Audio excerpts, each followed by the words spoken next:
Couple of little ones and that's it.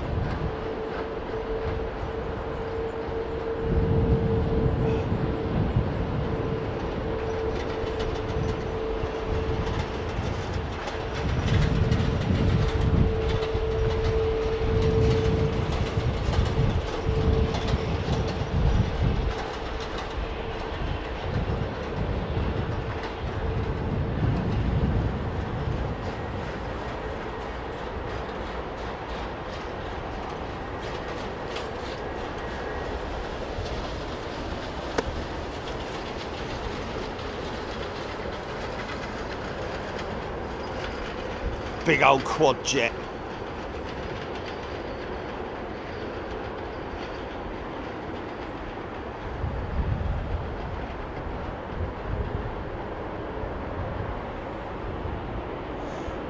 Off to LAX.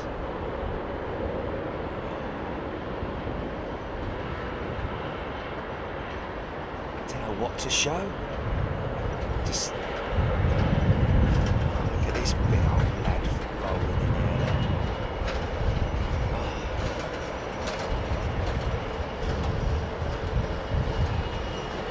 You get that short window.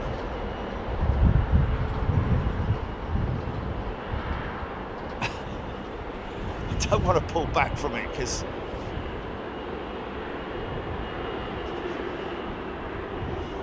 there she goes.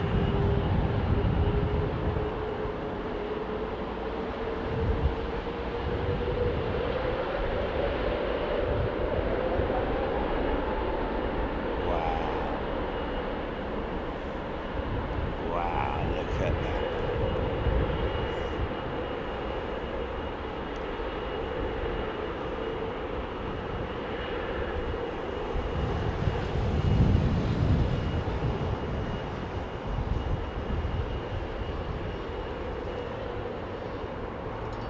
Could be a big right bank here.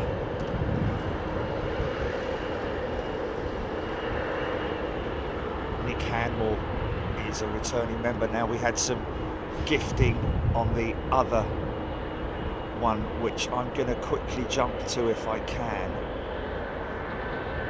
Will it show it?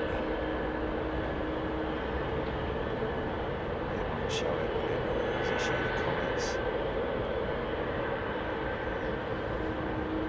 Oh, here we are. No.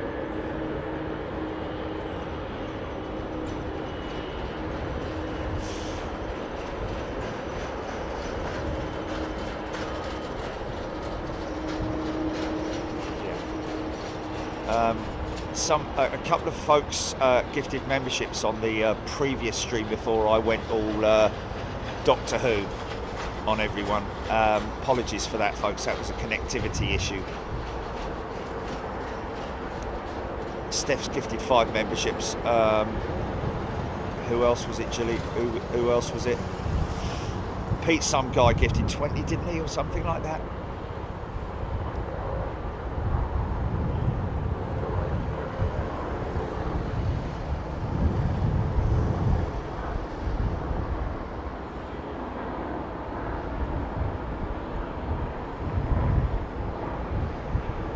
Vortex fan blade, great name, I like that. Obviously a regular viewer to Big Jet TV. Welcome, Vortex fan blade. Going to be joining us in Anchorage, leaving tomorrow. Live shows Wednesday and Thursday. See what we can do on Tuesday. See how we feel.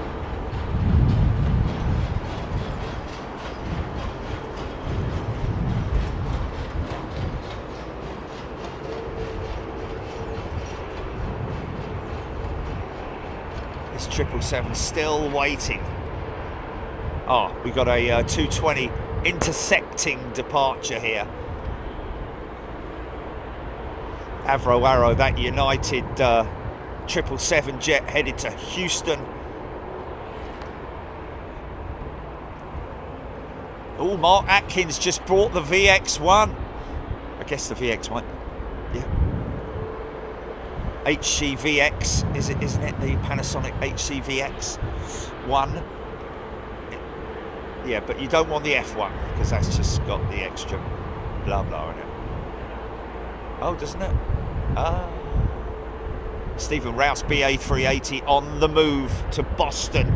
Just pushed back. Awesome, man. Great that you're watching it on Flight Radar and you're seeing them take off, folks. Isn't that cool?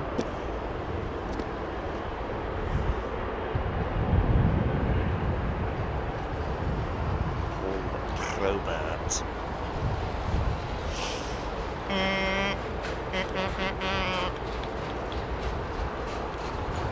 Jez White, flight out tomorrow is about, was it 3:55? But that's the estimated departure time, but it'll be likely more like 4:15 or something like that, maybe even later. It depends on how, you know, DL21, Delta Lima 21, A330 NEO. Beverly George, good day. Gav Bassey. How do we get a discount on hotel rooms, Gav? Well, click See Perks on your channel and scroll and you'll see it. No, okay. On Big Jet TV, sorry. But you can only do it if you're a member, can't you? I thought it would be on their member page. Don't they have an individual member page or something? Okay, all right.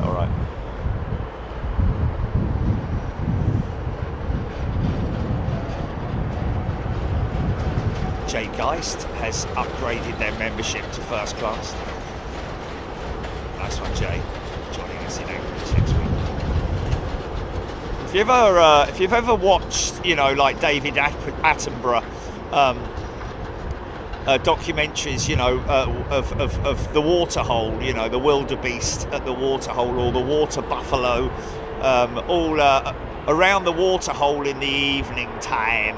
I've seen it, I've witnessed it on my when I was a young lad on my way down from Nairobi down to Mombasa. We went through one of the big parks and got to witness that. But next week, the jumbo jets, it is literally like that, where they are refueled. They come in on a tech stop, they refuel.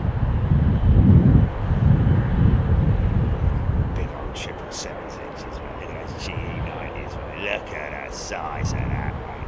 It's got you know, that spinner is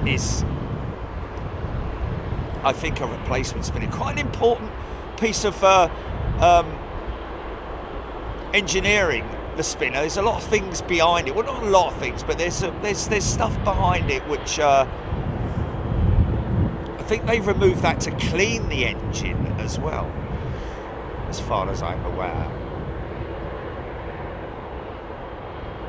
Ryan Duke tuning in from Winnipeg. Rohit Parkal.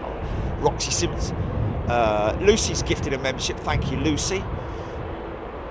Let's have a look and see any information coming through. Captain Manny's in the house. Still learning Flight Radar 24, but doing well. Aidan Campbell. Yeah, you can't sort of like get yourself into a fix where you're, you know, like sometimes on your computer where you accidentally hit a button and you end up somewhere that you don't want to be, kind of thing. You know, like, oh, how do I get out of this?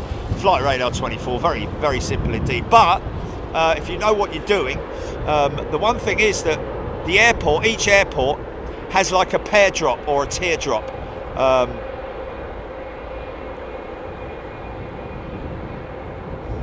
A blue teardrop. Click on that and that'll give you all the information on the airport, departures, arrivals, and you can scroll way forward on the arrival stuff as well. Squidal. Jedi Master Joe, Big Jet TV and Flight Radar is in peanut butter and chocolate. Goes great together. Look at his smiley face, look. Nick Adcock, how much fuel does that 380 take to get to LA? It's got to be getting on for 100 tons, hasn't it? Somewhere in that region, I would have thought.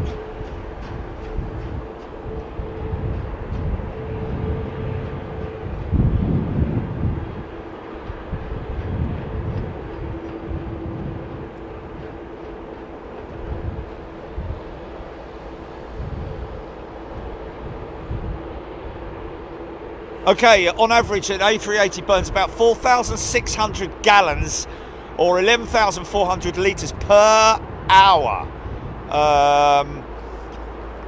So you work that out, 11,400 litres per hour. And a trip to LAX is what, 11 hours? Multiply that by 10, and then your thousands will give you your tonnage. It's me trying to educate people on how to calculate. It's not a good thing, is it really? 8 million tons?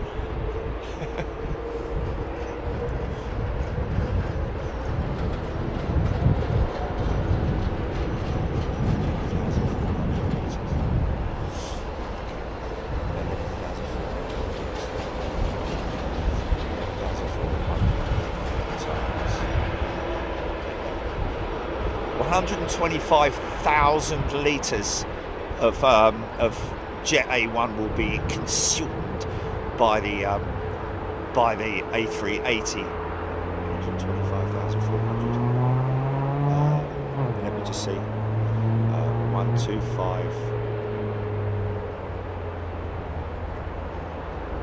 litres.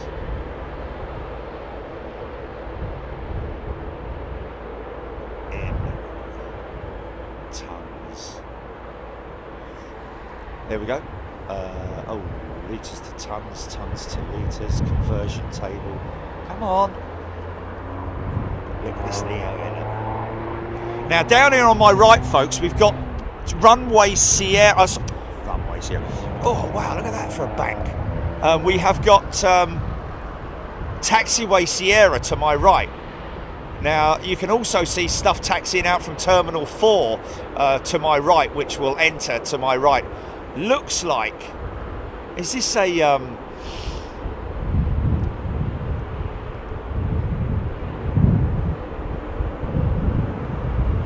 737 Max, maybe? Okay, stand by on it. There he goes. Is it a lot Max, possibly? And there's WestJet coming out down Sierra as well. This is on the right here. That on the right of me here is the bread bin, which is the name given by the people that work there, which is the oh no, it's a 320. It's a 318. It's a little Tehran baby bus. What should I do? How dare I? Look at this little fella. Should have noticed by this. I was confused by the height of his tail. That's what it was. Yeah.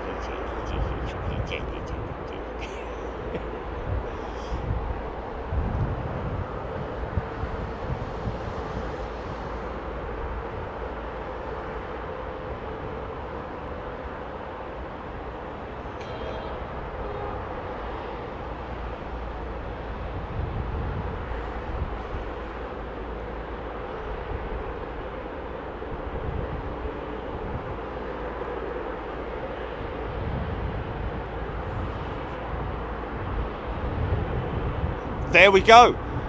I'm seeing 112 tons of fuel based on that, on those calculations. How about that?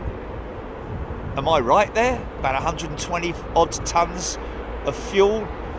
Depends on the weight of the aircraft, of course, based on the number of passengers on board, but also the freight that it's carrying. Because remember, almost all of these flights are carrying domestic and international freight as well.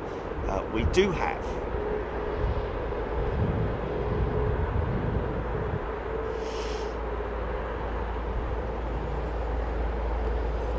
somebody.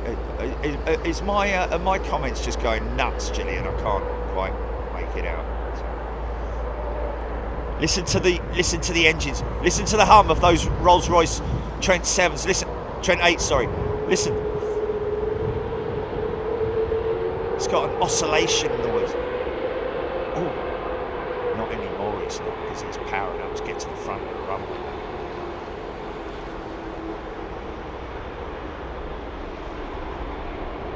What's that?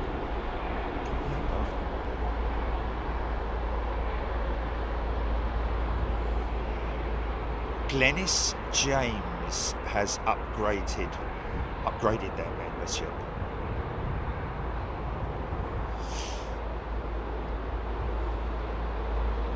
Stephanie Harris, welcome, new member.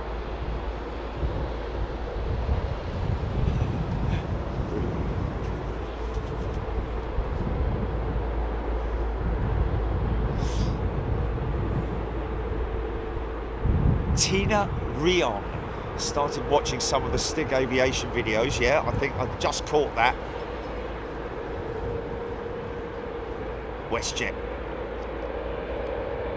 waiting to turn on into position, face on with a Dreamliner.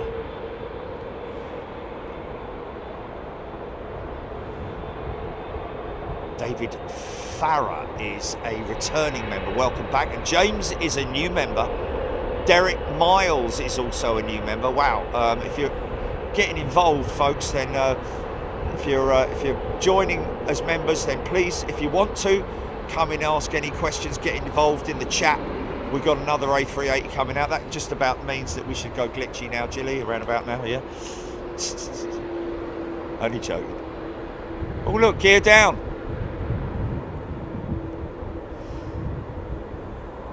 I'm guessing that's a Dreamliner. Look at that. Talking about that at ARD yesterday. How much drag that causes. Looks very odd, doesn't it? Noah Hilton. Thank you, Noah. Bravo Mike to Sam Fran. Was that the one that, or is that the one that's taxiing out? David Farah is a returning member. Welcome back, David.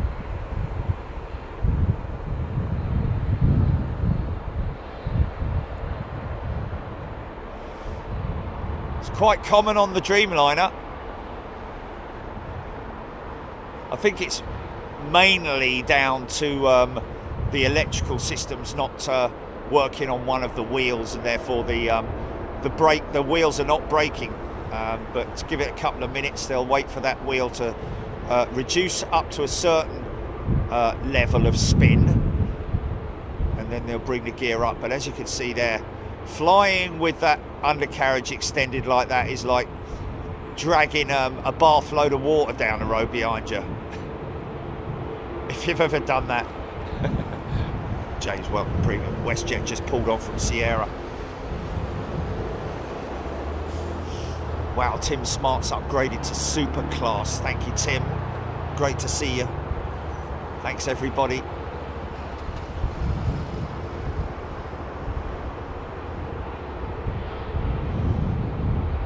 Oh,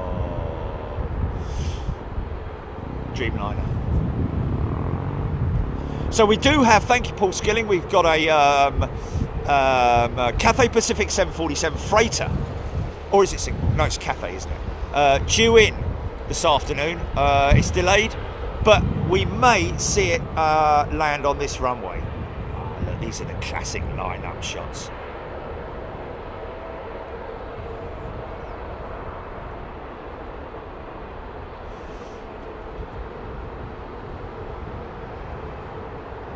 Jedi Master Joe, yeah, there is a decent enough crosswind element at the moment, as you can see there from the SOC.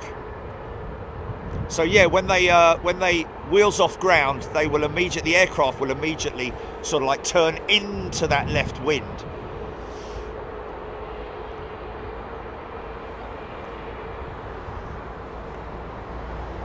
Jules Harris has gifted a membership. Here we go.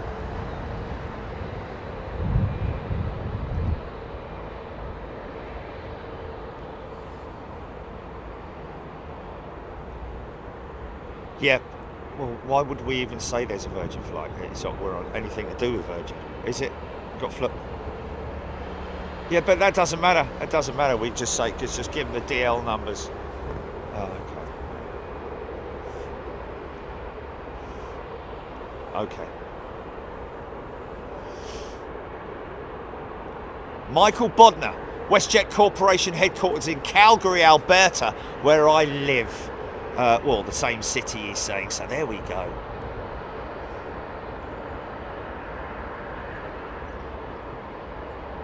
I can hear a jet. That's KLM down there to my right.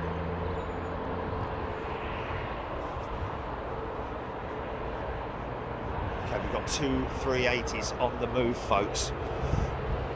Michael White has gifted 5 memberships. Thanks, Michael. Mustang, WestJet, Spirit of Canada. Qantas will have to register Spirit of Australia. Okay. I don't know that it was copywritten and all that kind of stuff.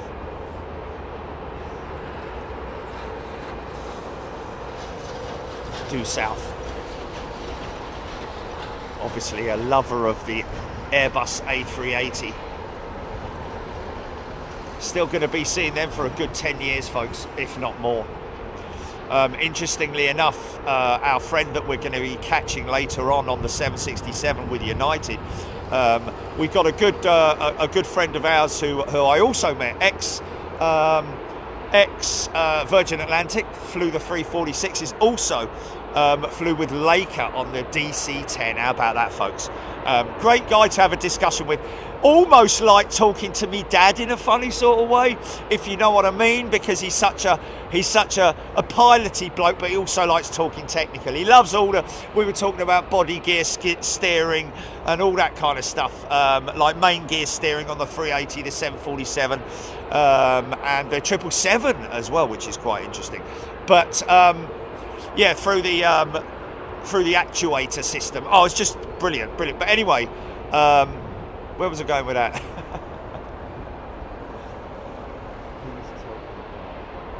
I'll have to remember it now.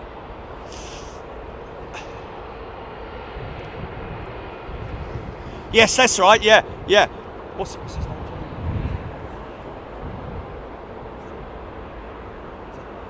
Itamar was mentioning, somebody asked, I think it was actually him.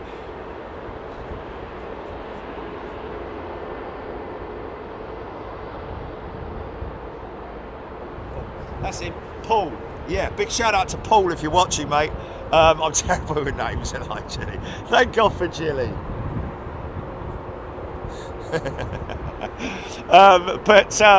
But yeah, Paul was there yesterday. Really knowledgeable guy, as is Mark, and so many people. Only went into ARD to say hello, came out like 3 hours later or something like that. Absolutely insane. But yeah, lovely fella. And but Itamar, who's going to be flying the 767 with United later on, that we're going to be tracking, and he's going to hopefully be giving us a nice juicy flash as he turns on. His skipper knows about us as well, so he said, I can't wind down the window. I'm like, no, don't do any of that. Big fanfare, waving the flag. No, it's none of that. But it's going to be great to see him.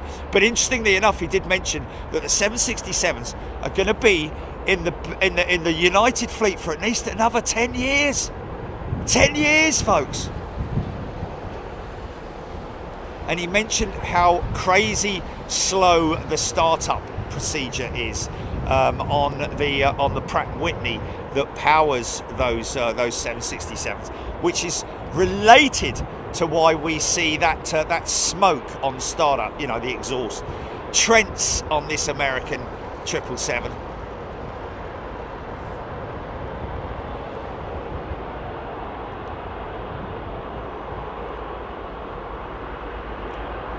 Sunil loving this 220. Very popular jet with regional carriers. Caroline Teague has gifted another 20 memberships. Thank you, Caroline. Jonathan Dew is a brand new member. Did I get Michael White's 5 gifted memberships? Thank you, Michael. I think that's 20 overall with Caroline. This could go up real quick, this 220.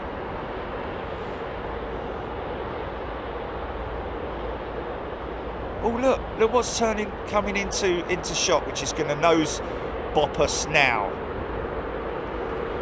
Embraer E175 with KLM. Interesting, the other day, I didn't realise, but Screaming Emu, Captain Screaming Emu, has gone back from the A220s onto the E195, I think it is, for captaincy. Turn and burn so cool.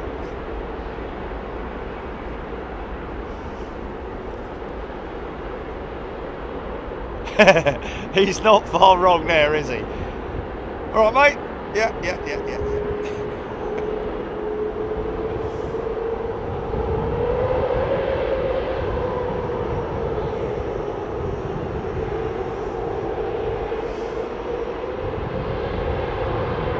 Oh, I didn't count. It's an E190. Okay, so met in the middle.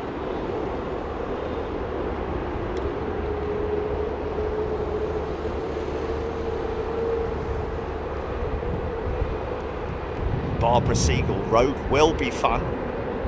We've witnessed it before. Turn and burn for this American triple.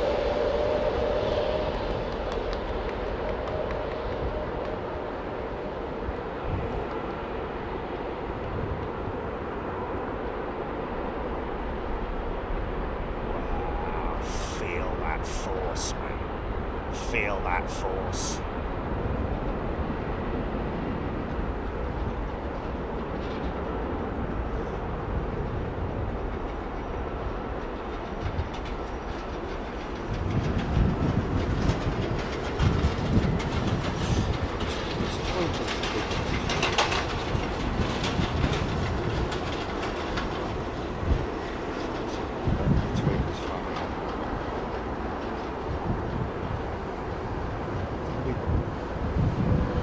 Oh, I didn't see it. No. Okay, funny. Yeah.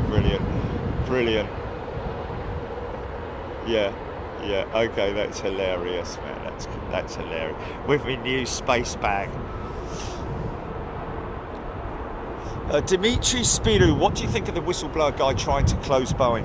Don't know if he's trying to close Boeing, but I do think that he is obviously, you know, well, we don't know, do we? We don't know his employment status, what he was. I'd imagine that he may work in the engineering department, in the assembly, obviously on the FAL, the final assembly line. Oh, we're going to have 380 nose to nose here, I think.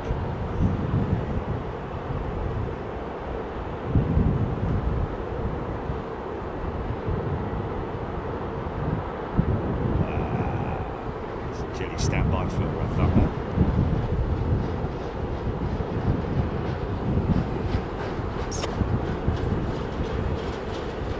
Aidan Campbell, Virgin 330, heading to Tampa, Florida. Lawrence Cope has gifted a membership. Thank you, Lawrence. Big old set of Rolls-Royce engines on this 380. Look. Nick Gray has also gifted a membership. Phil T saw on Flight Radar 24 news that Ethiopian is starting narrow body operations into Europe with MAX 8s. Interesting.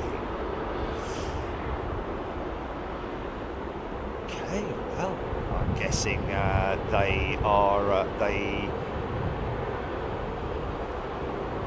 not very full up on their flights, so they've taken the 350 off the line, and they operate the Dreamliner in here as well, guys.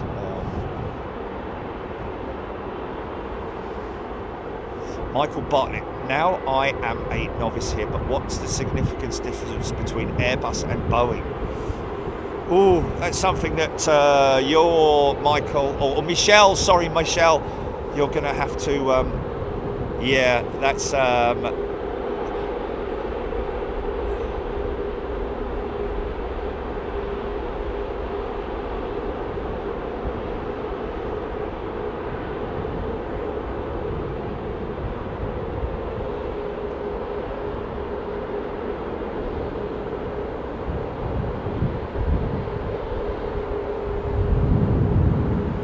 in the dark, two flashes on the wings for the Airbus, double flash that is, as you'll see here on the wingtip of the Airbus here,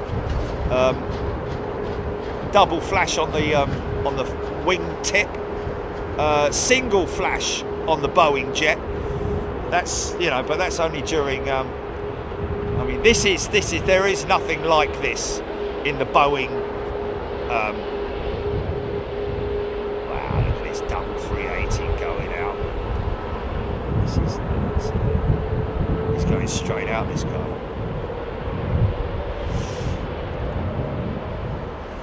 No, we won't. We're not going to have a. We're not going to have a discussion about that. You know.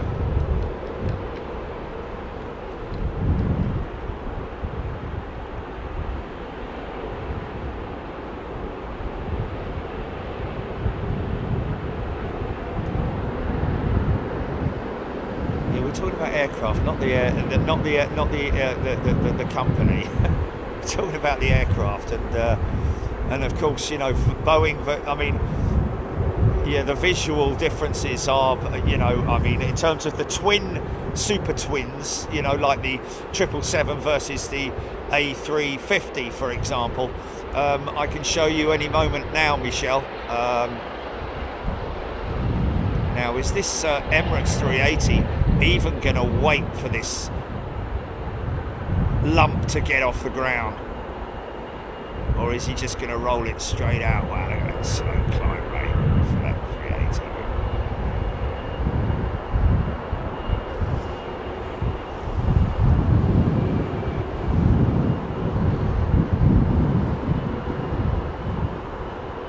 No, he is holding on. He is holding on.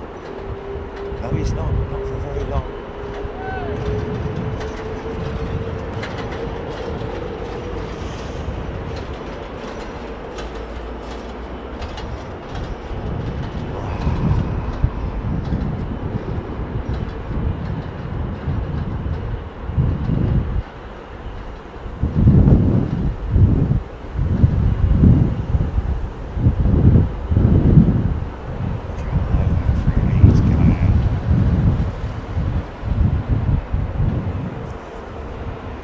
There are vortex generators on Airbus, especially on the engine cowls.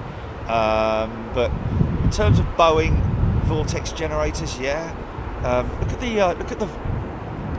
at the bushes from the thrust of those. I've got warm air blasting me at the moment, folks. Believe it or not, from that 380. Look at that tight turn. Is that screaming over Staines, folks?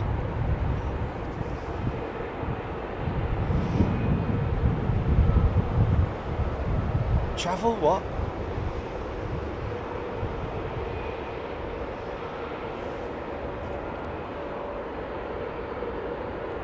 No. Okay, well, I haven't seen anything over there. Okay.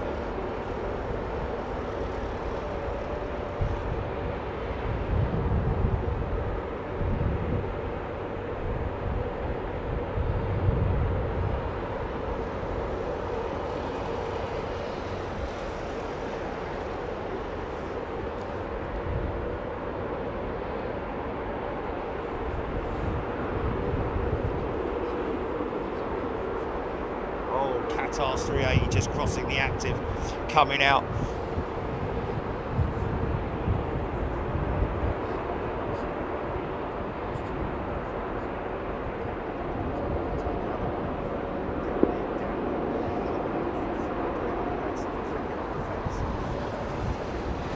Yeah, but I don't know what the range is like on these on the GoPro 2.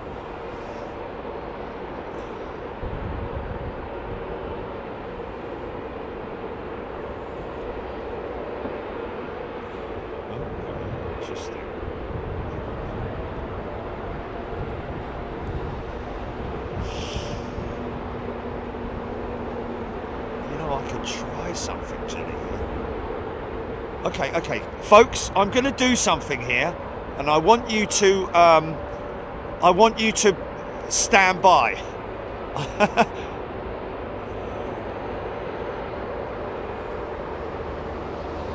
Okay, what number have we got here? We've got number 3.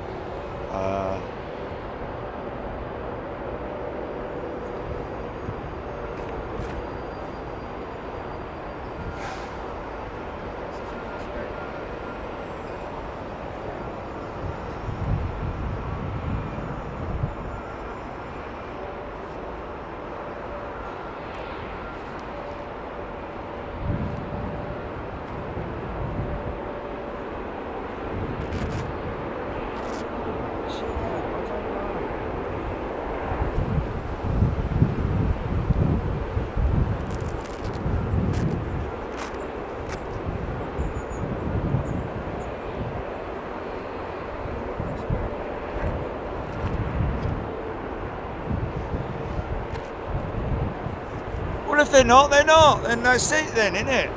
Gordon Bennett. Oh, Etihad coming over as well, man.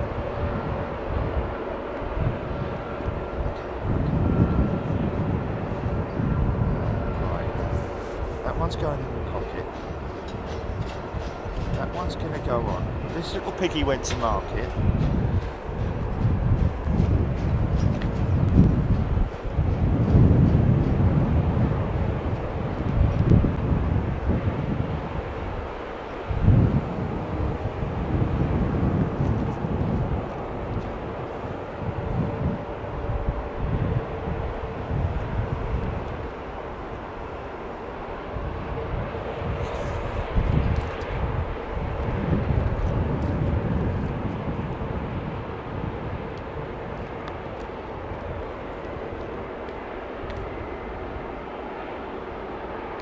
Stand by, folks.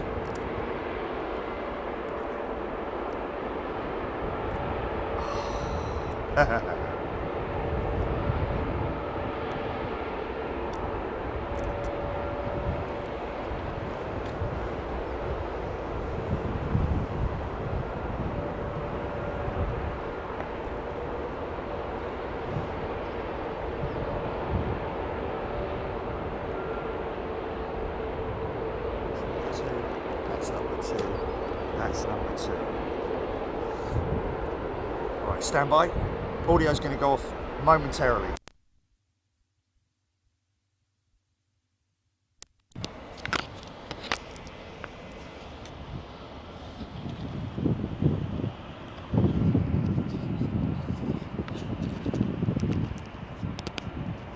Okay, audio back on.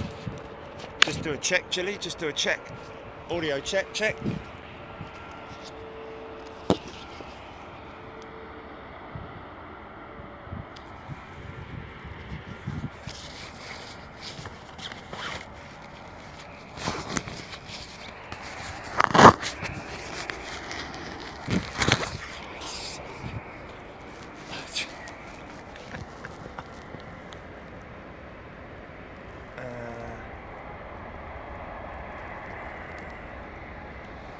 It's all the way up, mate. Oh, mate, it's unbelievable, isn't it? Oh, don't worry about it. Yeah, don't. I'm just trying to.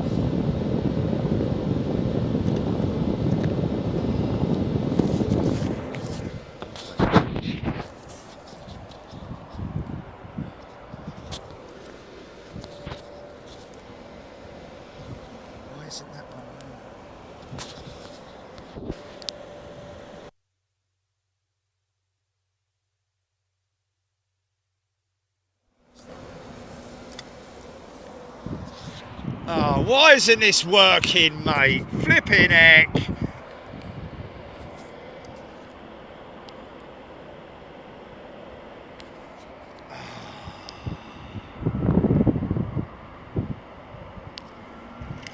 Oh, mate, it's...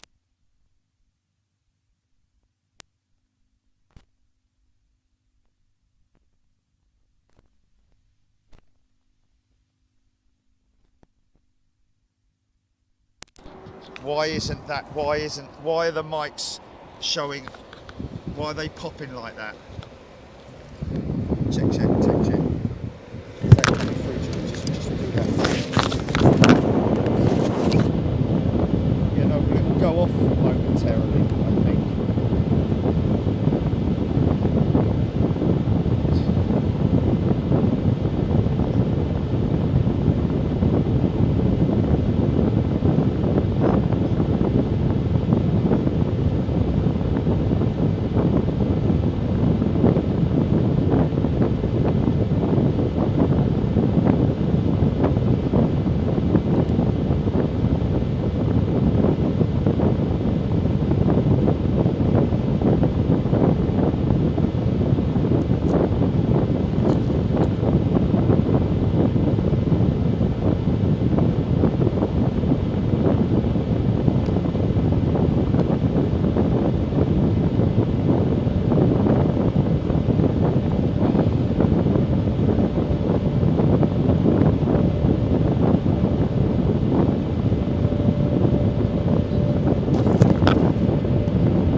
Okay, the number 3 mic now. Stand by, stand by. I've got the mic. I've got the number 3 mic. I just have to find a. Okay. Right, let me find the number 3 receiver.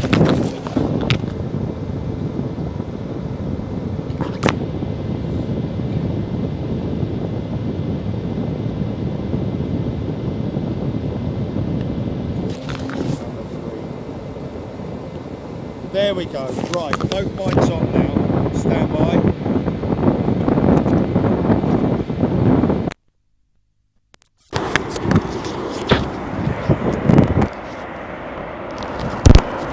Okay, now just check the mic, GP.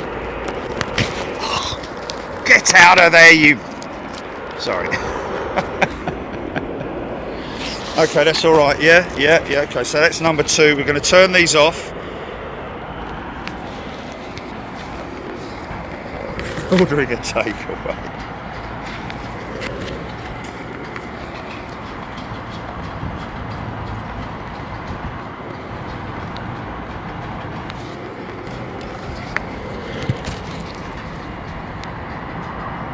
Right. Okay, now what I want to know is, can you hear that?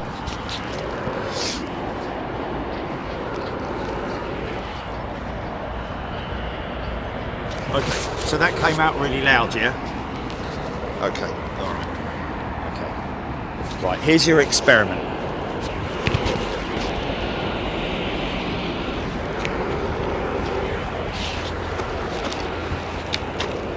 Did you say, how far did you say? 500 metres? Did you say 500 metres or 200 metres? Okay.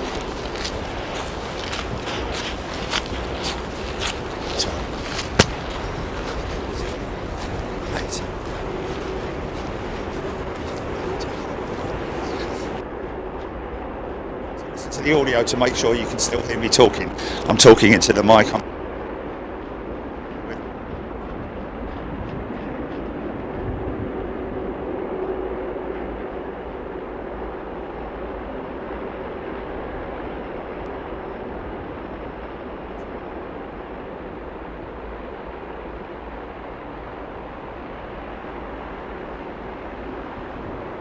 Has it stopped?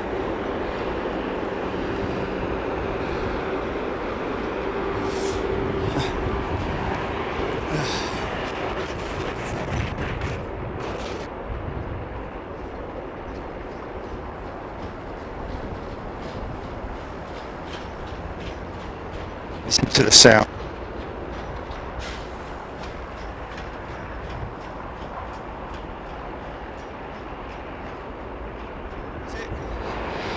Oh, is it? Oh, well, that's not 200 metres then. That's about 100 metres. Okay, all right. So tell me when it comes back in, yeah? Is that back in now, yeah? Okay. Yes.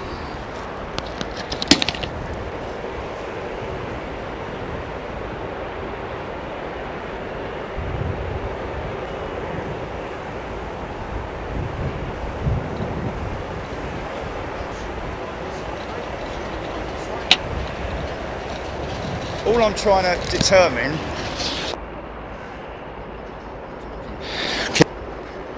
is it on? Is it on or not? Keep talking.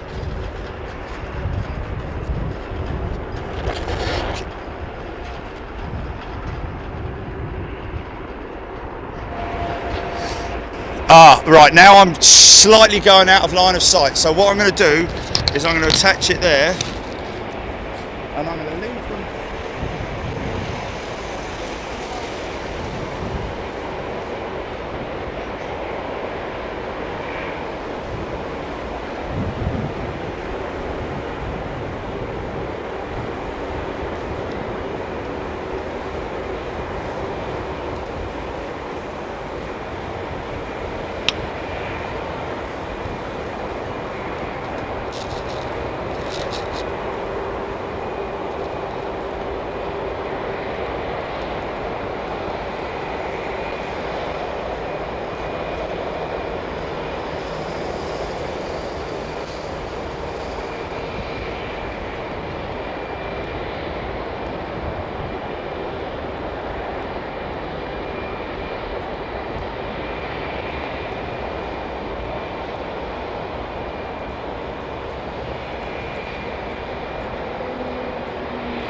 Right.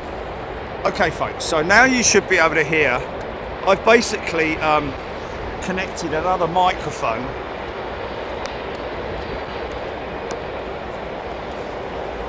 So you can hear this one, yeah? You can hear this one, GP, yeah? So you know that they are the Pratt Whitney GPW engines because of the green sleeve inside. That's a way to, I don't think the Rolls-Royce engine has the green sleeve. I'm pretty sure it doesn't.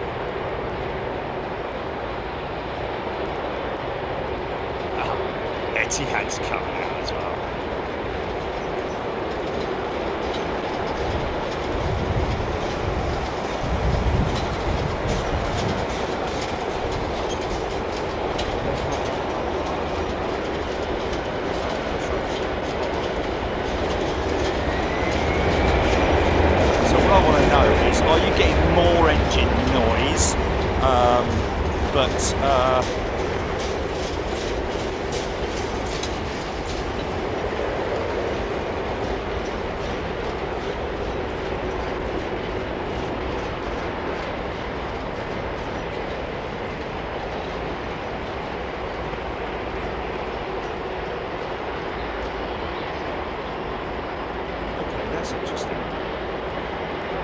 So I've got a microphone.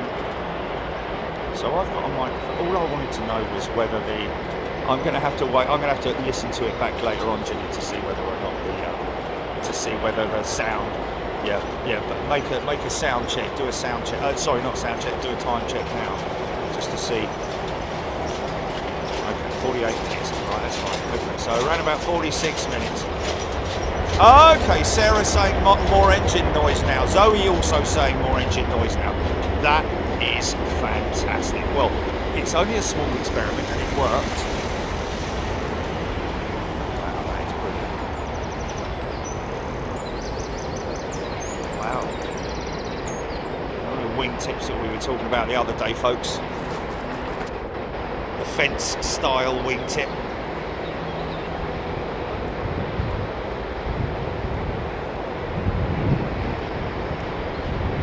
Tube station. Look at the height of that undercarriage. Oh man, I'm going to have to come back to this.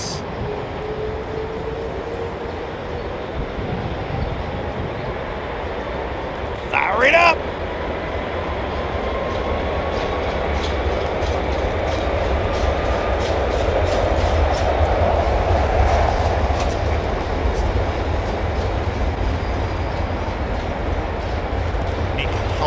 Loving the close-ups.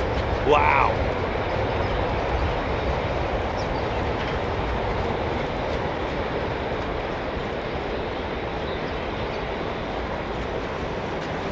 See, I know exactly what it is. I know exactly what it is.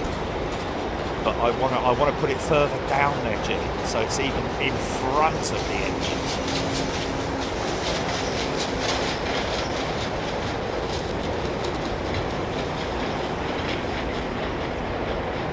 Robbie saying the sound is good. Or goof, is it?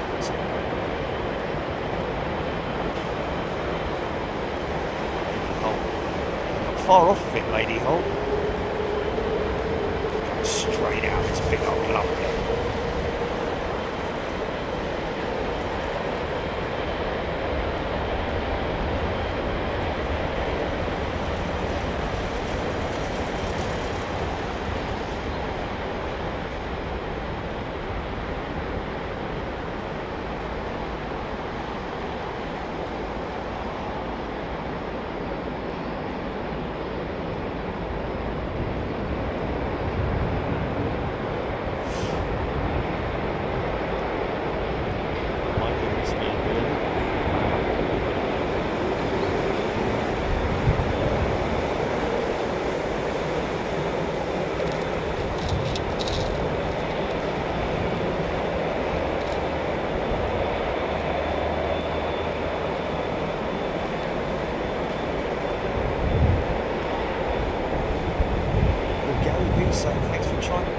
fixing the microphone. Did you see that?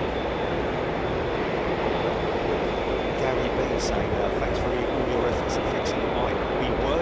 We aren't getting any wind noise now. The engine noise is better too.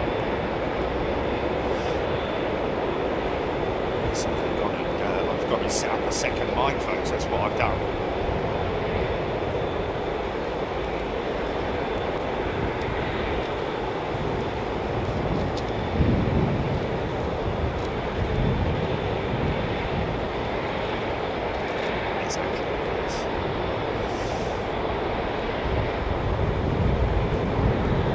Barry Holbrook, whatever you've done is awesome.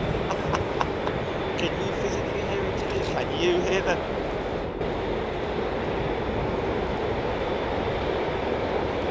That's a great start.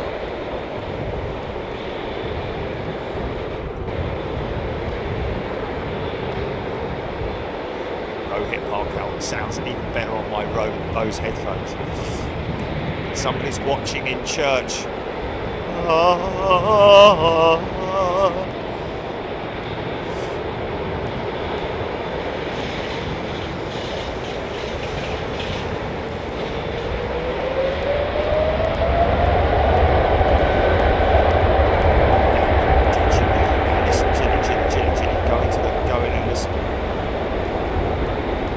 Go in and listen, mate. Go in and listen and see whether you can hear that spool up.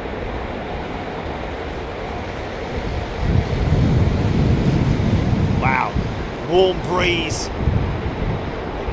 One of the A330.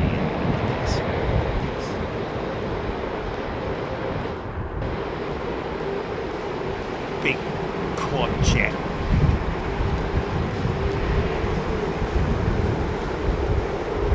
Friendly lake, lovely.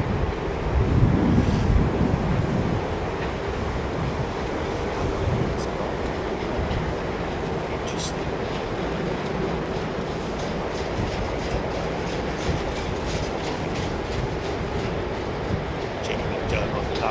View of the 380s. Great position here. End of 09, right, London Heathrow.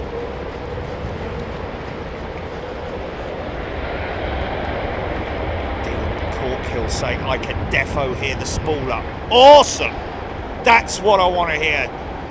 Dakar Noir. Sorry, Dakar 8993. Possibly something to do with the Paris Dakar. Got an ops vehicle following this 380 out. Look at the speed it starts to pick up. It's insane. We do have a runway inspection. May have been a report FOD on runway. Oh, feel the warm breeze from that. Wow. From that 380, man. Look at everything. Look, all shuddering in the wind.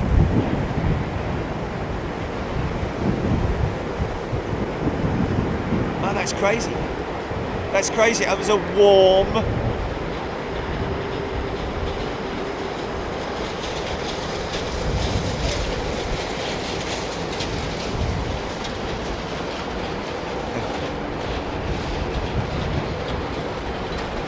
Ali Jones getting his big jet TV hoodie tomorrow. I've got one on. I'm freezing cold. Well, I was until I put it on. Is that the Emirates 777? Look at the diddle one next to the big one.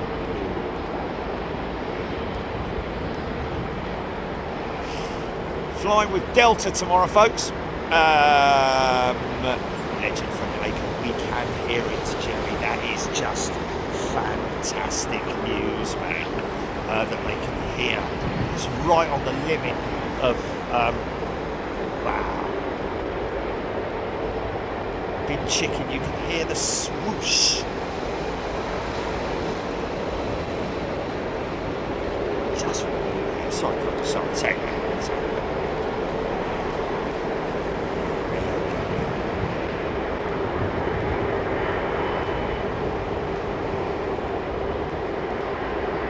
Kelvin Grant, what United jet are we waiting for? Yeah, it's well, it's not this one that's lining up now.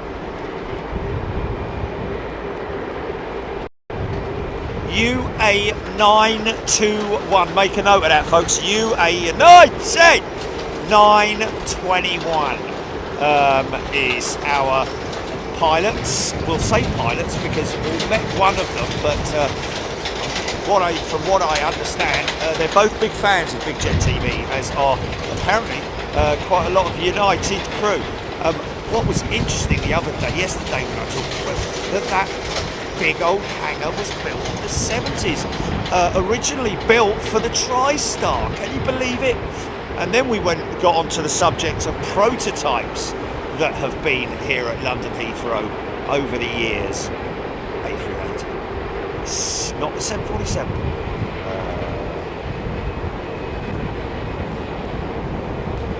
777, I believe.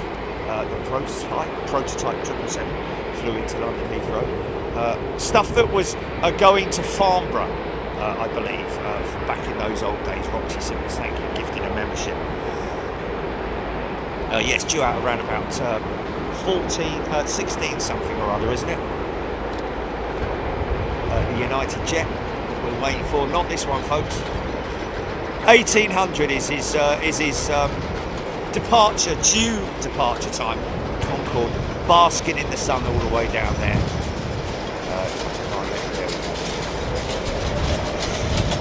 1800 estimated time off to EWR Kelvin Grant, thank you, that's our United Jet.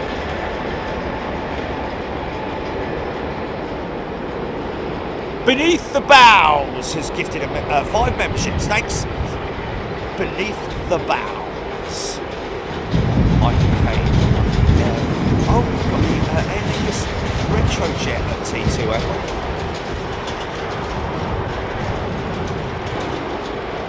Trent 700.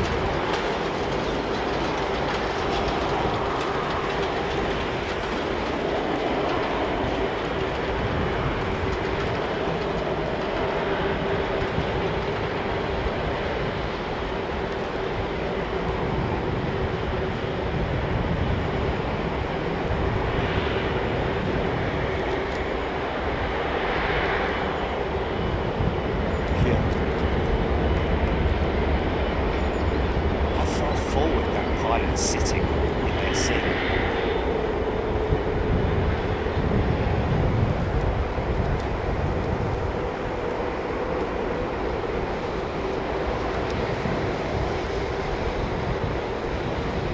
Alex Hilton, most definitely, yes, they would take off towards us, and we've done a show about a week or so ago of those particular operations when they're on 27 left departures.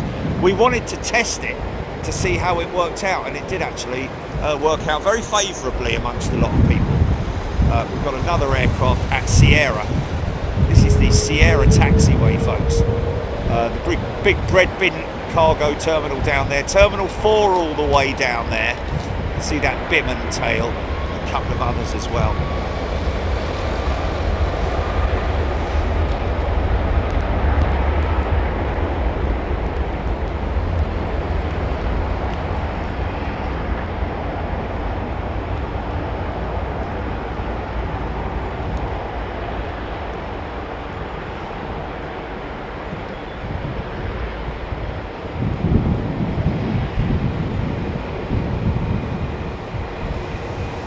She's been working in a vast world.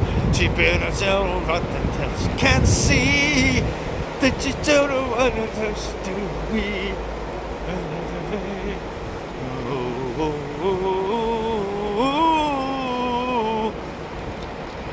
It's Jones. Titian top C. YouTube, Beneath the Bows, gifting a membership. Boeing 777. Look at the rudder, look at the rudder.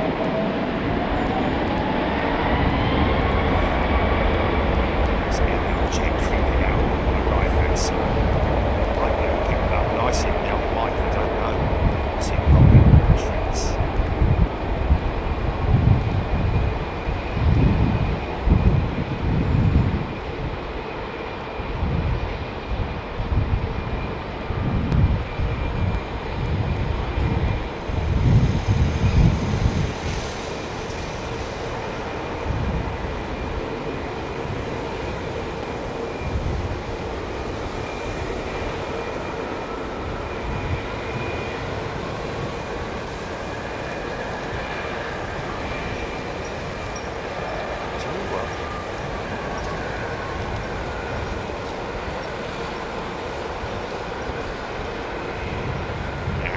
What a show.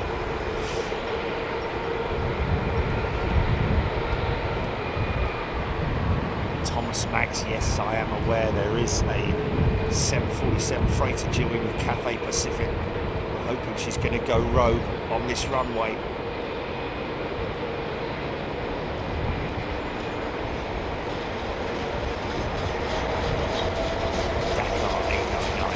Saying that the owl livery is sharp. Ronald Wings. Gifted membership. Thank you, Ronald.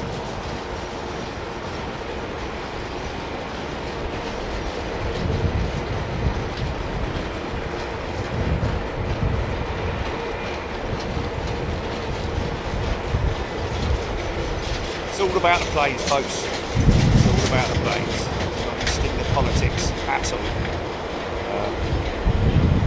About the aeroplanes. It's a beautiful aeroplane. Look at that wing flexing up on the Dreamliner, man.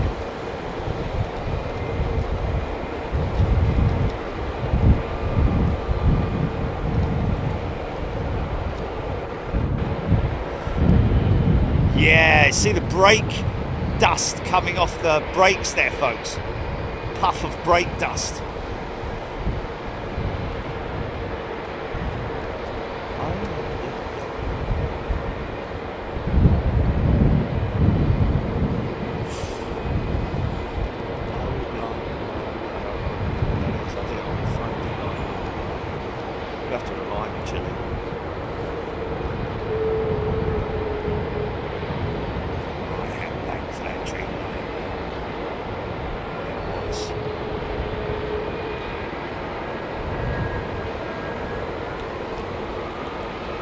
CX7 that we're looking out for.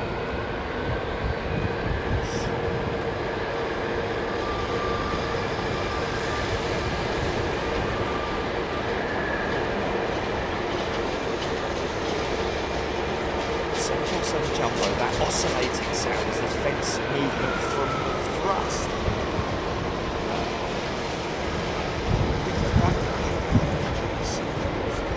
Fence movement from the wing. Hearing that oscillation sound, Jilly, on the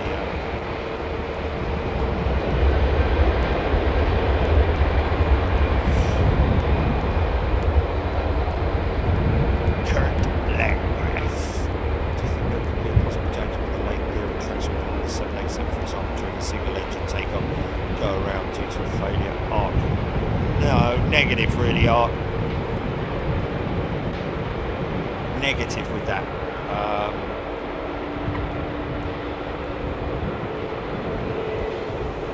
The gear retraction, or should I say, sorry, the gear, the gear retraction is down to, not down to the mechanisms or anything to do with that. It's down to the brake system and the wheel continuing to spin, or one or more of the wheels continuing to spin. As a result of that,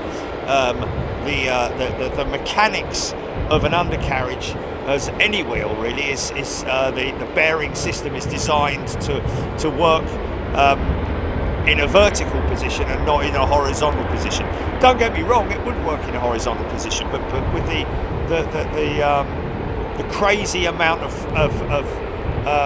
speed that these wheels rotate at, 2000 RPM I'm led to believe, when they land, and of course when they take off, the wheels continue to spin, and the gear up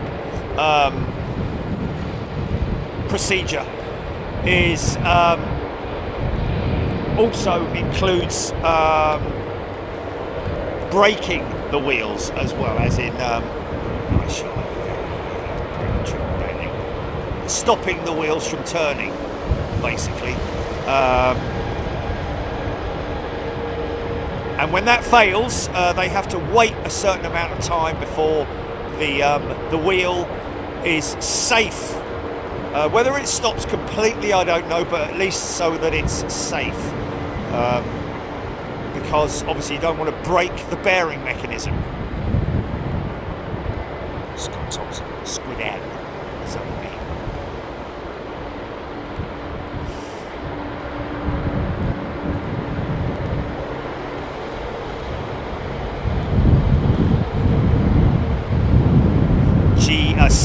Hill, tuning in from Cedar City, Utah. Beautiful part of the world, Utah. I've been there. Emma Wright has gifted a ship. Thank you, Emma Wright. Basking in the sun. Lineups at London Heathrow 09 operations. Is that just coming or is that going out? Is that coming out, this jet?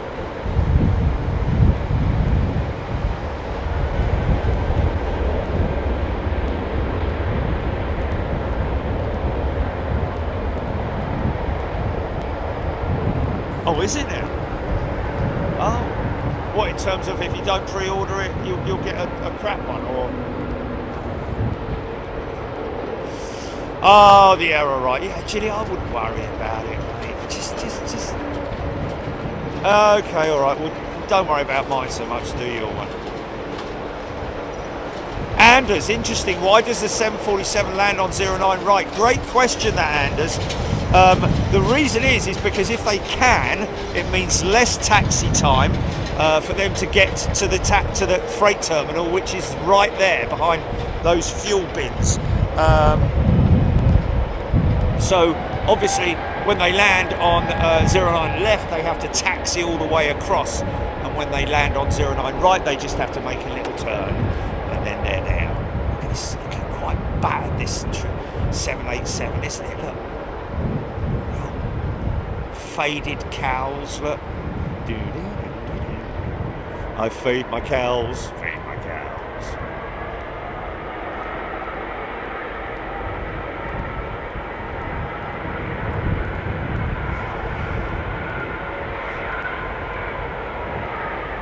Gareth Fowler, gyroscopic forces of the wheels spinning, yes.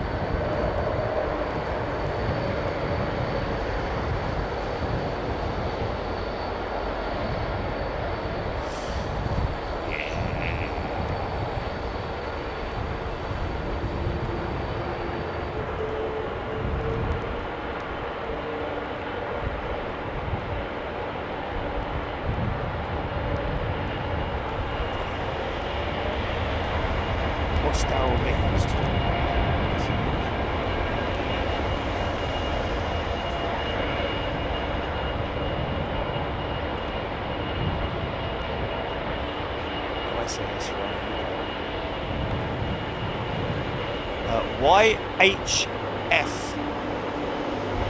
So I've never seen the 330 Neo in my life, even though my country's about my homes.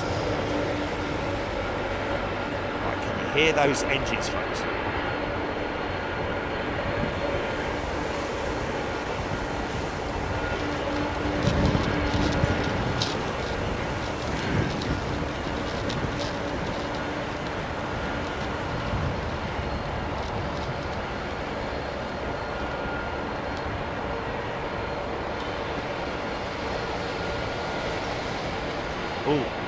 Go on. He's trying to.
what we're flying on tomorrow, folks. This one here. First time with Delta, I think, for me.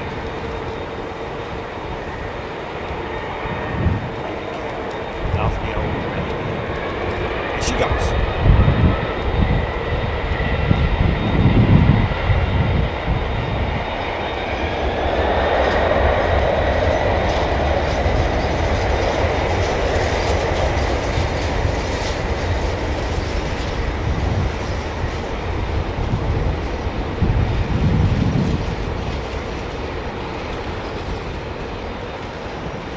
Yeah, Chris will always do a little free view piece, just to show our regular viewers that we're overseas. There's a lot of people don't see their notifications or whatever, but it is always nice to put a little bit of free view out just on our international shows. Wow, it's a long run for that 760.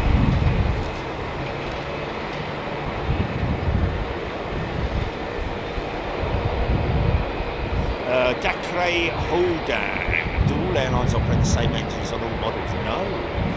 Well, yes, is yeah. But they will have a mix of Trent's, of Rolls-Royce, of Pratt Whitney, General Electric, the big players. Titanium blades on the Trent XWBs.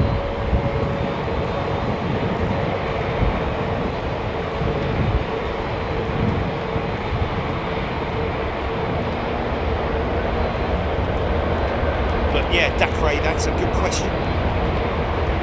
You know, United Airlines, on all of their 767s, I believe they use the Pratt Whitney engines. On American Airlines, the 777-300s, they use the General Electric, I think, and on the 200 variant, they'll use the Rolls-Royce Trent 800, sorry. So now is this Virgin Jet going to wait and let this Air Algiers 330 that is to my right, or are we just going to go straight out with this 350?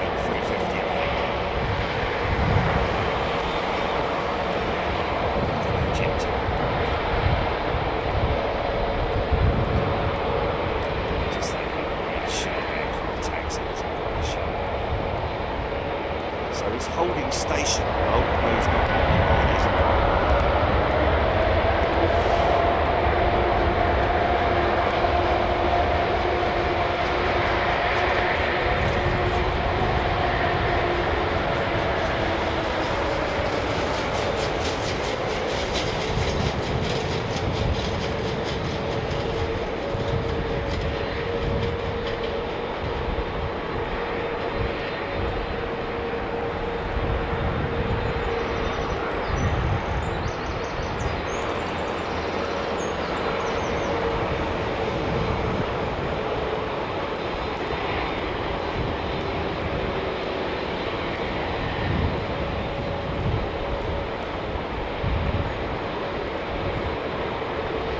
Watch for the plumes of black smoke coming out of these engines. Unless, of course, they smoke. Karen's gifted a membership. Thank you, Karen. Wow, how cool is that? Beverly George as well has gifted a membership. Thank you, Beverly.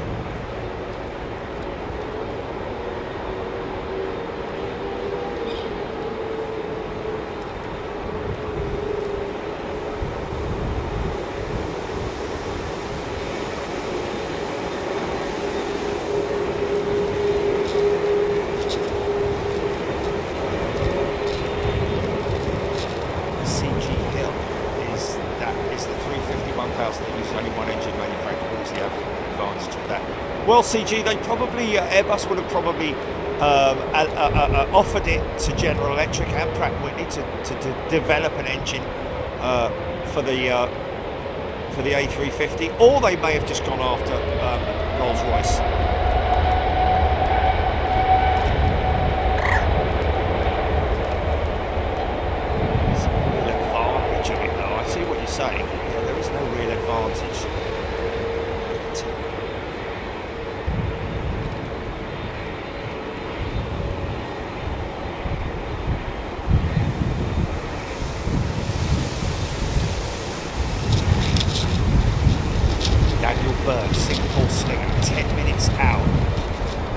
on that, folks. You could well come in. Oh, go around.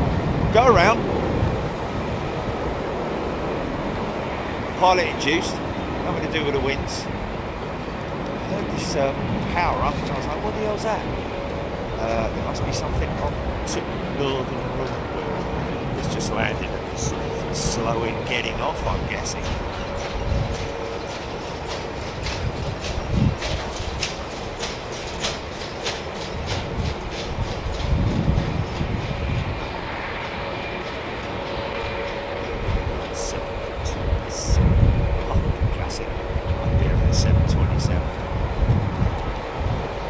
Miles high, yeah. The rattle is in airport vehicles, yeah.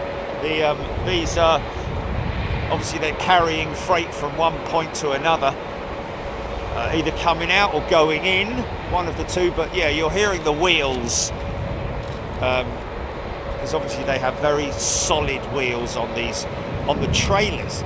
Not so much the vehicles, but the trailers. Here comes one now, so you'll probably hear this before I hear it, because of the mic down there.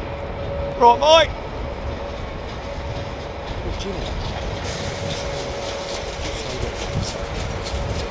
That power jet is going out Schiphol. Okay. Oh, it's this one.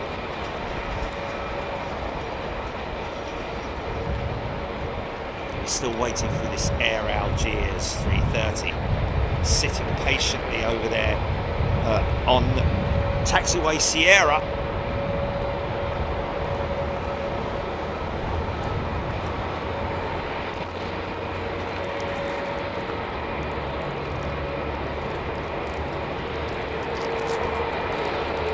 CG, some great new angles. I like it when people appreciate that, you know.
See any seaplanes on this trip.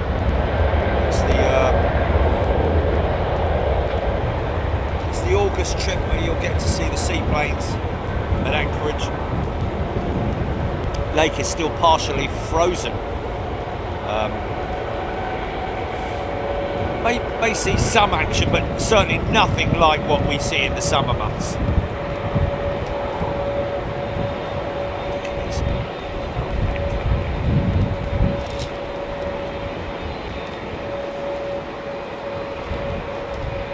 So cool to see Sierra departures from the right here.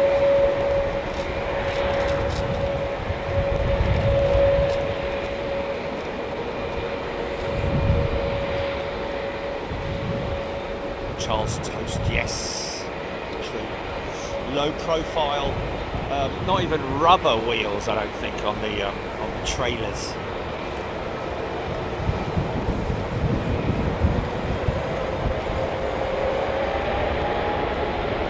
But if it is rubber, it's very hard rubber.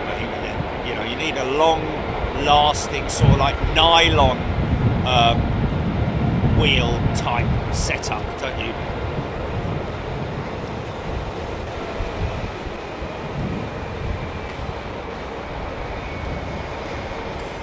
Well, that will be our flight tomorrow, won't it? That Delta jet just okay.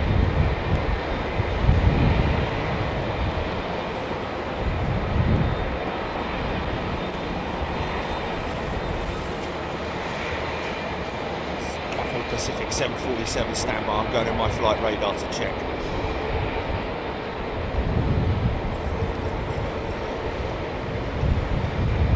She approaching from seeing what I see. Cathay Pacific 747. Singapore Slinger in the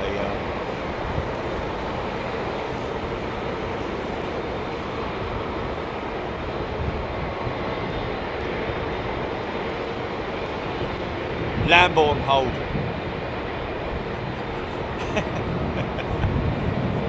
God's sake. Are the cogs that loud, Jilly? You can hear a tick vibrating. It's a bit like the countdown clock, isn't it? Oh, here he goes. Look, hold on a minute.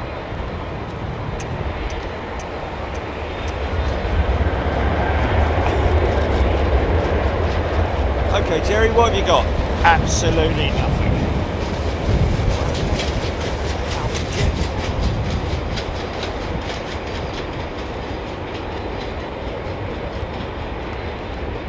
Roger that.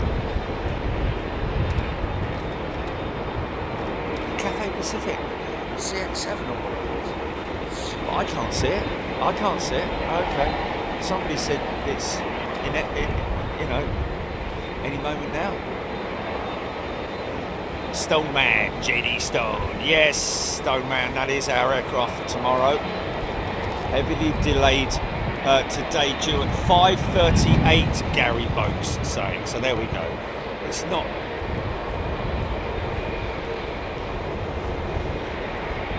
Alan, big shout out from Hanoi in Vietnam. Good day to you, Alan.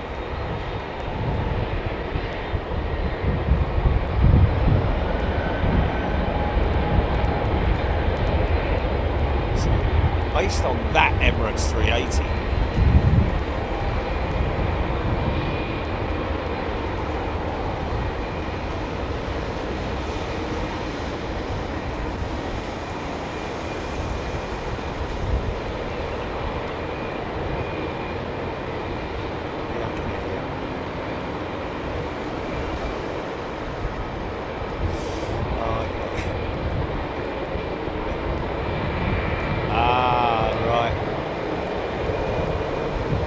That's a CF6 engine, folks, identifiable by that big pointy exhaust element there. An hour and 10 minutes out, CX7 apparently, folks.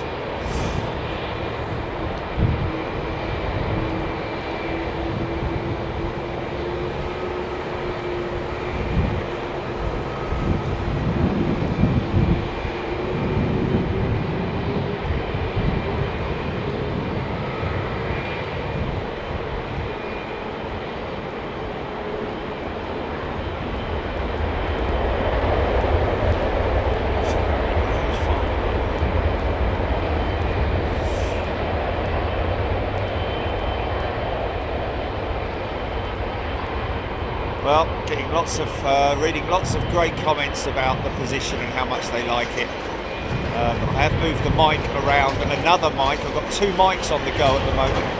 Mic 1 and mic 2.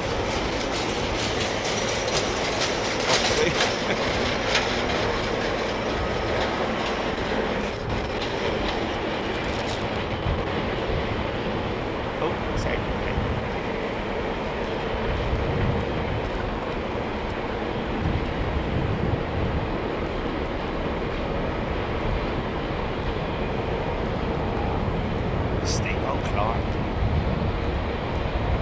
Still got club.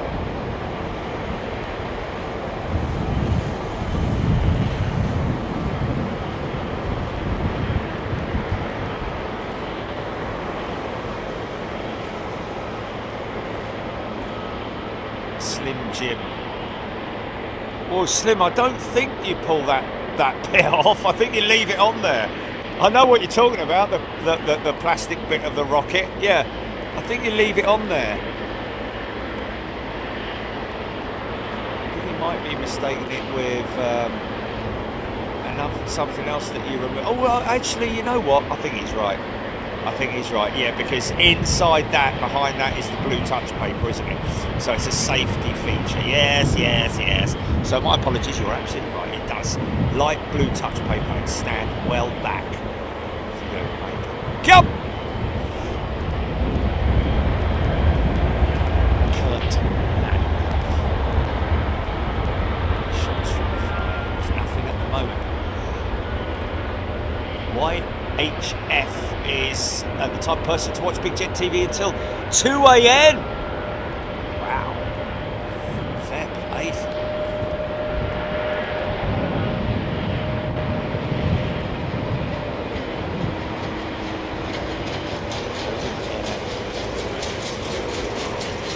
Logan Air go-arounds.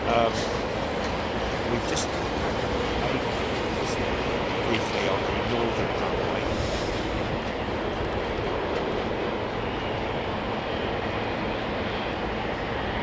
Relax, lean back.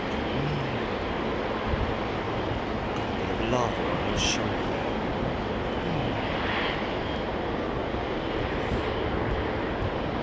Look at this big old lad come straight in it. Looked like it had a massive wingtip there, didn't it? Made a Captain United 787-9 Dreamliner off to Vancouver. Interesting.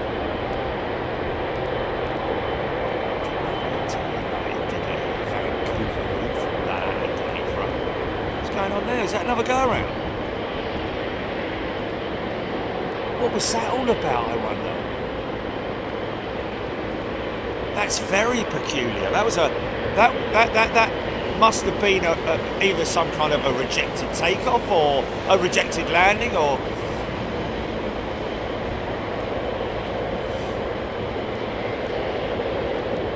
oh, okay. Well, even so, yeah. But look at that. Yeah, but look at that Iberia, right? Yeah, but we had a Dreamliner. The BA jet just now did a go around, didn't we? And then we've just had that Iberia 320. Look at how low it got on the runway. I don't know what that's all about. YF loving the wingtips on the 777-300. Yeah, the raked wingtip, as it is now also on the 777-200 ER, I think, and also most definitely on the freighters. All of the freighters, the 200s, run the Trent. Sorry, the General Electric G90-115B, and these, depending on the rating, I think they are the 115s on the 300s, but they might be also. I think they also, some operators run the GE9090. There are a number of different variations of power settings on these things.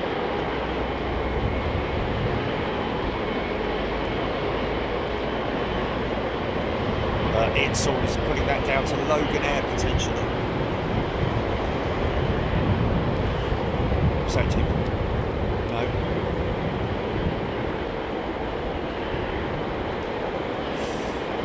Oh, go around was a bouncy landing, Alan Shedbolt saying.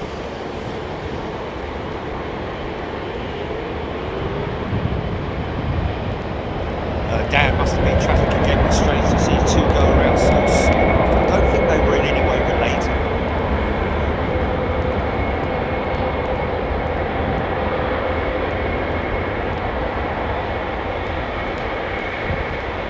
Didn't come to his cafe freighter, just sort of short of Frankfurt, just over an hour away from Old Londonian Heathrow.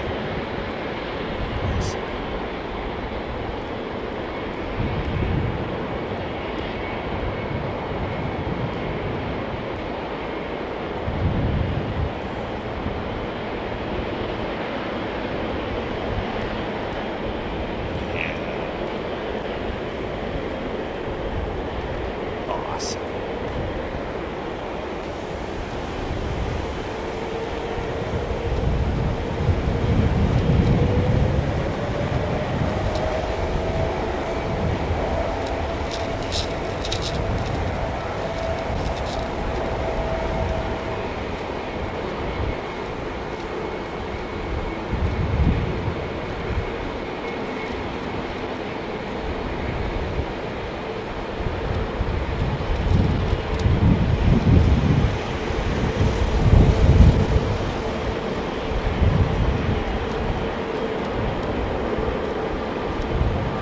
The unmarked.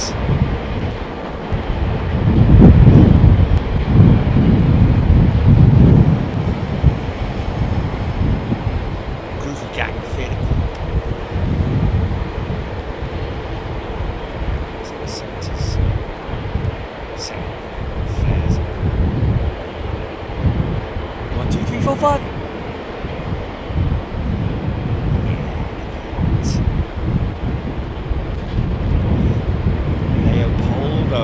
Pixar after Eater. My favourite livery, which one's he talking about there?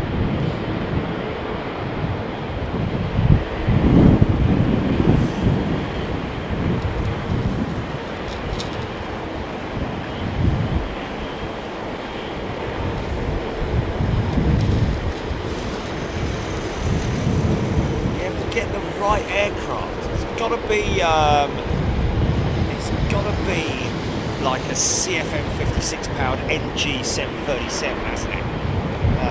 And not only that, but the pilots have got to be giving it absolute full beans.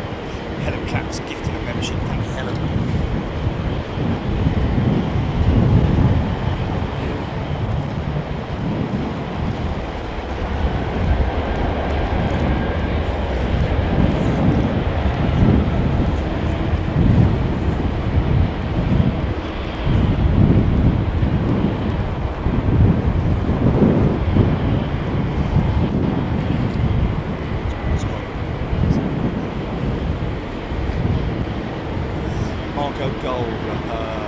Egypt Air, oh, he was possibly mentioning Egypt Air best livery after Eater, I think that was. It really pays tribute to the inspiration that brought about the invention of the plane.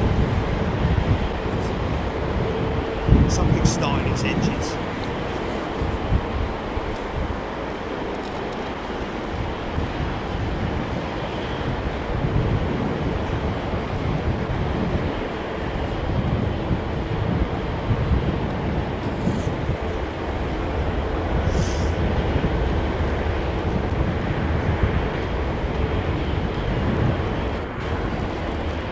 Such a great livery.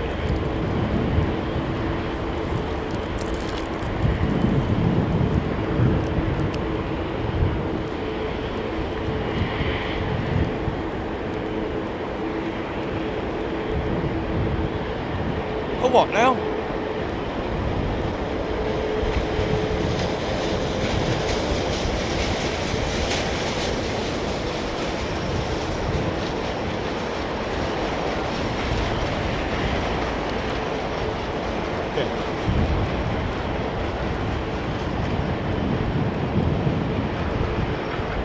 Just put in your handbag and shoot.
300 as well, look at that.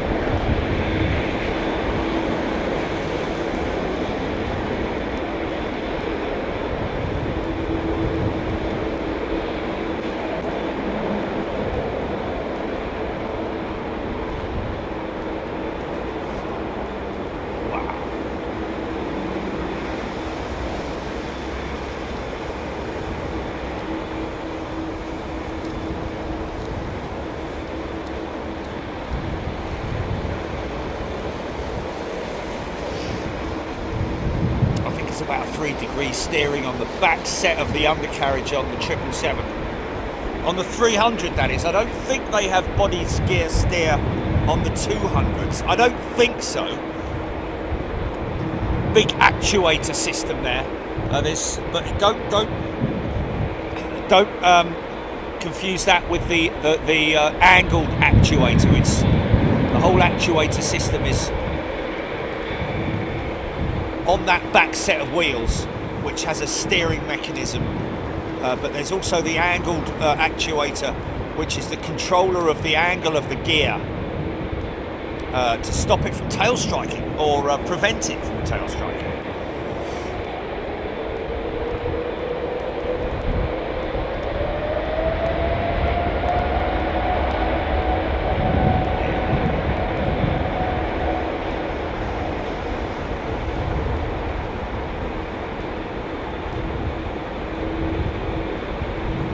Stuart, there we are, and that's obviously Stig Aviation that we got that information from about the steering mechanism. One of the subjects that we covered on the show on Friday night, as well as how to get your video settings right.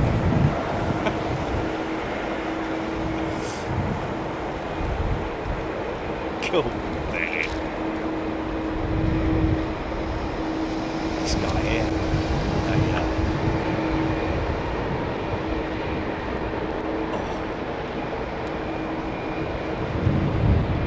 Unpainted cowl. Big plaster on the. Greville Crowder is a brand new member. Welcome, Greville.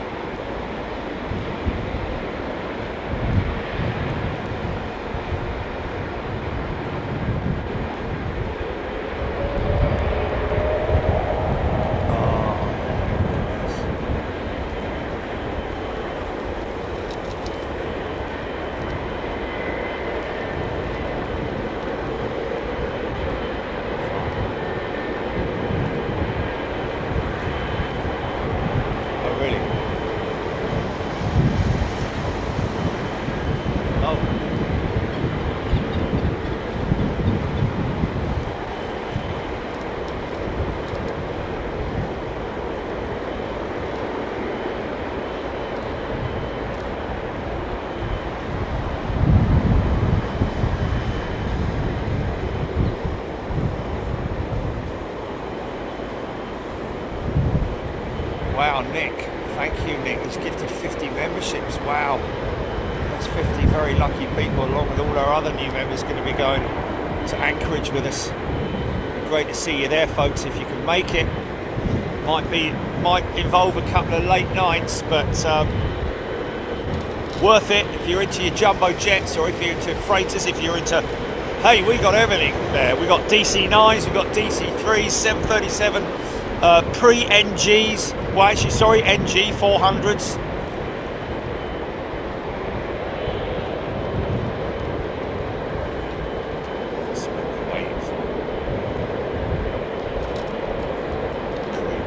Jet just come in.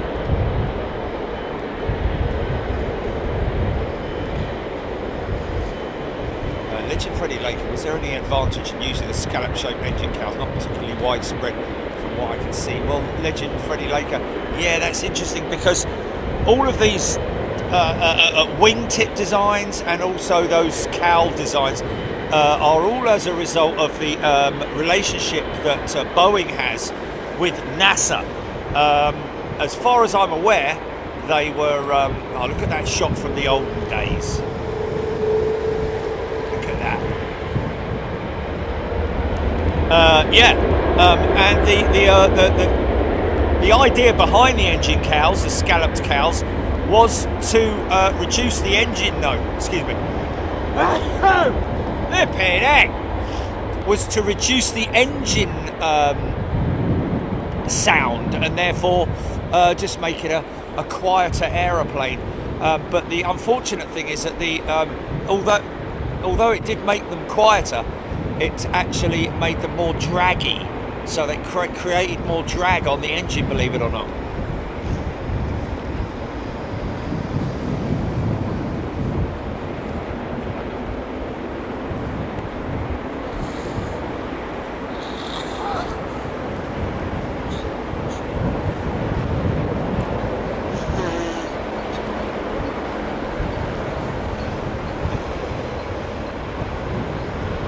Yeah, I just love these tight shots, man. I hope you do as well.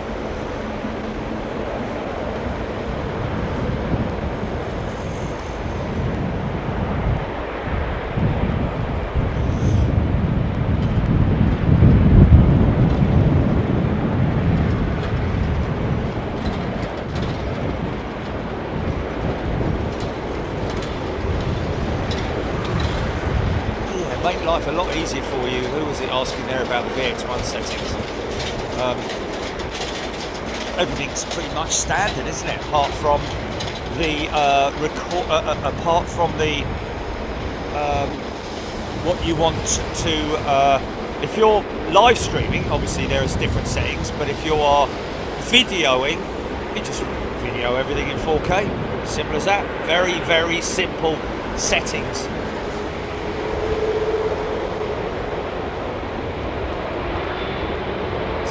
This American jet's just heard this guy get given clearance for takeoff.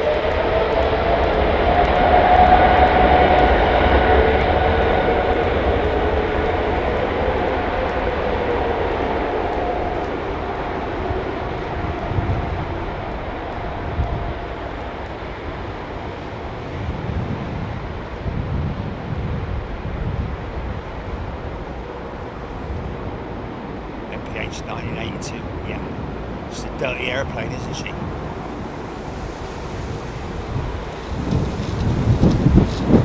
Wow, warm breeze from those engines, man. Feel that. I'd imagine that the microphone is picking that up, that blast of air that I just got from those General Electrics. Wow. Sprat 67, welcome back. Wow, that was pretty crazy.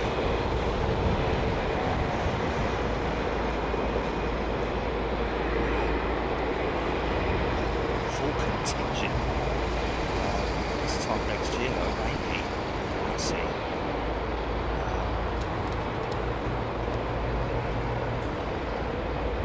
$350s. Emily Aviation.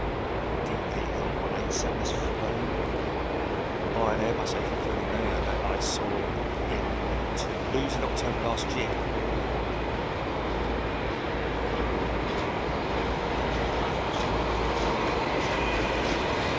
Mars High, yes, you could hear the wash. Awesome! That's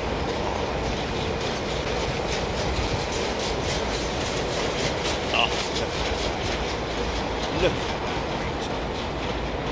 Wow.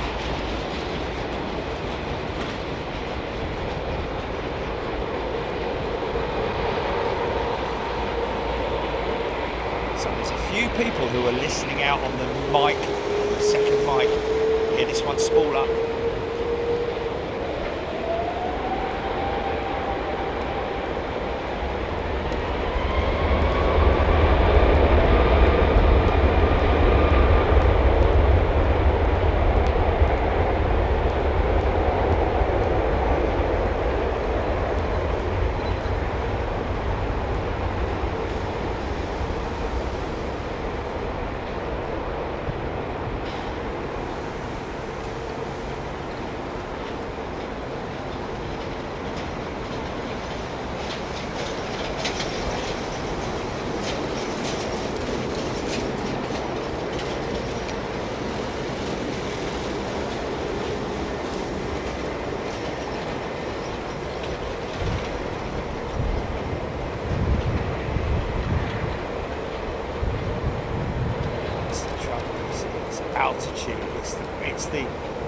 angle, isn't it? It's the attitude of the aircraft in terms of us being able to see anything like engine glow, because it's the wing that's obviously. Oh, there's another go around. Flipping out, what's going on?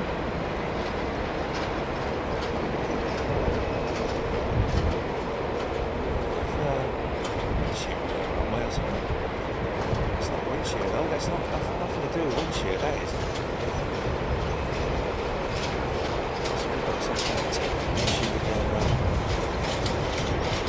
With the Q&H settings or something like that, I don't know.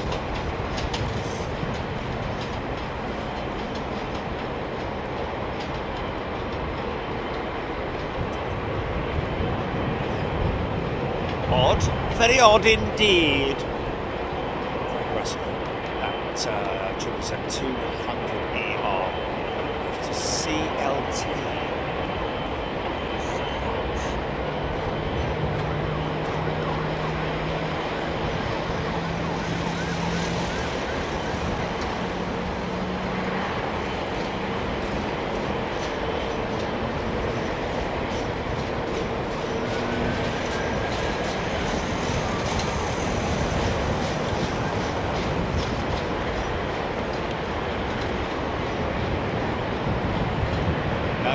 Slim Jim, definitely not the shed effect. Wind's obviously coming from the north part of the field. Looks like an almost direct crosswind now.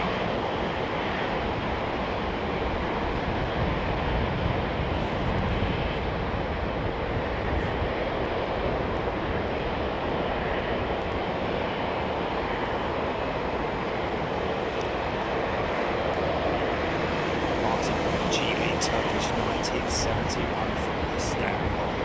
Oh, that was it.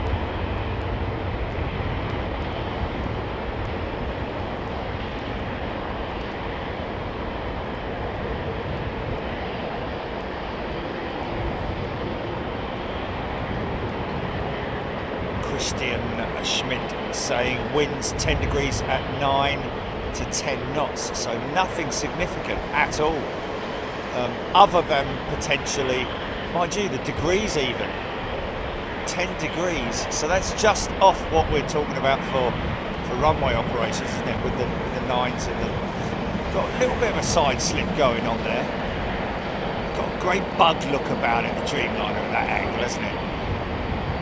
Techie bloke at plays, brand new member, welcome.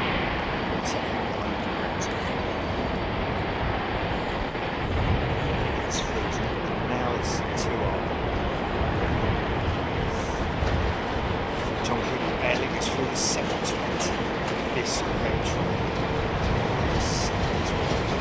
The Boeing 707 variant, the 720, which was the shorter long range variant of the 707, I think.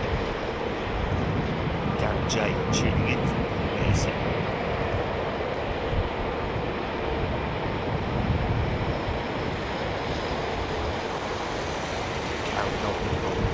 Lighting the aircraft beautifully. Yeah, I prefer a day like this when we've got mixed conditions. We've got some cloud, because it can get pretty damn hot in the summer down here. Wow, big blast there.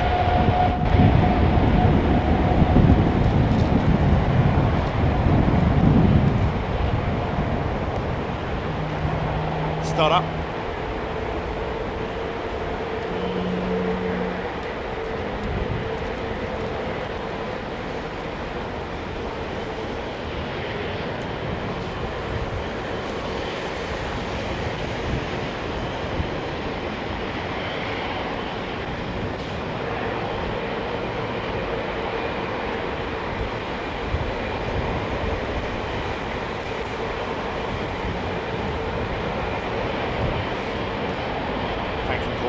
Skilling's gifted a membership. Very kind of you, Paul, mate.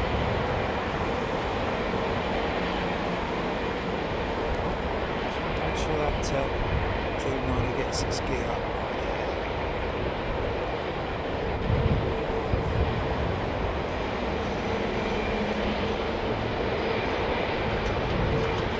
Engine start that you're hearing is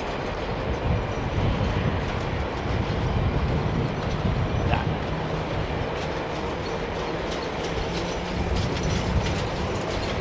Q80 triple coming out. Aidan Campbell and Cathay Pacific Cargo 747 freighter. 41 minutes out. Oh, let's all get like the dove from above, innit? Ooh, get it down on this runway. We've got to do that. Big engines, those Trent 7000s, aren't they? Got two jets. One taxiing down Sierra. So it's Q8 possibly.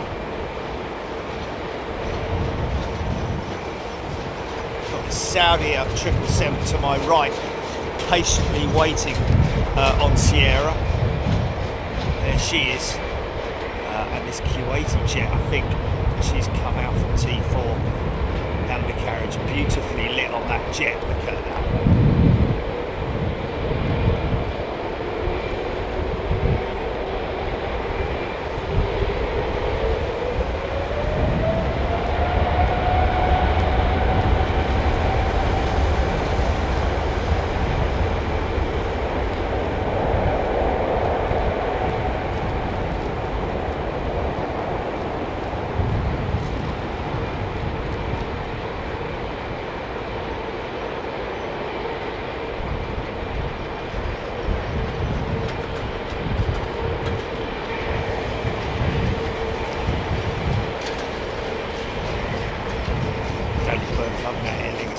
Great retro livery. Love to see it on a bigger jet like an A330 or something like that. But I think it looks great on an old CEO 320.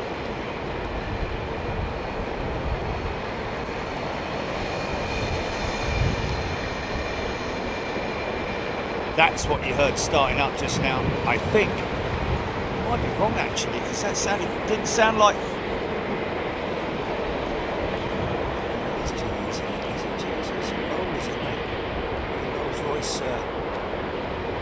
Michael K's gifted a membership. Thank you, Michael. Something. Oh, that might be what it is. That might be what we heard just firing up.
About 747 CX7 inbound to London Heathrow. Yeah, that retro jet looking a little bit sketchy with its replacement nacelle on it from one of the original jets, and not the white one. Might be on the other side though. Might look more retro on the other side. I don't know.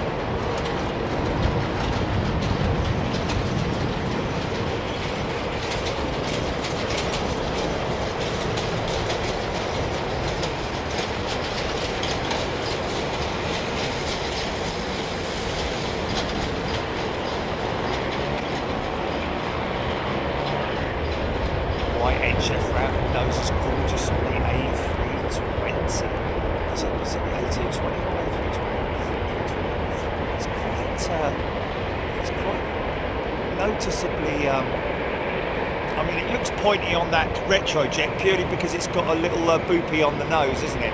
Oh no, both engine cowls have been switched out. When I say sorry, the engine nacelles, leading edge cowls. So you kind of have to look at it like that. Yeah.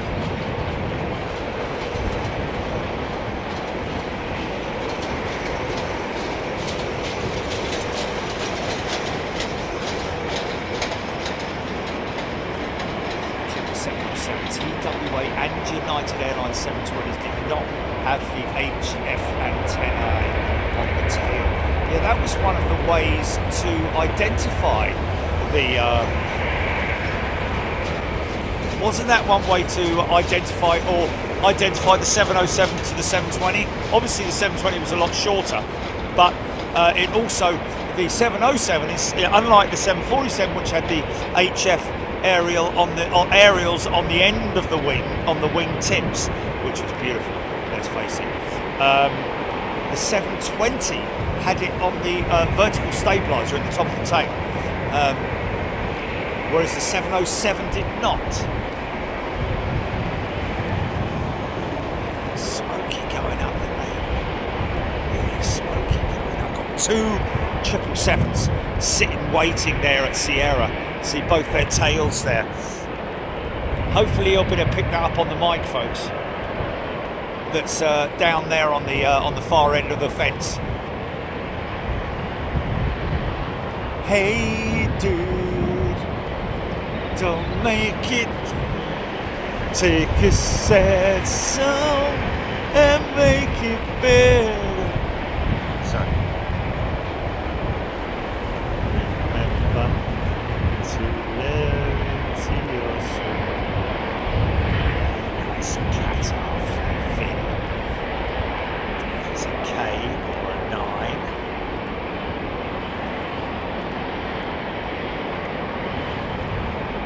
So interesting. So some of the 720s did not have the HF antenna. Sorry, I thought. Oh, most 720s did have the HF antenna.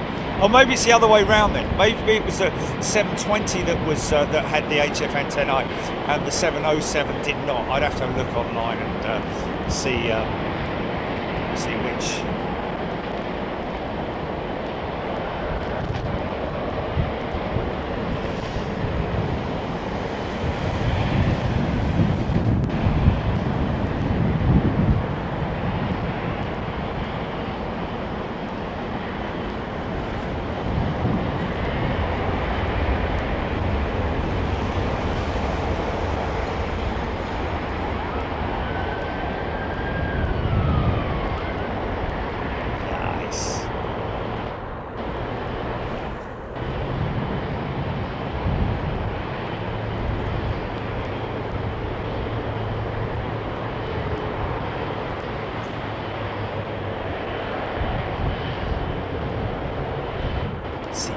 Loving the old livery on the Aer Lingus jet. See, we've got a bit of crosswind there. Not blowing them off course, but they're just automatically crabbed straight away.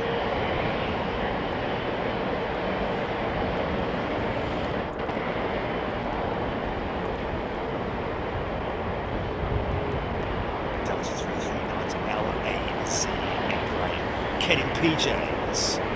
Rab H.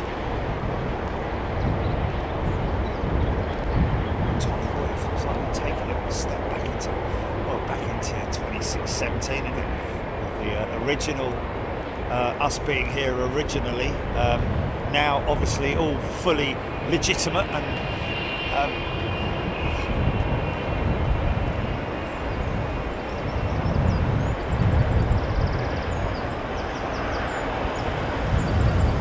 I'm going to get a blast from this one. Here we go. Get ready for the blast on mic 2, folks.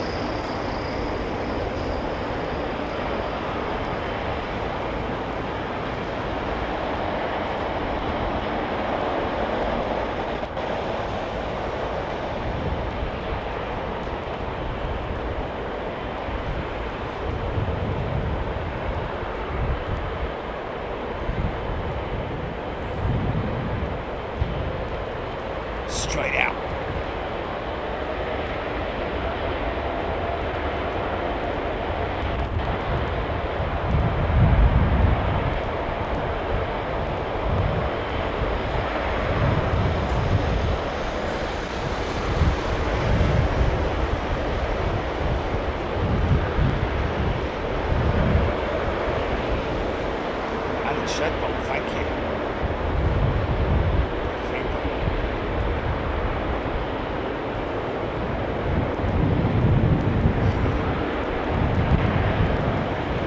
Yep, there's the blast. Smell of engineering.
Are you there, Chilly? Can you hear me or falling asleep? Oh. CXM 30 minutes out, Scott Cowell. All right. 17th Mustang 707 was longer but had fewer seats than the Max. Unbelievable, isn't it? Unbelievable how small the 707, yes, and yet it was a 4-engine jet. That's why it's confusing for a lot of people. Because you think of a 4-engine jet, you think of massive, but the Coronado was just was also a tiny aeroplane. Yeah, less seats than the Max. How about that 4-engine jet? Long haul travel jet.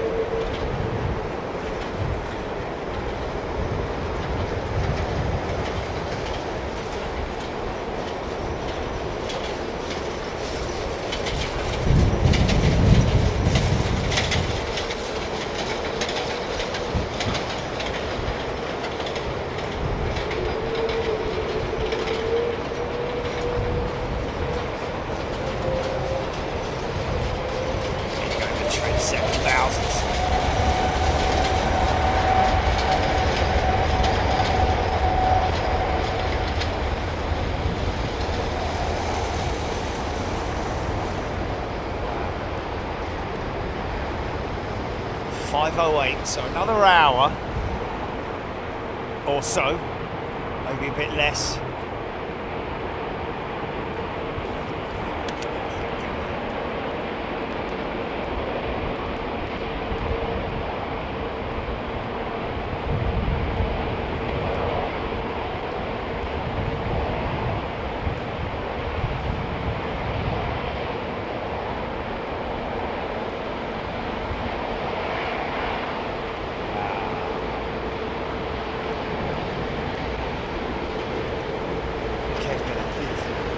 A330, taxiing out on Sierra.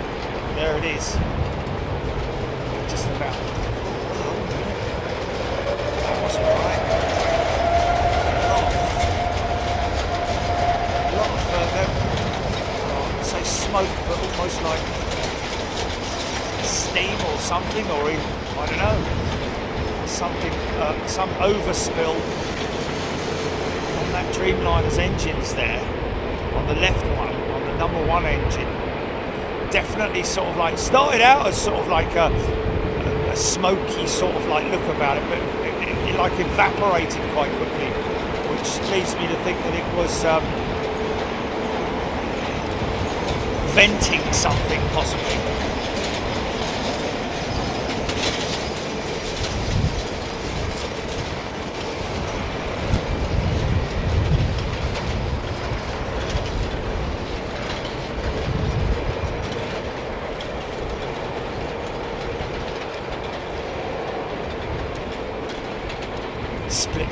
Loving the engine shot. See the fan blades spinning. How cool is that, man?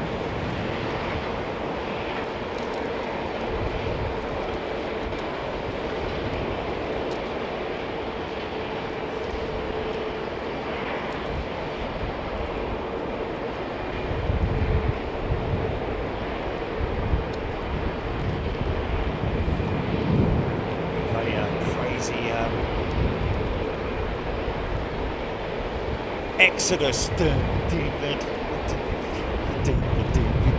Exodus.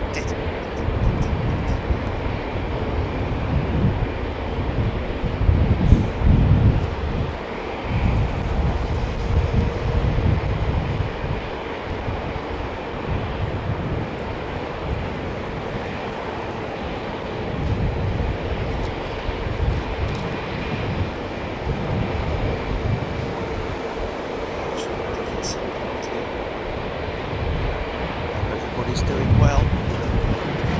This guy's ready to go.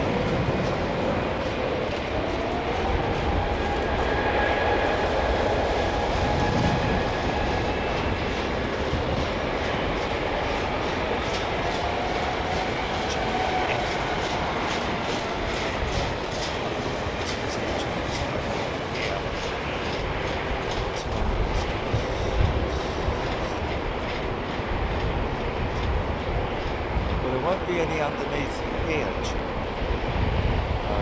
because we're on the far. Oh, really? Oh. Well, I've been in before, Jilly. I have seen them here before. They do come here, don't they?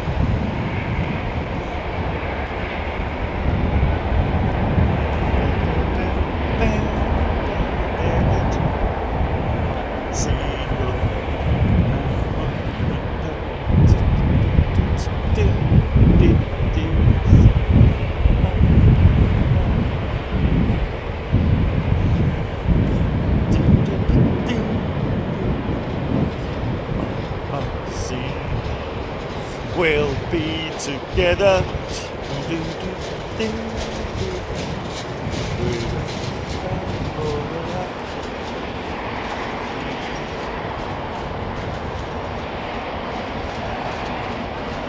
Airbear had made 406 over 2,000 feet. Wow. It's a massive wingtip.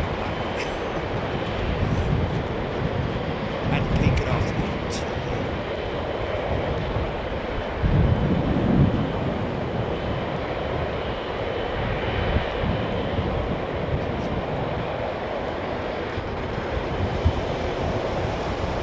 Yeah.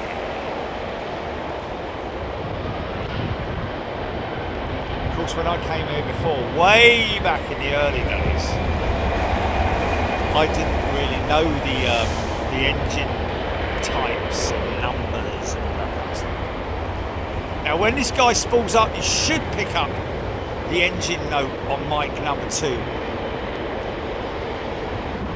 17th Mustang, water injection would have been seriously bad. Well, they used to use water injection on some of the old 707s, didn't they, for more power at different when they're flying from certain airfields at high altitude, and they made them seriously smoke. Conway engines, wasn't it? They actually literally had injectors for the water, kind of like what they did with Concorde with the afterburners, isn't it? They literally injected fuel.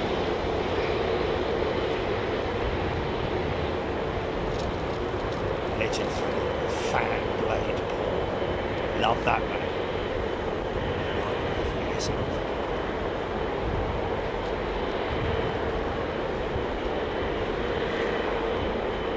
See the undercarriage on the A330.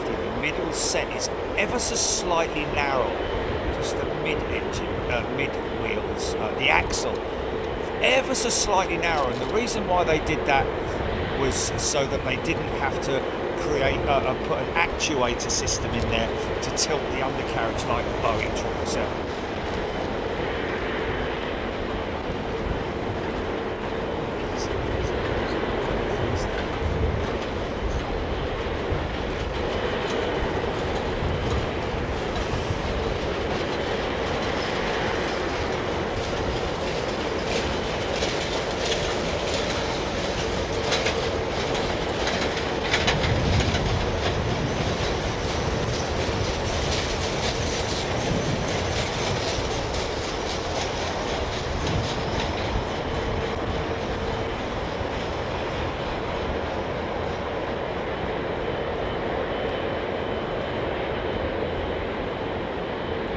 It's a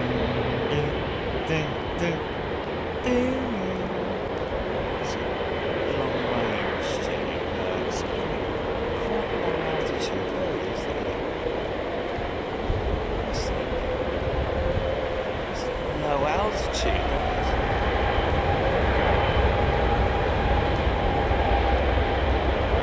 East End.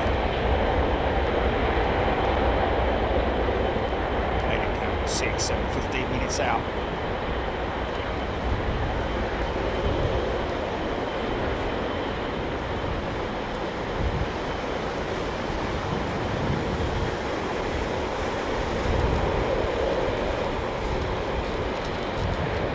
Nice going south to north.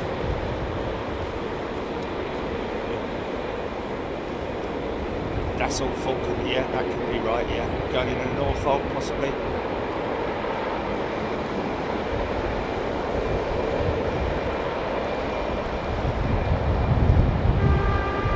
Mind that! Look at that crab. You have to make a right turn sometimes, son. Here we go. Wow. Not struggling in any way at all, but it's just interesting, isn't it, to see that. Here we go.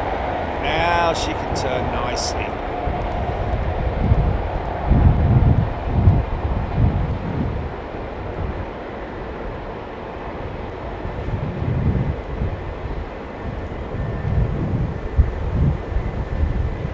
Yeah, we're all willing the Cathay 747 to come in on this runway, folks, for reasons that the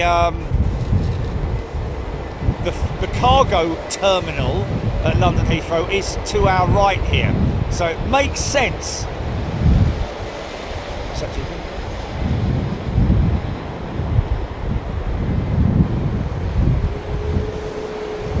Oh, it's a KLM in Braille, is it? Going into where? Oh, blimey! Wow, going to London City. Fair enough.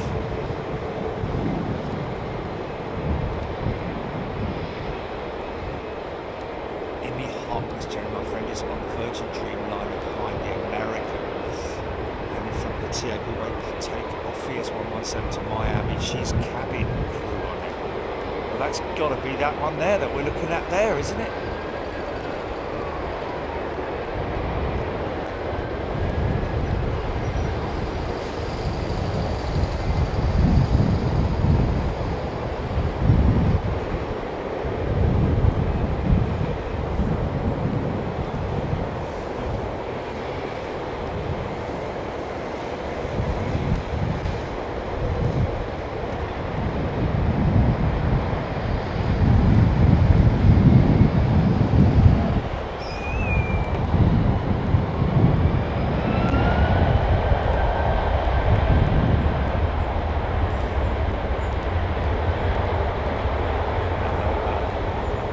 Example of faded paint on these cowls.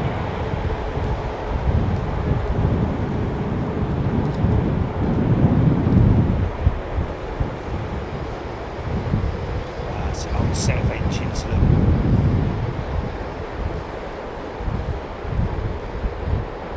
Possibly just resurfaced though, you know, reserviced or maintenance, gone into maintenance, but you never know. It's showing its age. 12 minutes.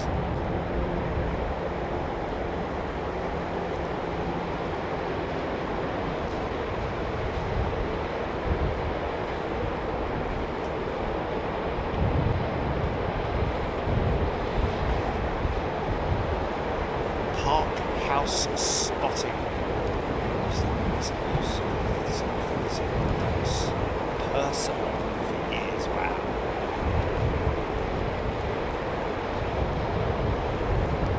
It's Cathay 330, is it? Like, moving into position.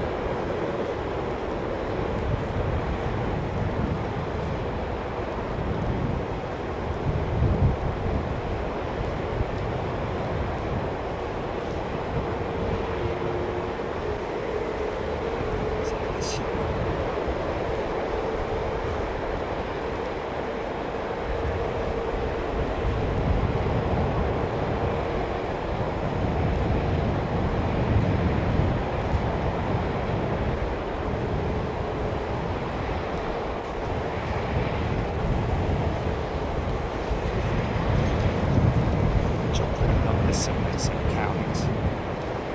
Yeah, I've tapped on them on the 747-8 GENX engine cowls, and they are about 10 millimeters thick. The carbon, the composite material is about 10 mil thick on those cowls. It's crazy.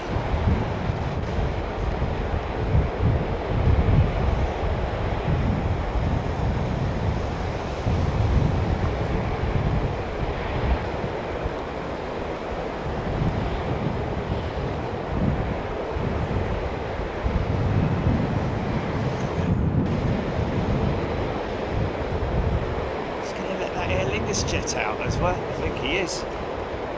Stand by.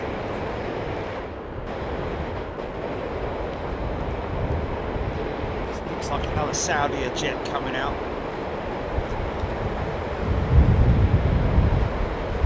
Deborah Sherwood. Give us 5 memberships. Thank you, Deborah. That's very kind of you. We are 09 operations, by the way, folks, just in case anybody's wondering. We are looking from west to east. They are on easterlies, easterly operations. It's more or less a kind of crosswind right now, but it is definitely, well,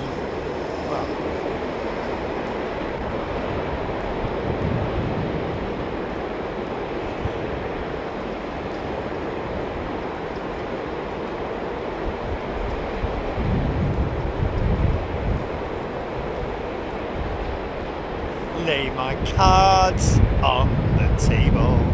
Do, do.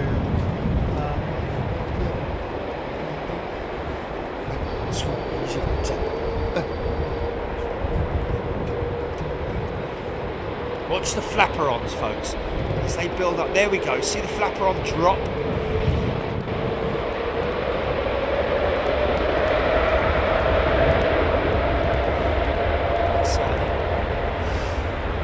Aid in terms of the and it just goes back up to neutral, then beyond neutral, and then it will settle back down again. It's the high-speed flapperons that you see there, which are, as you can see, they are at different angles. Already, I'm guessing, they are reacting to the crosswind element here.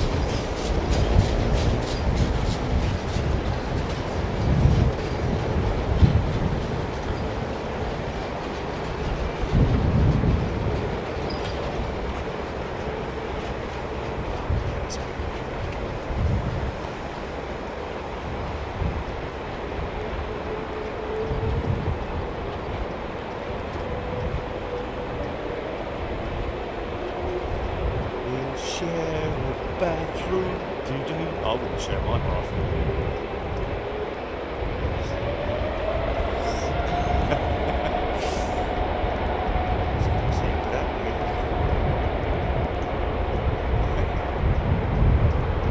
Yeah, but 10 mil is 3/8 of an inch. Never really sort of like a big fan of metric. 16 1/8 and 2/32 of an inch. It's like, really? 12 mil? Fine by me, isn't it? If you're using a very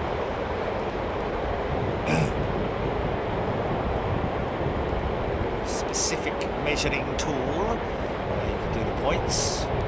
But, it's one of those big things. Can you measure that for us, John? Yeah, 4 inches, 3/8, 2/32, and a something else. What is it in millimeters, mate? 73 mil. Right, thanks. Or whatever it is. 3/32 and a 58 for the 1/74. Physics degree that measure something.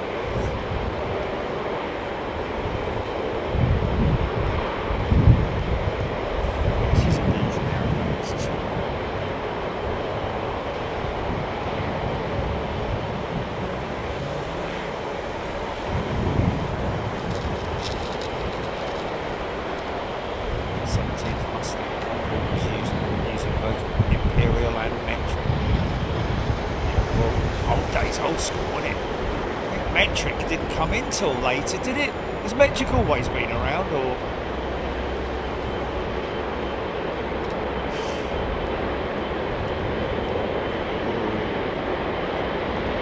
I hear engines to my right. Oh, look at that.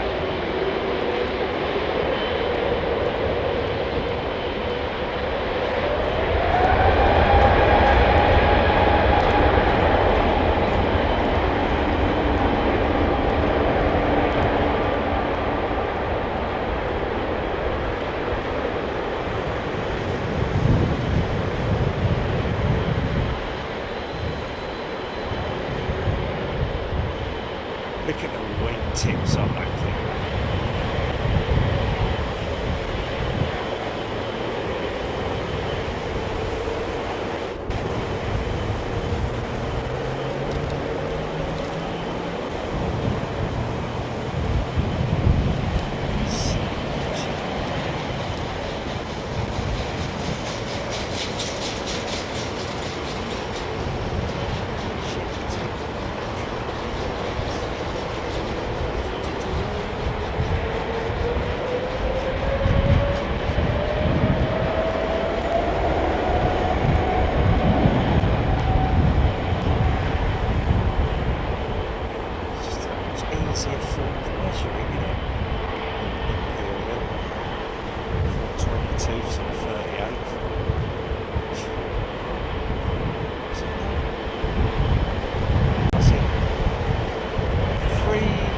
Inches, 13.232.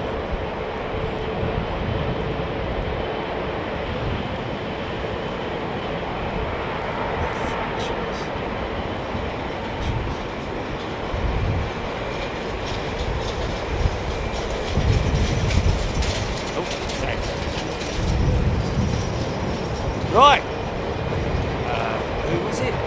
There's someone on that jet. Who's cabin crew? Daniel Byrne's CX-7 has left the hold. Well, if she comes in on 9 left, then we will obviously catch her taxiing over. Wow, big sharp turn for that jet, man.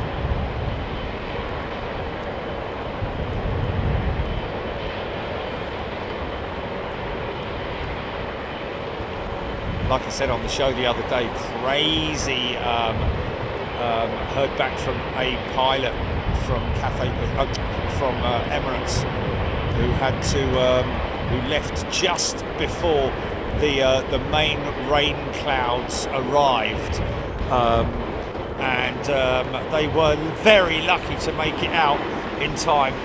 Had to take off into the actually in towards the storm, then sharp left, and had to climb very rapidly to 4,000 feet to miss the Burj Khalifa. Can you believe it? Insane.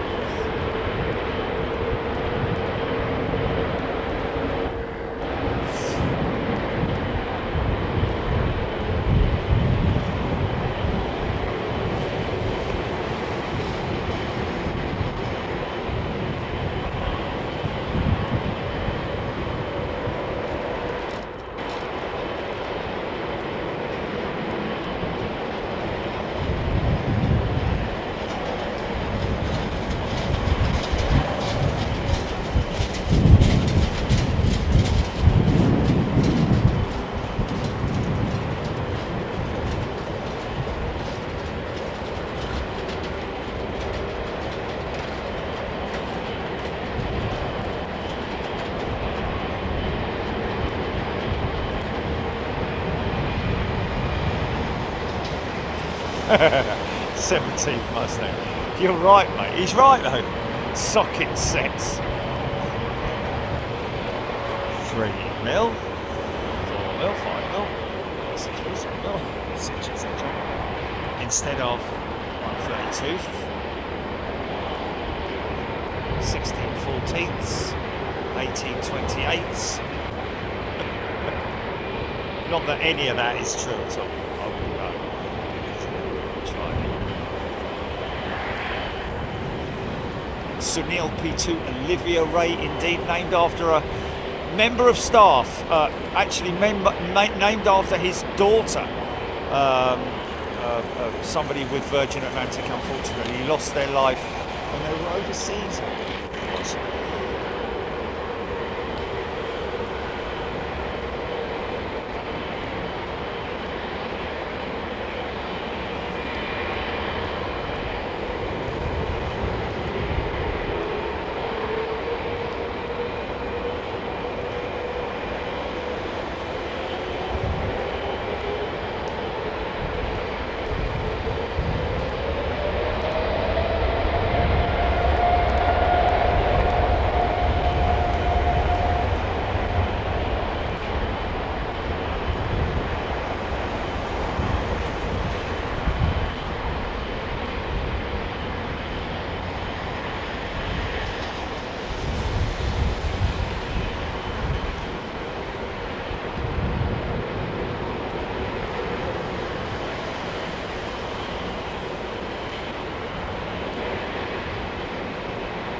What's that? 767?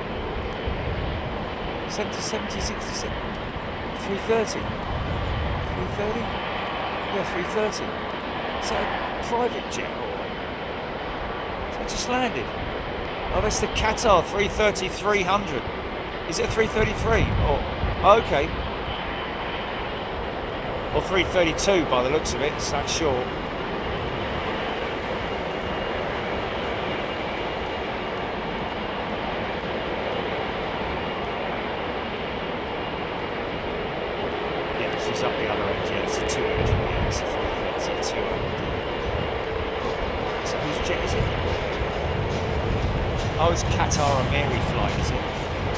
Crazy they got rid of their 747-8s and they've downgraded, left they downgraded.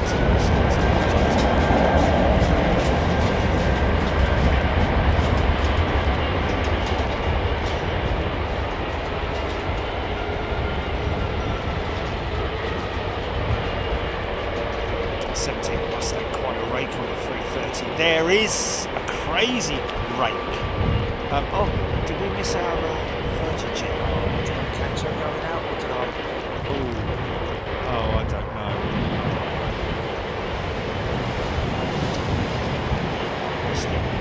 Did I miss it, folks? CX7 number 3 on flight radar 24 CPR saying.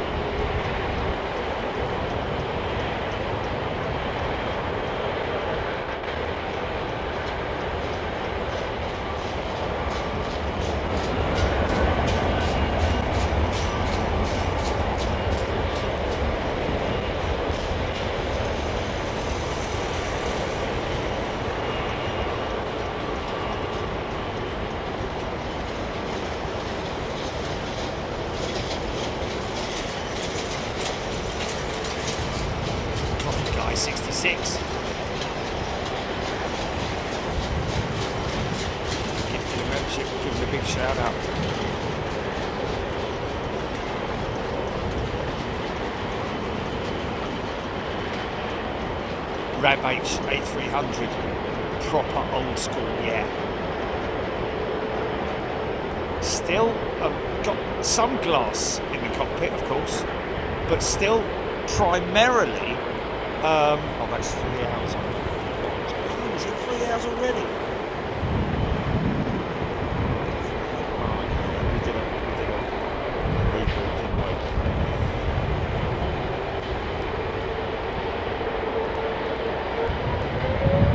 Loving the sound of the airport truck trailers, yeah. It's quite Bobby 13 has gifted 5 memberships.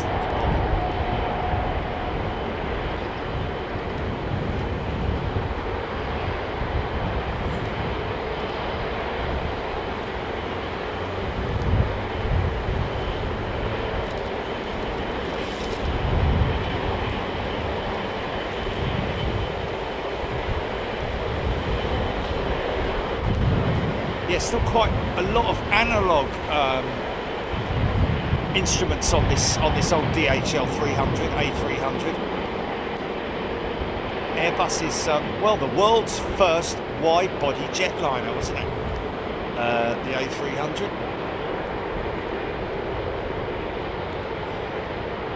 Bit of a funky shot, look. So free with the 747 total finals.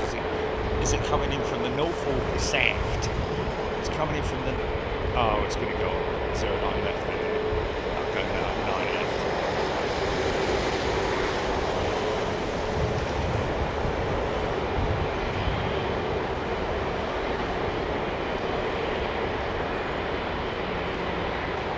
Martin 8 9 left for the Cafe 747. It should come. We might. Around 10 o'clock. Looks a bit like Fiji, didn't it?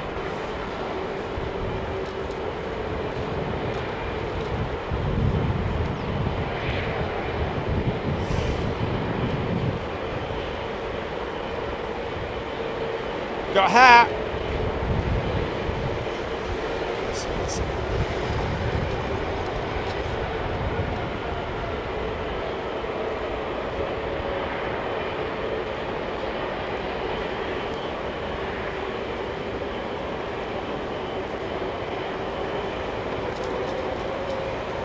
Yeah, I can understand that 17th Mustang. I mean, the thing is that, let's face it, at the end of the day, if a specific manufacturer is manufacturing to certain tolerances, if it's given a tolerance by the aircraft designers, then whether they measure it imperially or metrically, this isn't our man, is it, Gilly?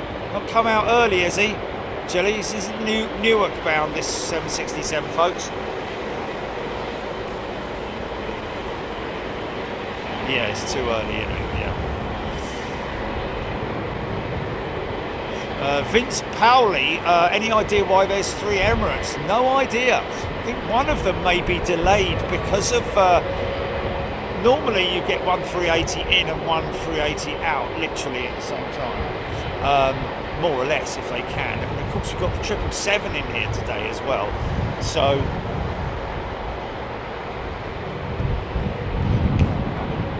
2 worldwide track, 1,256 people.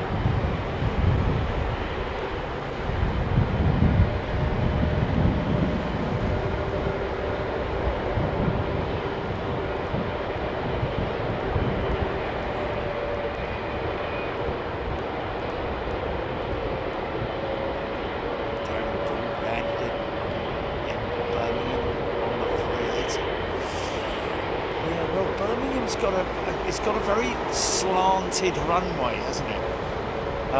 So you're landing into an upslope, literally, at Birmingham. Mark Howard.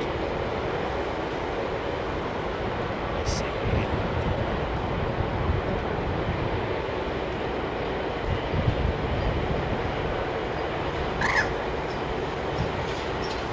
And anyway, it's not 767, this is 777, Jerry. 200 with United, isn't it? Bennett. Bleeding hooligans! Oh, is there one in front of me? Oh, yeah, there's it. Yeah, there it is. Yeah. Sorry. So I was right, yeah. And it's in the old livery and all, isn't it? In the. Oh yes, there we are. Martin P making a very valid point. Emirates trying to clear backlog out of Dubai so extra flights when possible. He's absolutely bang on the money there, I think. A look to left. I saw a beautiful aeroplane. Was that someone going into Norfolk? It is, isn't it? Right ahead of the plane.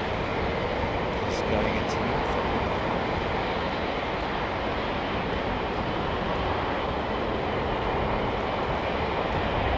Bombardier!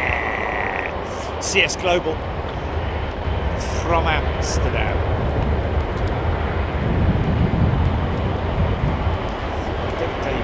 It's the clearance from the ground of the trim setting every time I see them. I wonder why it's so huge. Well, there has to be a minimum amount. It's based on the undercarriage structure itself, and you know, in terms of its compression rate on the undercarriage. But generally, it's all about the aircraft design. I mean, these Trent 700s on this 330 look even lower because of the rake of this aircraft. Look at the rake of it, folks. In other words, look how low the front is compared to the back. And if you look closely, you can see the back set row of seat windows actually almost curve upwards, so they can allow more access or more space in the loading compartment underneath.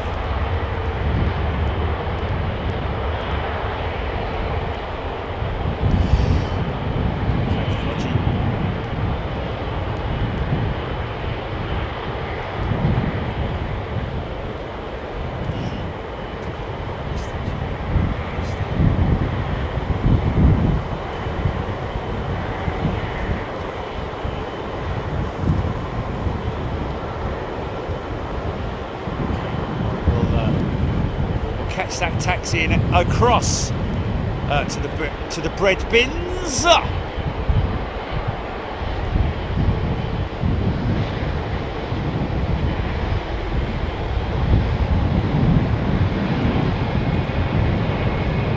What'd your last slave die of, mate? We generally ask politely on this channel, please show whatever.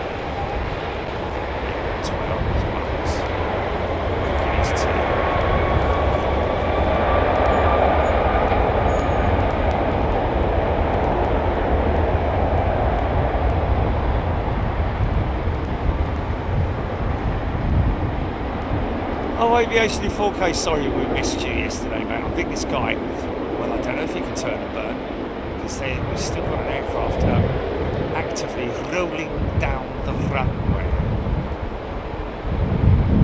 There's your actuator. See the angled one at the front there. The steering actuators there. Look, you can actually see the wheels turned there. Look at that. Linked to the tiller at the front as well. It has to be synchronized. Look how smoky that thing is, man.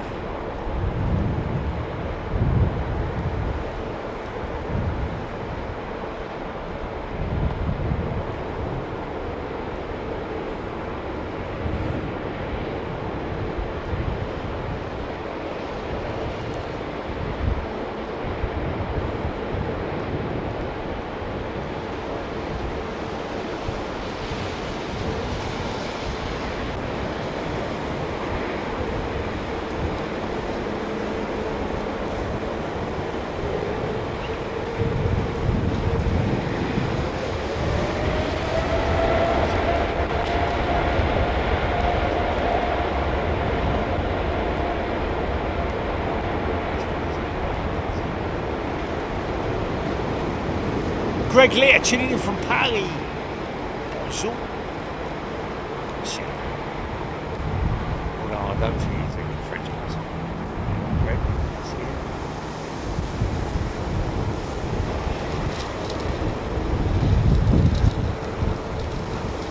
That looks like a Lufthansa A330.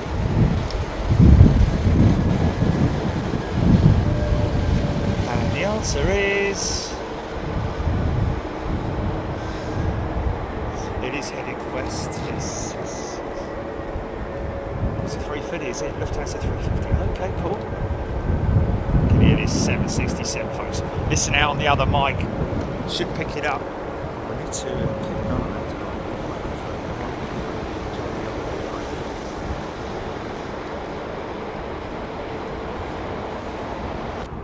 that. High percentage on all batteries.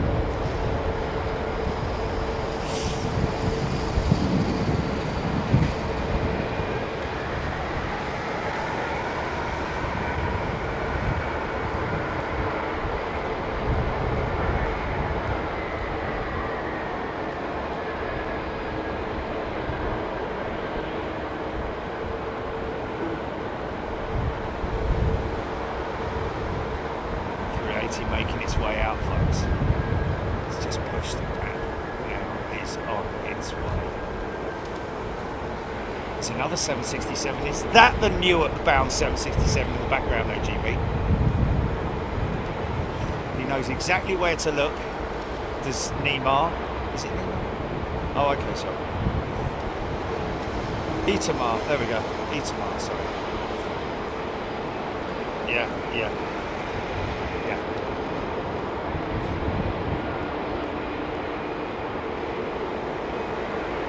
Correctly, it flew over.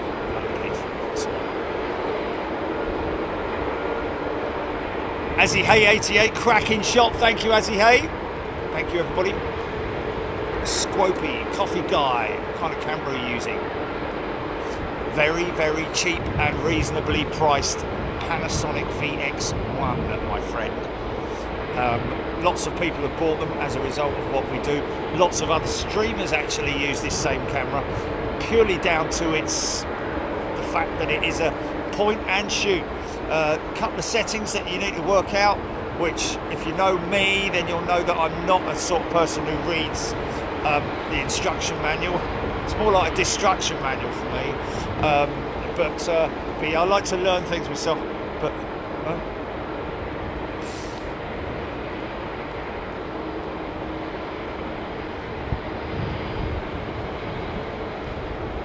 oh, okay. This 767 is a Newark-bound jet, but it's not Itamar's jet. It was due to depart at 4 o'clock.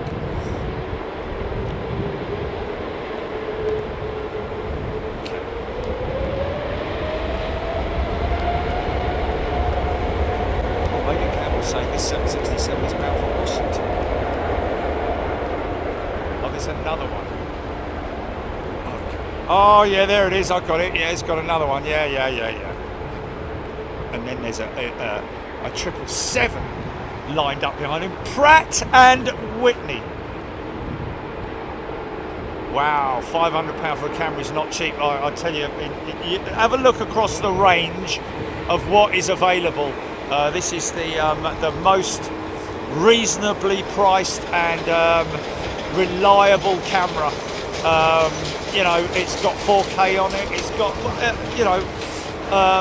and it lasts a bleeding. You know, if anyone's going to be a good reliable source of information about a camera and its reliability, then it's going to be us, based on the battering that it gets. What do you want from something? How much do you want to pay for a camera like this?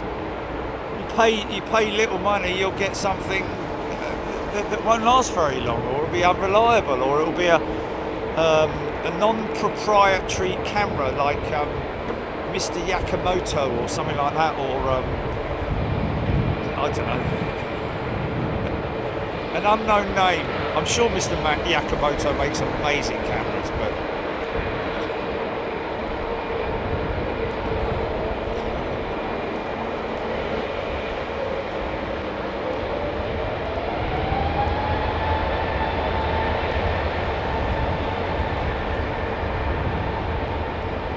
yeah.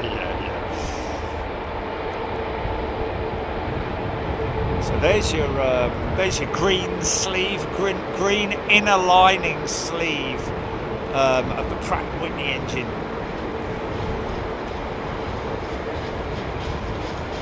Lee Woolner is back as a member. Welcome back, Lee. Aerocentric Fisher Price. Yeah, honestly, man, I mean, 500 quid is in the market of video cameras that have this kind of capability. And trust me, we've tried cameras that are double, 3 or 4 times the price of this camera, and they did not have the capabilities anywhere near what this £500 one does. So, you know, maybe your budget's a lot lower, which is fair enough. Not everybody can afford £500 camera, but if you're using it for business purposes or for whatever, then yeah, it's definitely worth the outlay. Lawrence Cope, I have the earlier version of the camera you have, and it's brilliant. There we go. Just waiting patiently. Going to see a ton of those in Anchorage next week, folks. Now, missing out on the second mic. Let's see if you can hear that one coming up the ramp.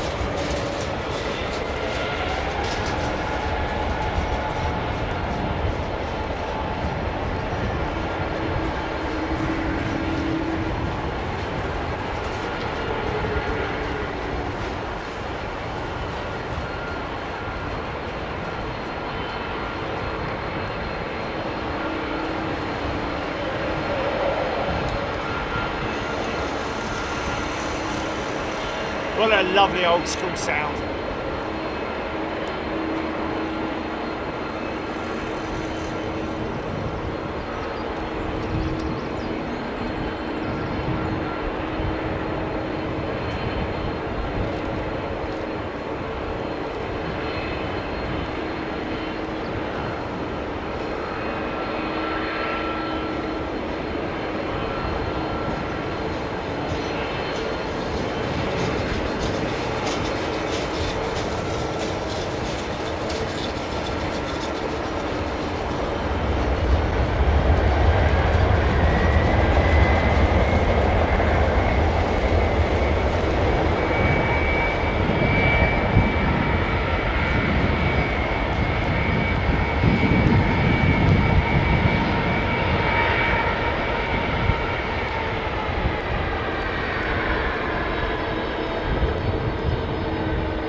It is a Dash 8 for freighter, intercontinental freighter. Oh! Pratt Whitney's. That's the answer to the Trent 8, really, I think. Watch this thing smoke.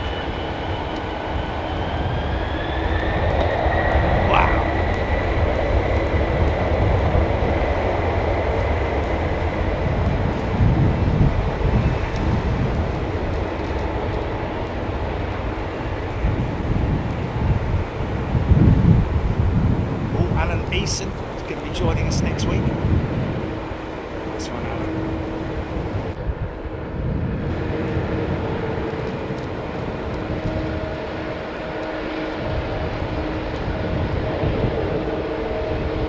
Listen to those Pratts. Might hear a bit of a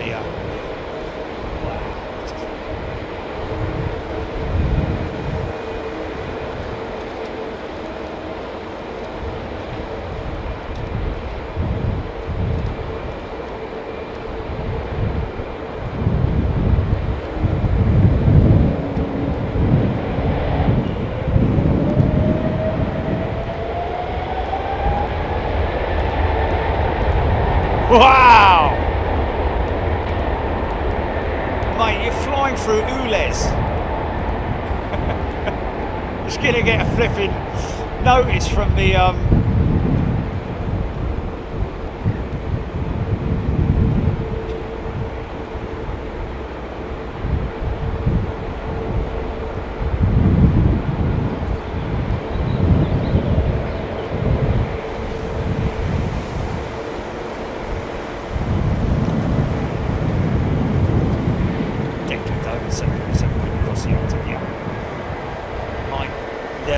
now. Wow, it's another smoky Joe in it, really, in a way, with those old Trent, with those old Pratt Whitneys. Wow, that's worse than a 7.6.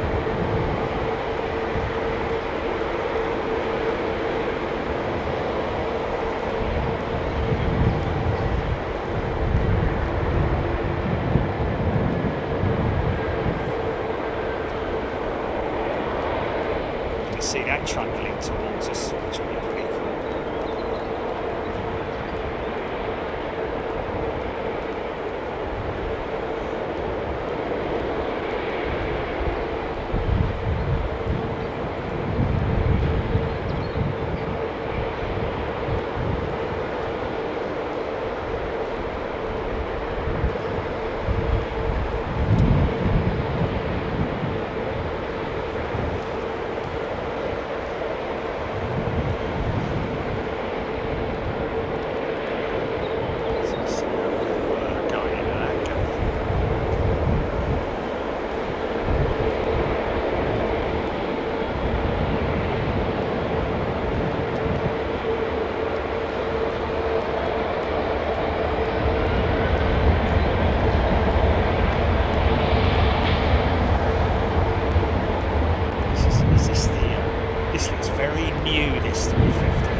2024. Was it 2024, did you say?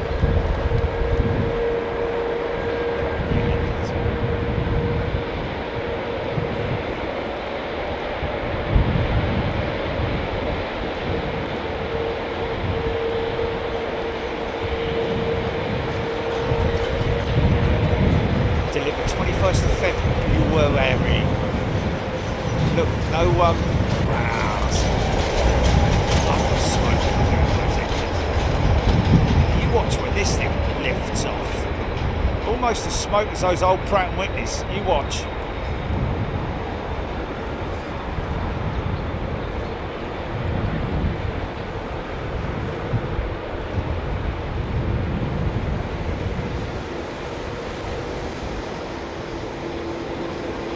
Shot of this stand by. I can smell those engines, man. Although they smell clean, if you know what I mean. You know, when you smell a, you know, if you go to a racetrack and you smell a new car racing, it's got that smell about it. New engine smell.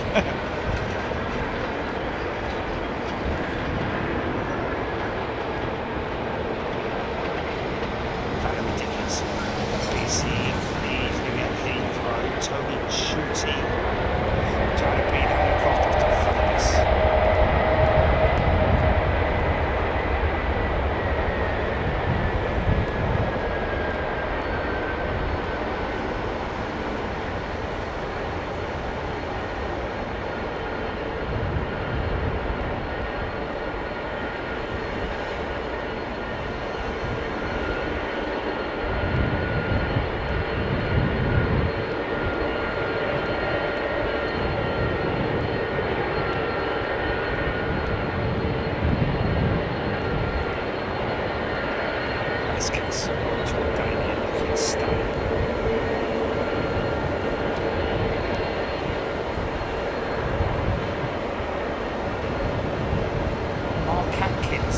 Drove 175 miles. Wow. Well, he would drive 500 miles and he would drive 500 more just to pick the camera up from the store and then go back and put it on.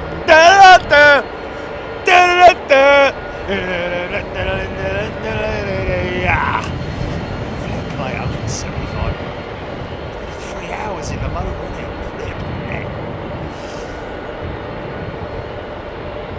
Warren, love the sounds like Virgin's old 747s, yeah. Yeah, Virgin 747s did have Pratt Whitneys, didn't they?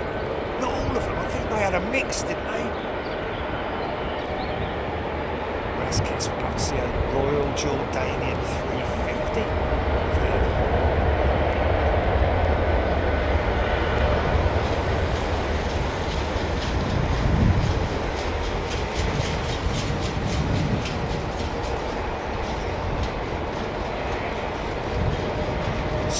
Old school 767.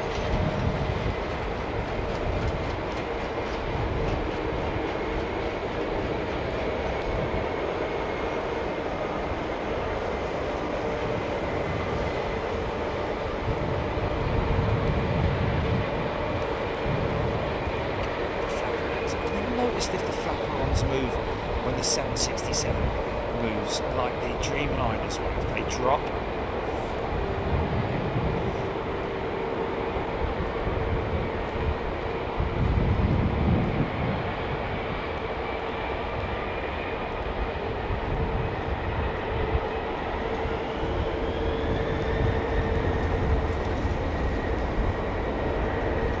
No, they don't, is the answer to that.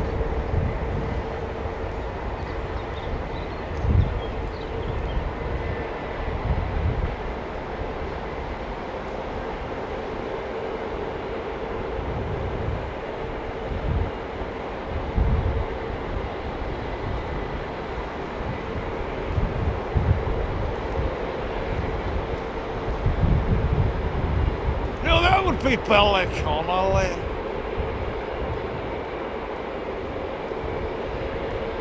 Pico, that was not our 767 pilot. was. UA921 is what we're looking for.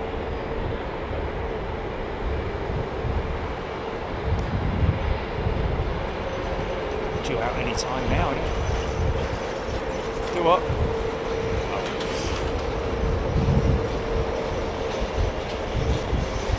Oh, you missed one. Oh.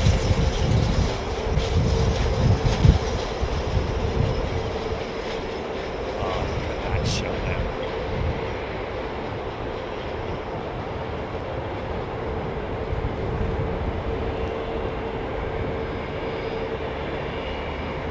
Oh, funky shot. That were a funky shot. You counter. He's trying to hide behind. You can't hide, mate. Oh, okay. I'll come then. Trying to hide. Sneak it up here. Jump it.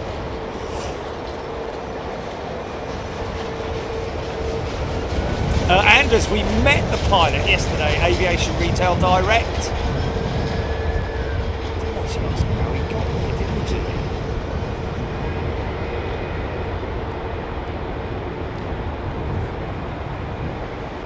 No, how we got to ARD.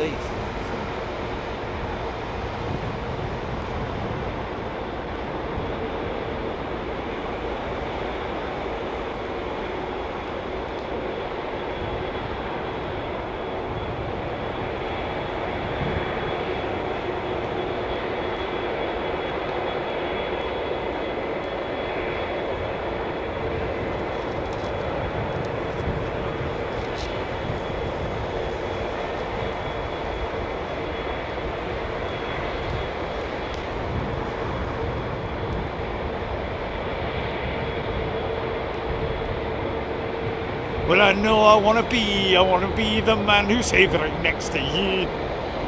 Or whatever it is.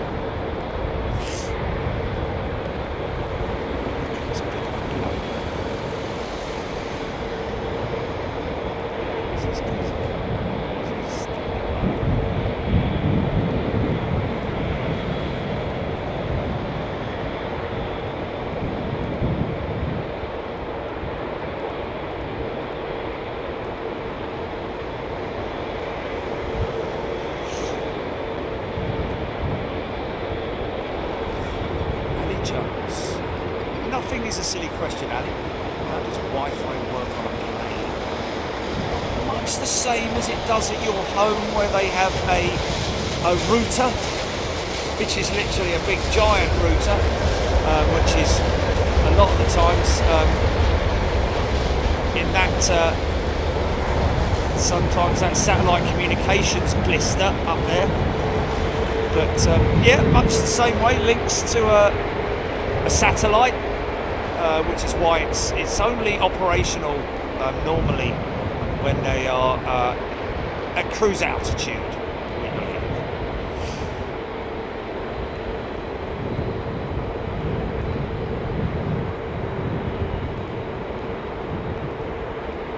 Oh, Declan Donut, NetJets and Saudia Dreamliner are coming to you from the Runway Sierra. There we are. Yeah, NetJets being the private jet operators. I think we can rip one for about £1 million or something stupid like that. Crazy amount of money. I don't think it's 300 grand for a sort of private flight across the Atlantic or something like that. I don't know. Maybe a lot less than that. Rascas, each engine weighs 6.25 tons, so 25 tons of engine alone. Wow. 5.48 meters long each engine on this A380. Oh, and I've got a beautiful, strong smell of kerosene.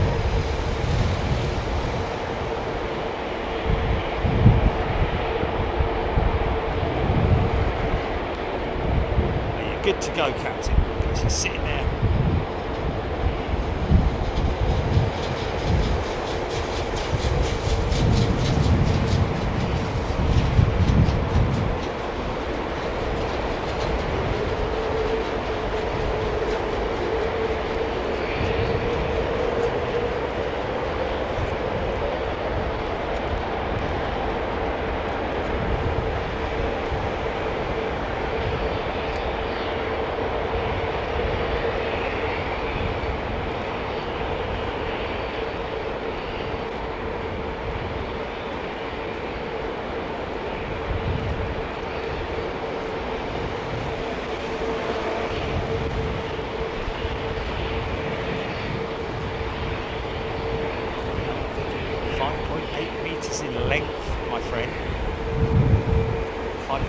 meters, not 5.8 feet.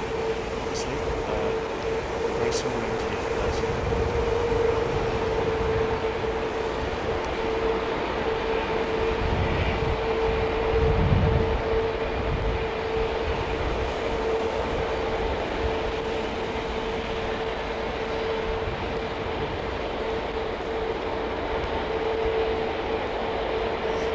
This one, Engine Alliance Engines, GEPW, yeah, GPW 7200s, I think they are.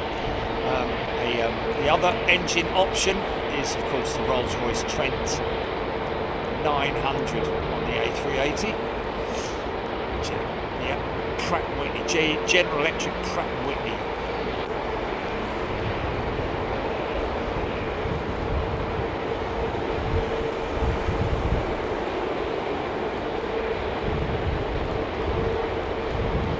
Oh, 17 motor. What is 5.8 meters in feet? Oh, okay.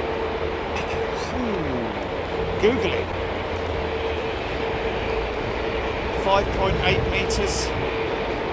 Let's say probably about 25 feet, something like that, possibly.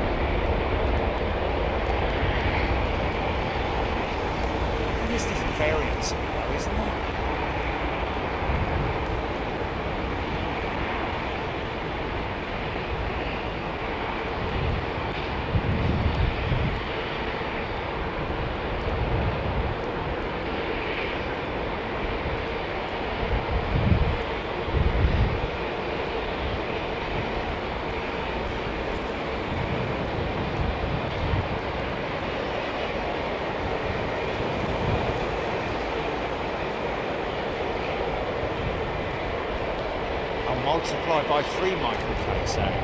Right, interesting. Multiply by 3, eh? What do you say, 5.4? Okay, so not far off 20 feet, are we? Oh, Phil Marshall. Multiply by 3 and add 10%. So, what do you say, 5.48, say 5.5, 5, 10, 15, 15, 16... and then another 10%, 1.617. Not far off 20 feet, is it?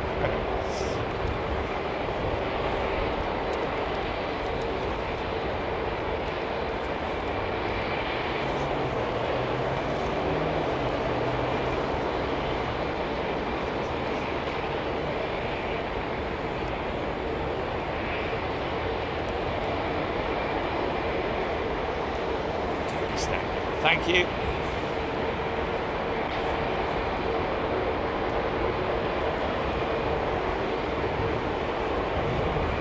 You there, GP? Chris Clark wonder which passenger aircraft has the best power to weight ratio. Well, it depends on how full or empty the aircraft is, doesn't it? Really, I'm guessing.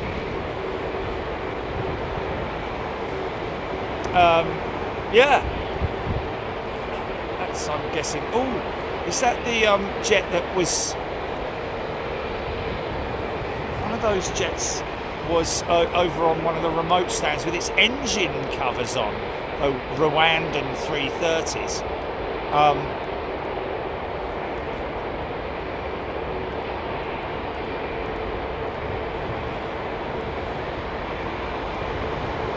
Jeff Langston, big shout out to all those maintenance guys looking after those incredible jets, yeah.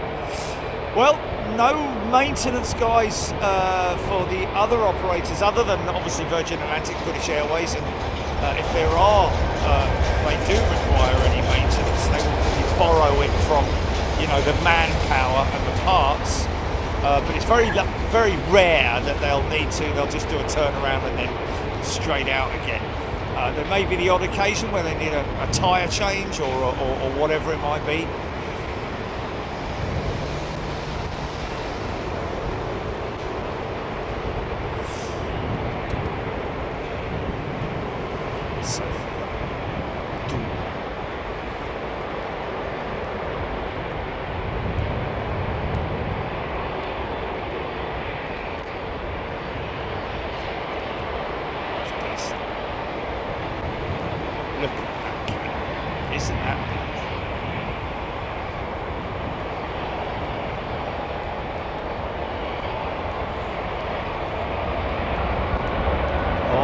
the time.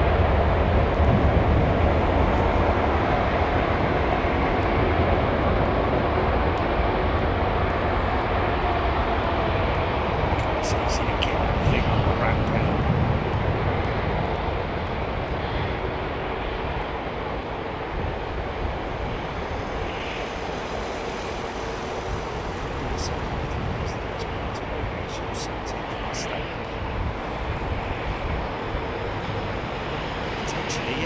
To 11 powered 757. A lot of power there, isn't there?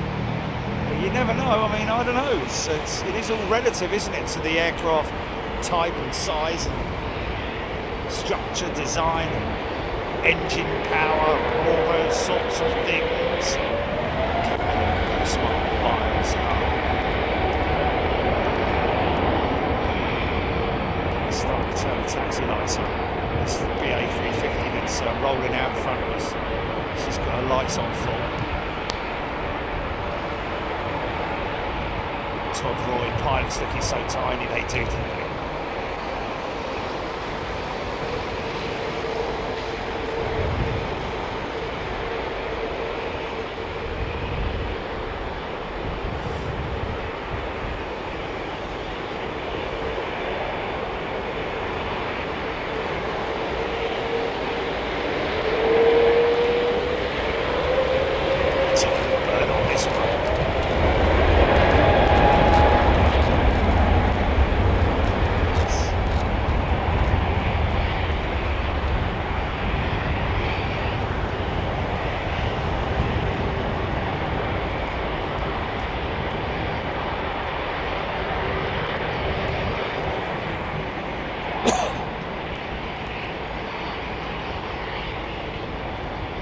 Oh, screaming emu is here.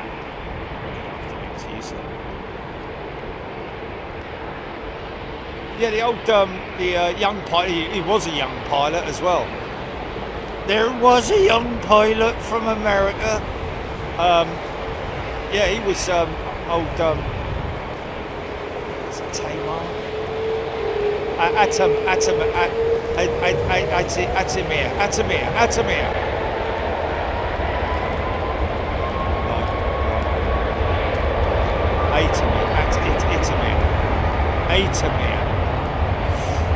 Itamar, that's it, Itamar.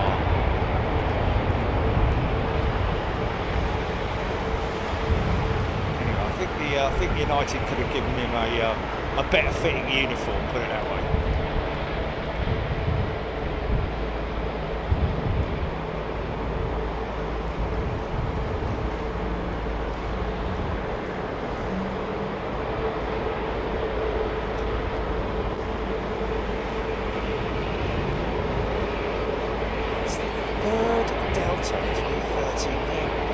Oh! Do you remember when we got some moon shots?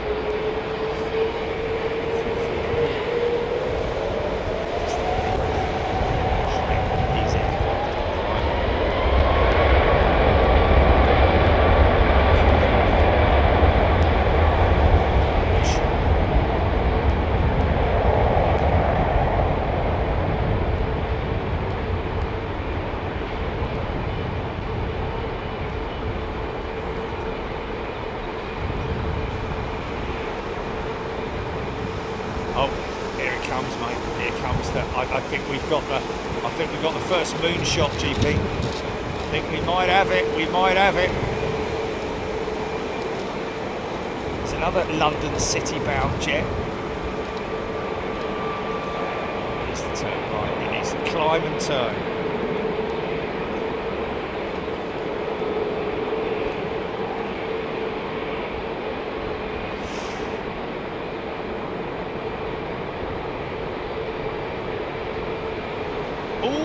No, stand by. Exterminate! Watch this. Is it going to focus? Hello.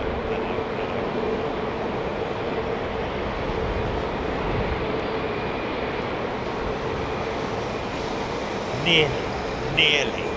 Very nearly. What's up, GP?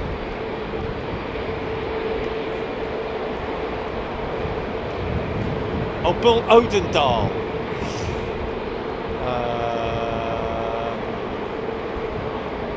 Oh yeah, just wanted to thank Jerry and Jilly on the brilliant photo with my nephew Tyler last Friday. Thank you so much. And it's an honour to have people ask for my photo. It's, you know, I'm honoured. I don't know about the people being honoured, but it's an honour of mine to, you know, put that into the memory banks of young lads and lasses, future pilots, potentially, engineers, technicians, cabin crew, company leaders, all that kind of thing. All I try and do is ask them to work hard at school, because it means a lot. How did that thing go?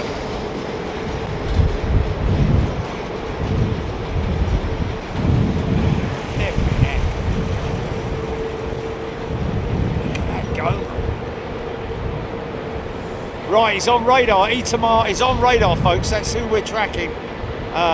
United Airlines, UL, what was it, 9? UL921, folks. 767-300 to Newark, and he is pushing back now.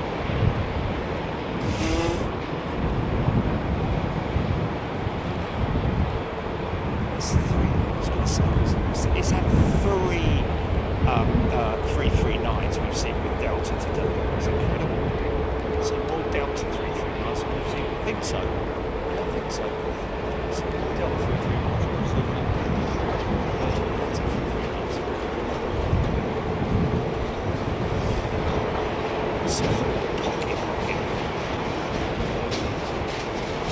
Oh, East Anglian. Yeah, you're right. Private jets must be up there with your power to weight ratio. Record breaker!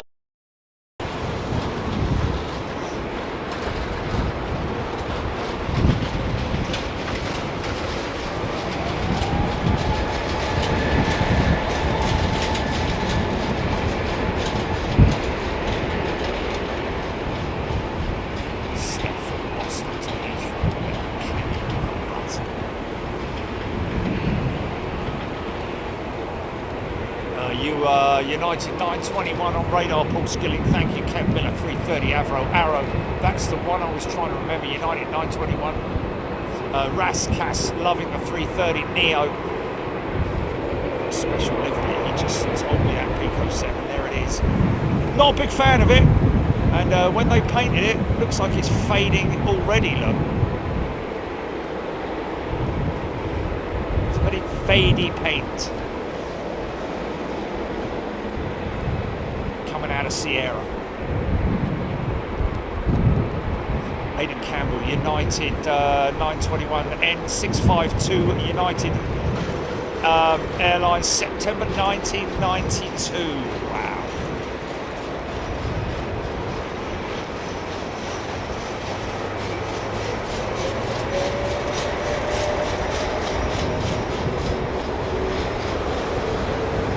Thank you, Nick. Delta 33.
stay in one position. I'm not sure if they've got any sort of like twist on them or what, but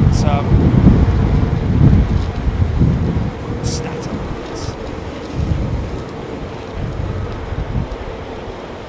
Trent 7000s. Making Rascas. Replacement from the Trent 700 engine, of course.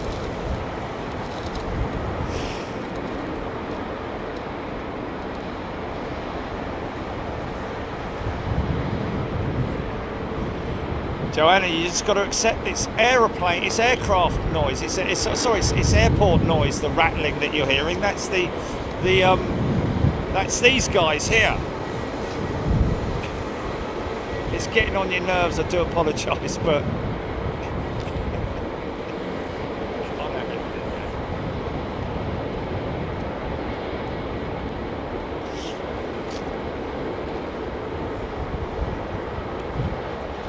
this noise here. It's all part of the airport noise, isn't it? Can you stop, mate, please? And tell all your mates and all. Thanks.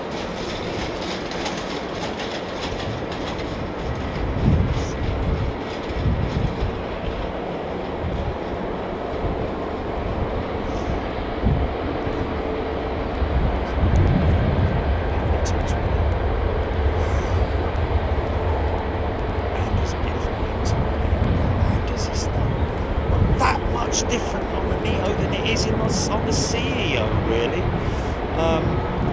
As far as I'm aware, the Neo and the CEO engine are wing. Oh, careful, it's another rattler.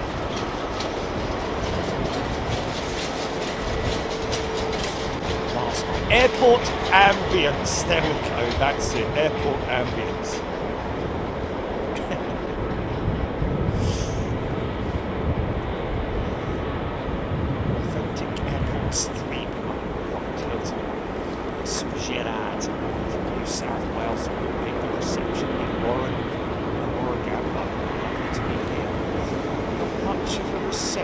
Oh, Susan Gerard, tuning in from New South Wales. Not a good reception in Warragamba. Wow, is she out there in the middle of the boondocks? Wow, how cool is that? Michelle Barnes got used to it now until someone's mentioned it. It's okay. We're only doing it down here.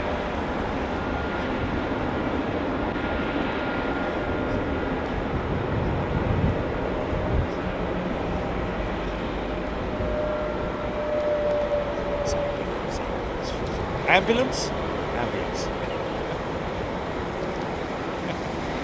Loves the ambulance. What ambulance? There's another Wookiee there, though.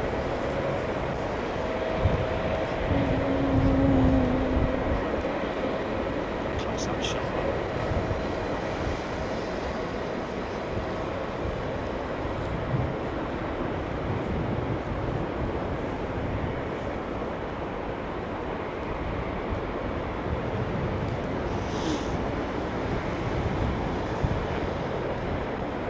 Two Swiss 220s lining up next to each other, one going full length, one going intersect.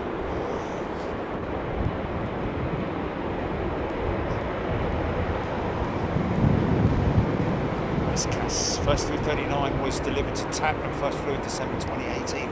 Didn't we see it? Oh, it was the 350 we saw for the first time in Schiphol, wasn't it?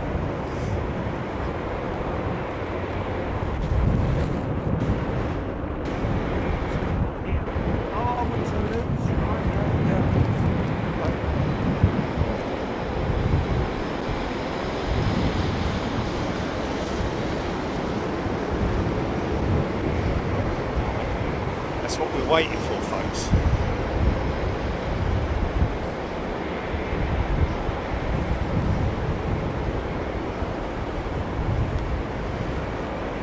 This is what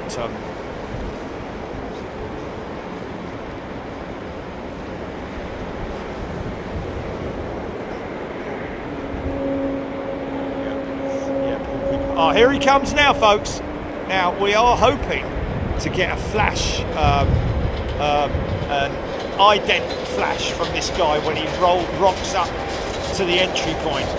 Not yet, but here he comes now, ladies and gentlemen. A pilot that we met at Aviation Retail Direct. How about that? Isn't that crazy? Came in there with his uniform on and everything. Fresh off the plane. Parachuted down.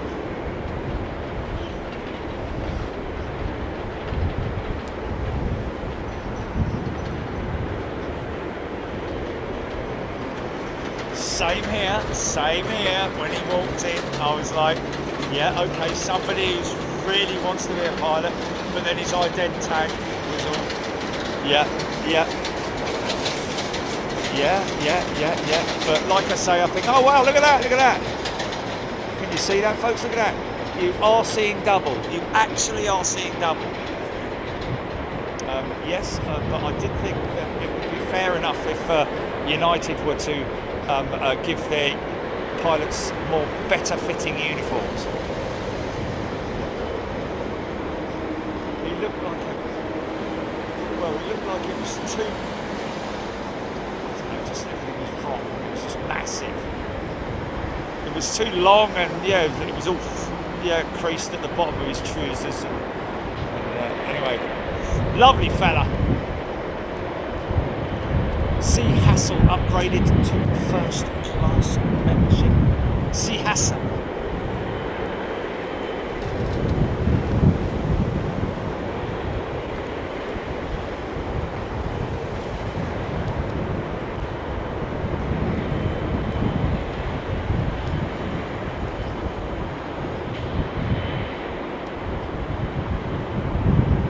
Yeah, sometimes Leslie White making a point that, yeah, it's not just on spool up that you hear the howl of those engines. The howl that you hear is actually not, it's air across the fan blades, low speed air across the fan blades, which is why it doesn't happen all the time.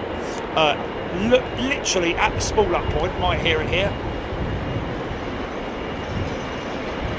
But it could be on approach as well. Wow, look at that KLM 737. He's halfway down the runway, for crying out loud.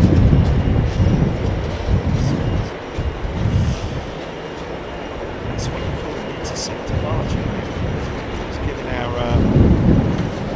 man a little bit more time to get his way down there. Here he comes now. I told him to look at the end of the ILS and look directly across, and he'll see us there. I've got my high-vis coat on, as I always do. We did, yes. Well, you did, yeah.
Oh no, he didn't.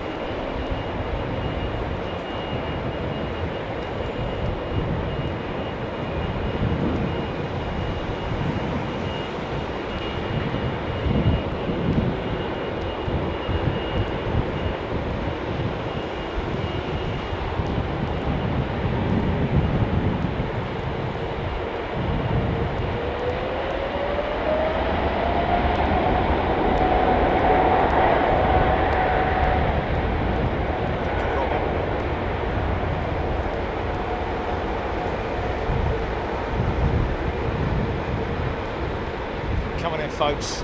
Let's get into number 1. United 921 on your Flight Radar 24 app. Go into the top search bar, UA921. Select it, go to live flight, bang, you're done. Jazz is a returning member. Welcome back, Jazz. C. Hassel has gifted 5 memberships. Is it Hassel or Hazel or Hasley? Or my apologies if I've pronounced it incorrect.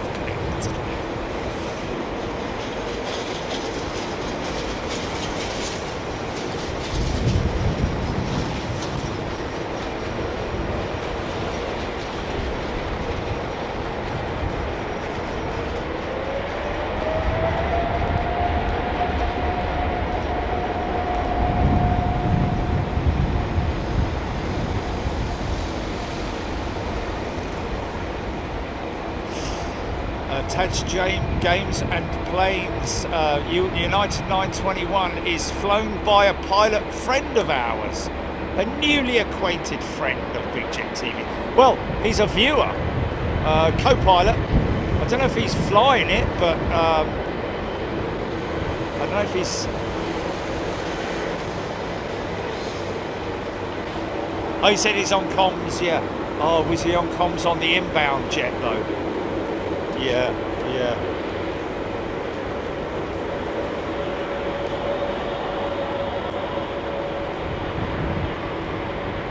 Number 7 CPR, thank you.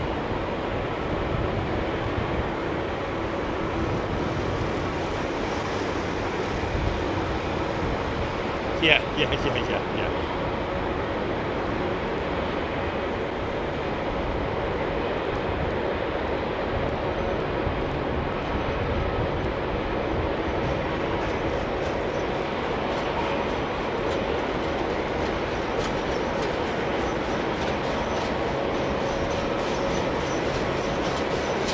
Number 3. His name is Itamar. Actually, very close. I'll ask him. First officer. Is SFR?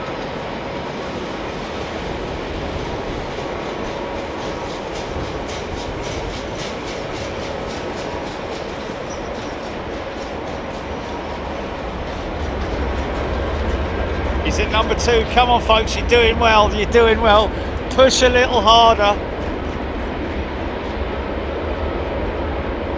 There he is. 667. 200. 300. Sorry, my apologies. Yes, 300.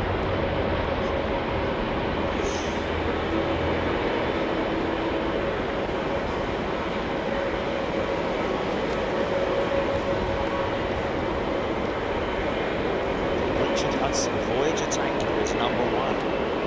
Interesting.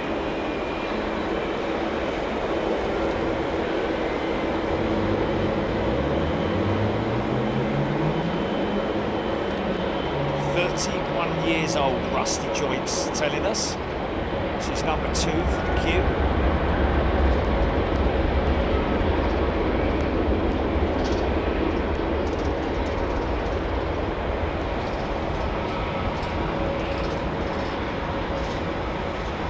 We actually, is it number 1?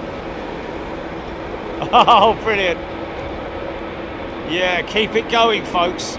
Don't veer off. See the steering mechanism working on the 777. Back gear, look at that. You have to kind of know exactly what you're looking for.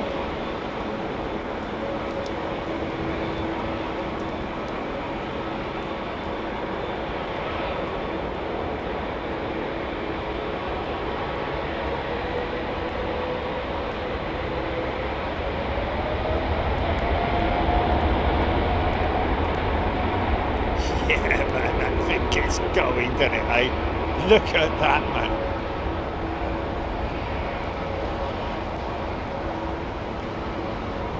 Good old Canadian hospitality. Keep it on him. Get the right one, mate. There you go.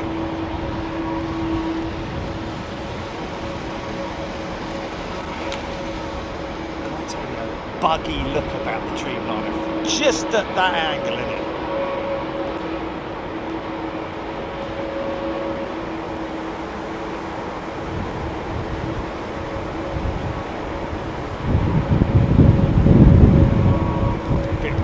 conclusion there.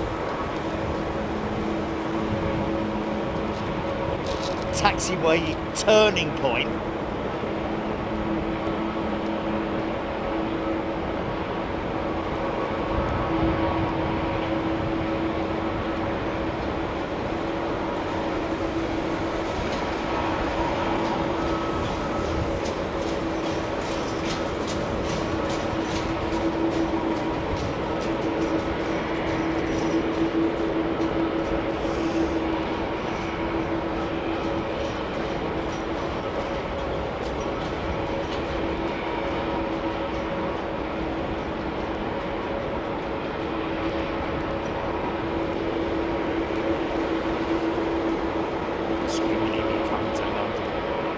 Got to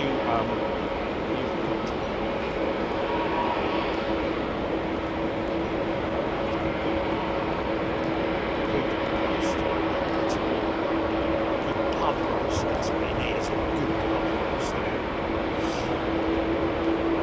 Some of the street places.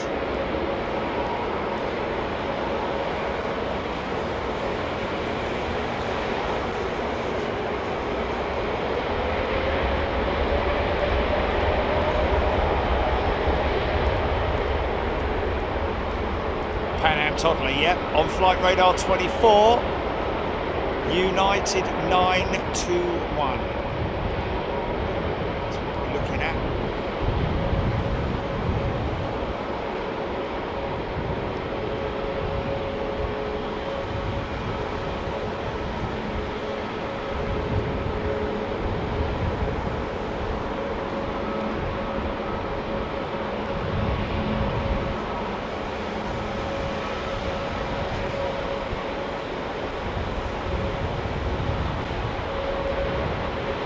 Somebody saying the woods. Obviously the woods family.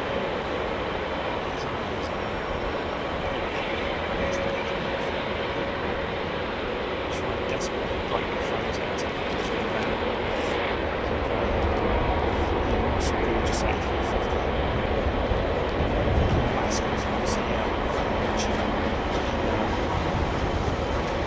delayed time.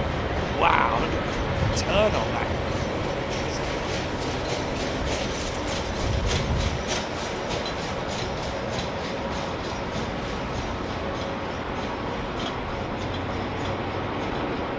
GBYAA, love the 667 flight was dash 260 I love flying on the 767. Very strong. Just get that feeling that it's got really strong structure to it. And when I was speaking to Itamar, well, actually it was somebody else who asked him how much longer before these 767s are replaced with more modern jets. 10 years, he said.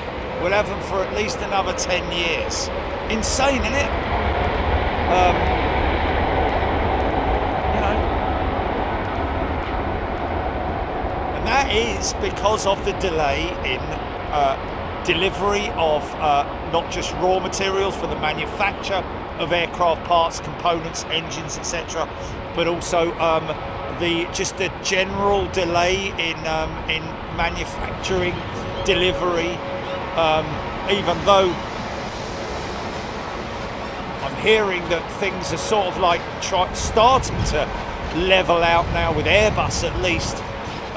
Boeing are still going to be behind by some way in terms of their capabilities for delivery, down to the reasons which we already know about. But yeah, it's a great shame. I've got to say, it's a great shame. We want to see more Boeing jets,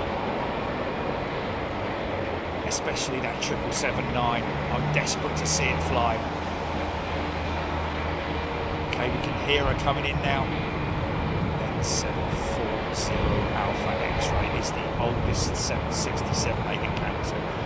Denise Nichols is a returning member. Welcome, Denise. Welcome back. Okay, looking out for the the right-hand seat, of course, which is where Itamar is going to be sitting. But at some point, It is all dependent on how much the skipper likes the idea of doing this or not. But if he does, he does. If he doesn't, he doesn't. We might get a salute out of the window anyway, at least.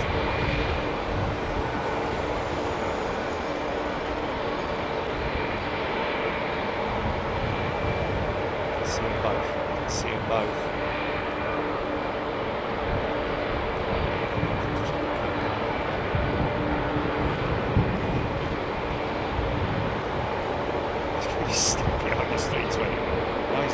Roll it up, so keep rolling, keep rolling. Here we go, keep it coming.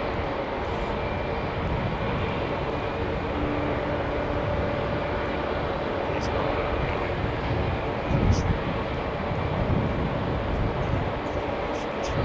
get out of the way, son!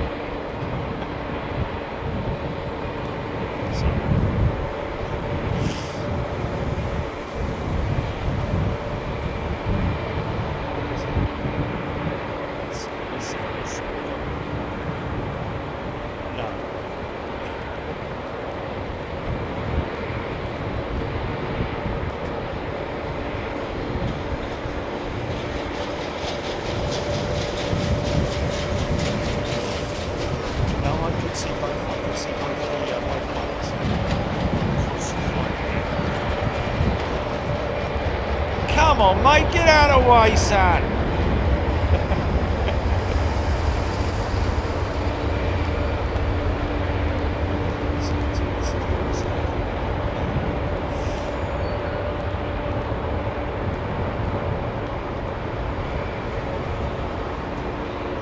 A few people saying there was a wave, but we will.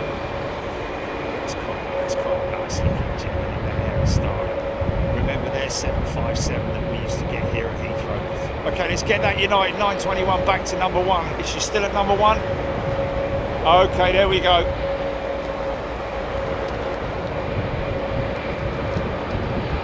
Don't worry, folks, not going to miss him. As soon as that 320 moves, here he goes. Here we go.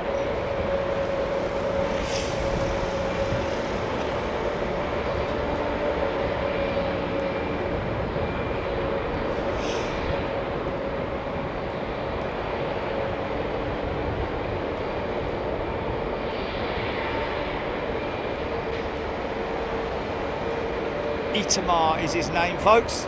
First officer, right-hand seat of this 767 off to Newark United 921. Looking for the either gear light. I did say undercarriage light. I said don't worry about the wing lights.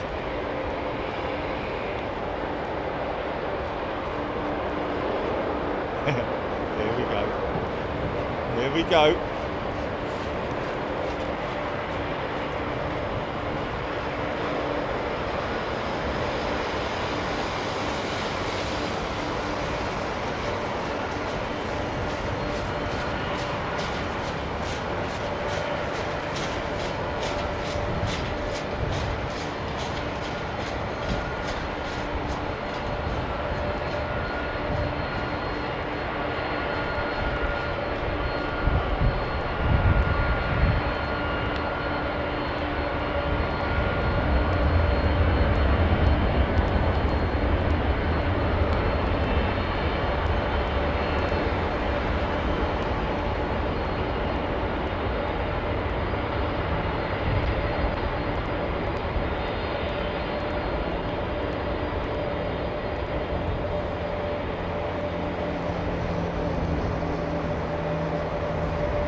Goosebumps.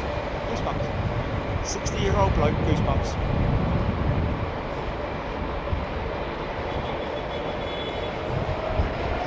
Go on, son!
You the man.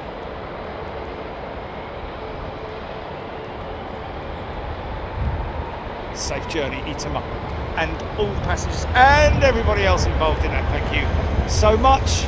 Great to see you, mate. Let's get it. Let's bring the ship.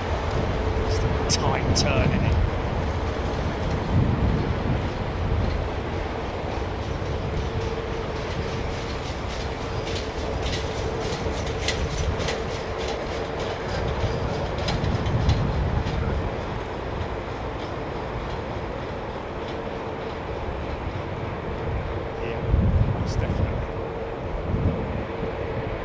Chance meeting in a model shop.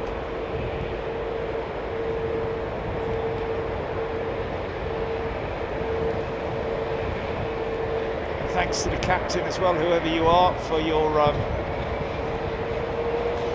being so cool and giving us a wave. I don't know if it looked to me like initially when they were turning on, well, that is a oh, come on now. It's a tight turn, isn't it?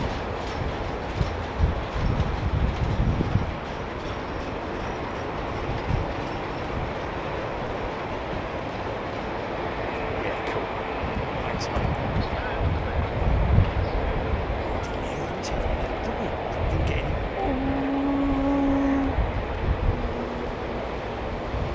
He's still waving, angry pipe. Bleeding hooligans! He's still waving. I gave him a sticker and my card, and I gave him a couple of stickers actually, one for him and one for the captain, for their flight cases. People don't use flight cases anymore, do they? Man bag, man bag. Back it in there.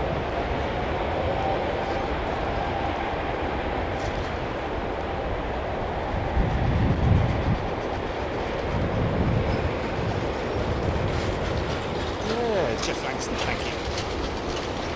Pumpkins patch. Oh, he's coming back, by the way, folks, as well. Old Itamar's coming back to London. I saw his schedule for next month, so we're going to try and catch him on one of his arrivals as well. Look at that rain.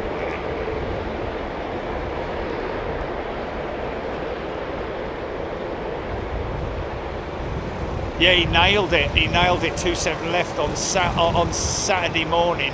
Said he greased it, and the pilot, the captain on that flight, was saying, "Oh, I wonder if that Jerry, that big jet guy, is going to be down here." Look, and they looked. He actually looked down into the paddock to see if I was there.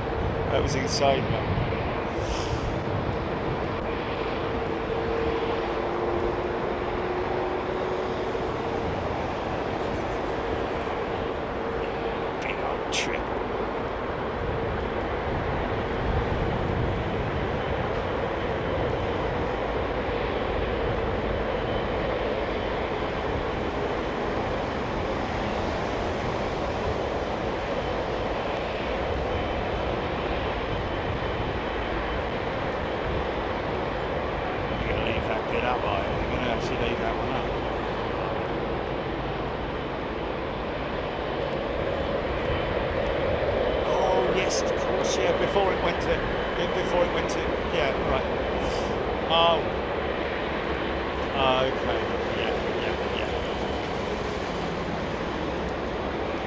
Right at the front end, wasn't it?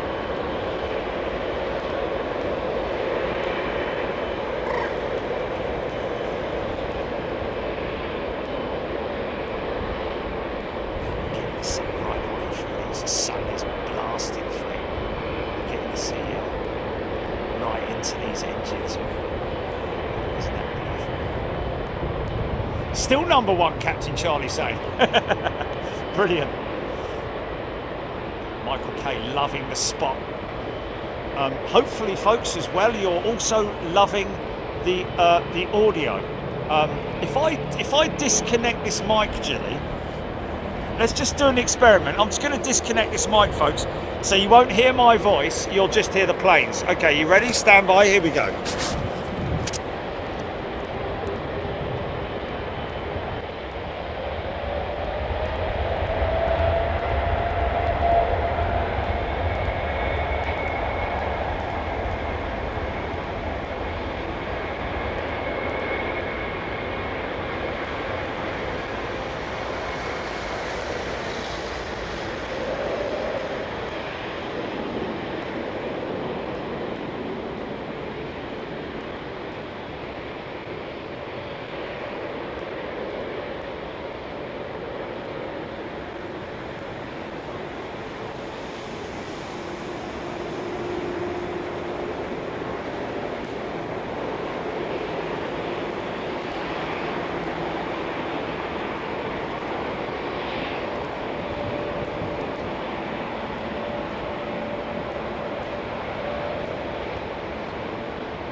in through the netting. Have a look at this. Stuff right there after that. That's it.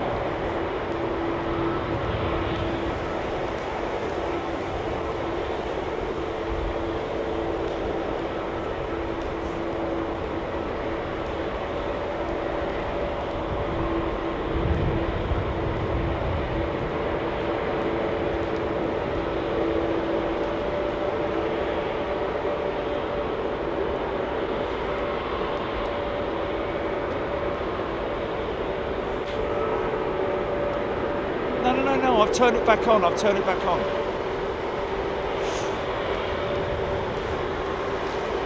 say I'll put us back.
Yeah.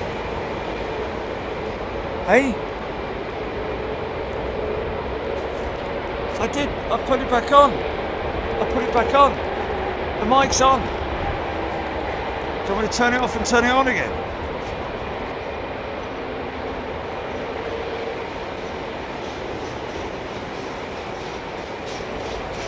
Oh, this mic is starting to fade.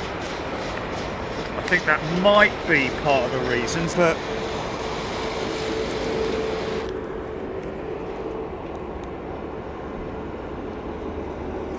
all the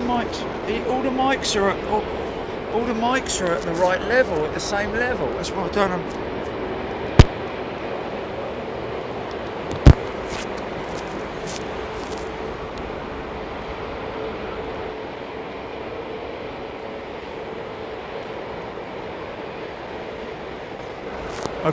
Okay.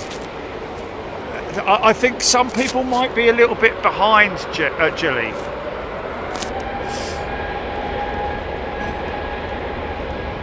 Okay, well, what's that like? Just tell me what that's like.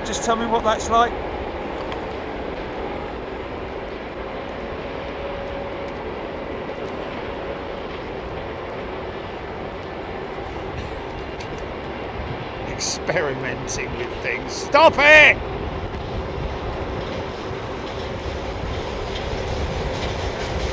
Yeah.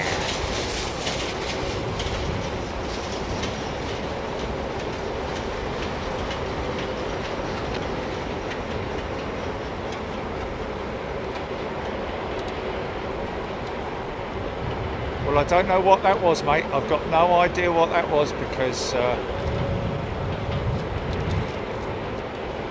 it must have just been some kind of a... It can't be KLM there. Oh yeah, there it is. Okay, there it is. It's not on radar, that one, on Sierra, around the right. to the right of me here. It's livery. I'm just trying to picture the livery because the Embraer E2 jet is coming out, isn't it? The KLM E2 jet is coming out.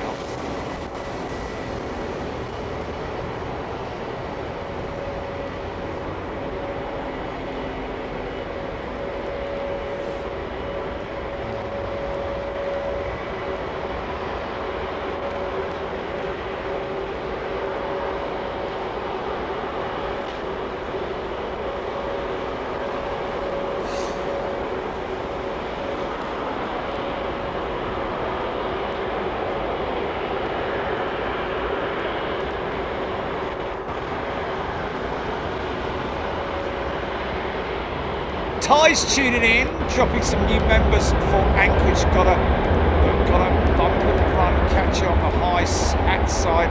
Welcome new members, have fun. That's from Ty.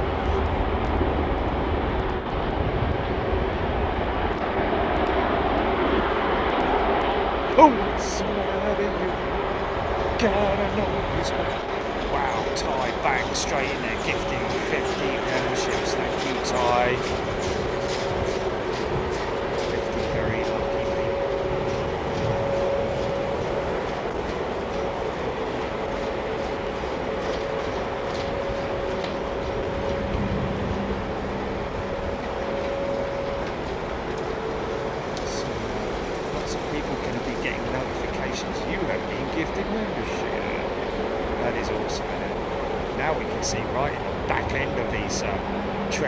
They're static blades that you can see there.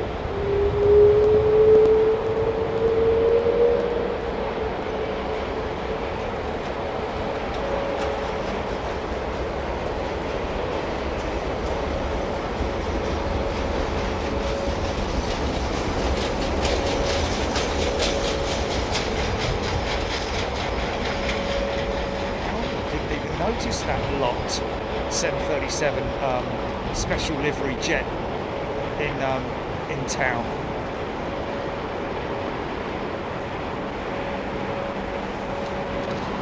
There it is, right about there.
Sunset Shepherd's Independence livery.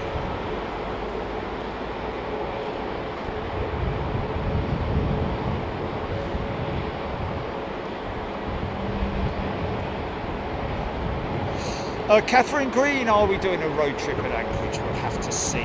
We'll just have to see what happens.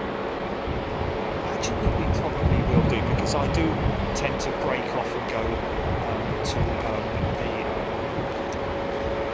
Starbucks. Or McDonald's, yeah. But I don't want any fries. I don't want any fancy bits.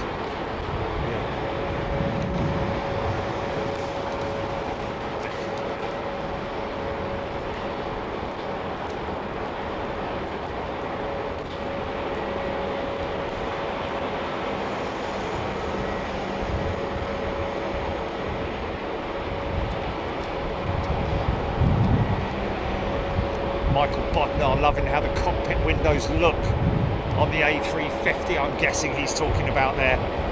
Yeah, great design.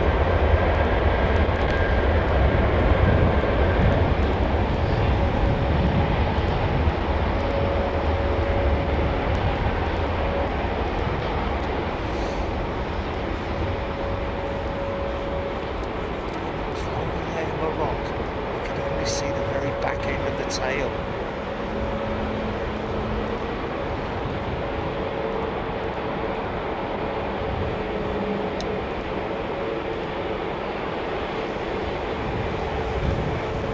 See the max winglet there, folks. Squared off, unlike the pre-max winglet, which is has those flicks on them, the little flicker of aero on the back of it, like a rake.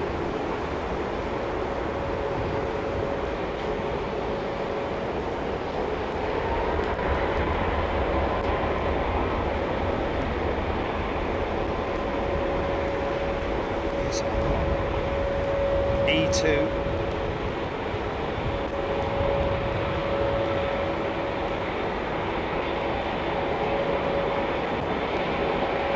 This has got Pratt Whitney engines. KLM obviously had problems along with all the other operators of the Pratt Whitney engine.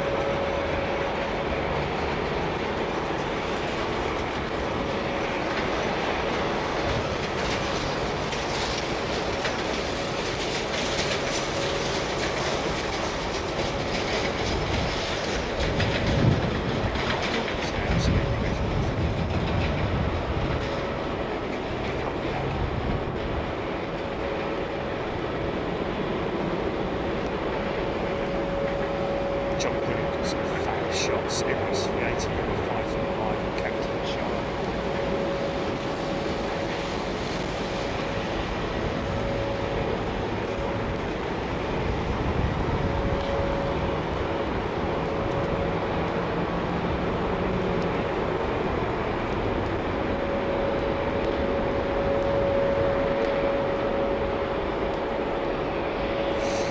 China B, yes, we've had quite a few waves from KLM pilots in the past, skip on. And yes, one did wave, open the window and wave out and wave up at us. Both of them did, didn't they? We were on the viewing terrace. Skip on.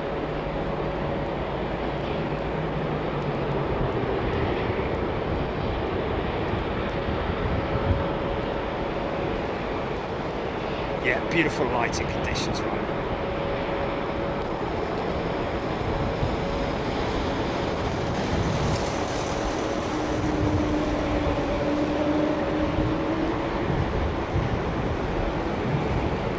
Joel Hinkson, GE90 indeed. 115Bs, I think.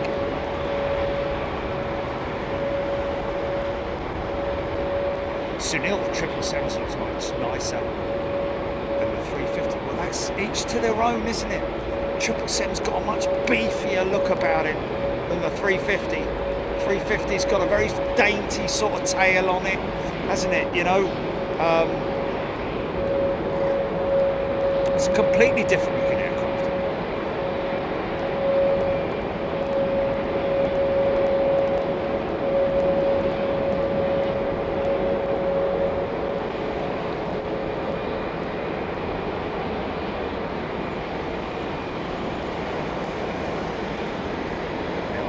Doesn't get much better than this.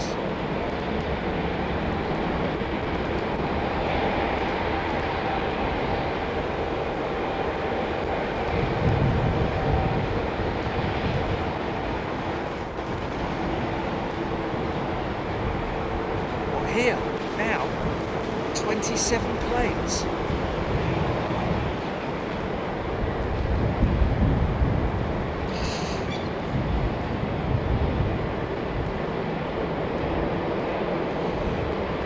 Wow, strong smell of kerosene here right now, man. I think that might be wafting over from that Kenyan jet just to my right. Thomas Maggs, they are using the 380s and the 777s. Oh my God. Ty, thank you, sir.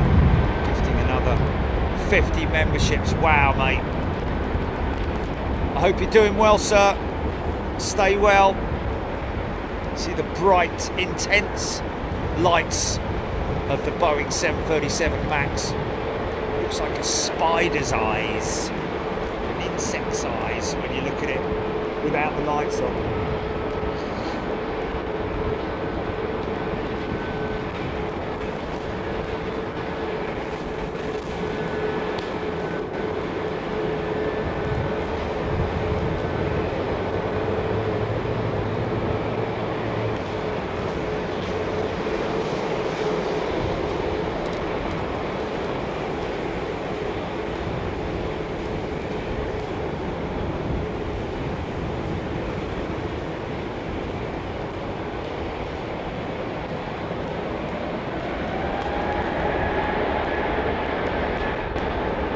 You're absolutely right there, Michael Bodnar, about the uplink of these modern engines. Indeed, these LEAP engines as well will have live link. If there's any specific technical issue with the engine, it will be they will have engineers waiting at the other end to have a look and see and literally plug in there. Wow.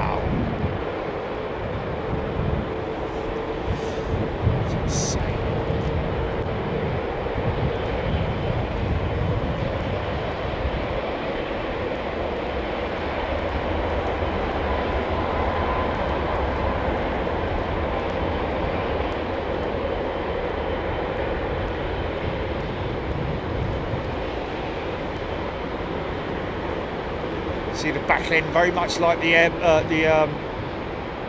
787.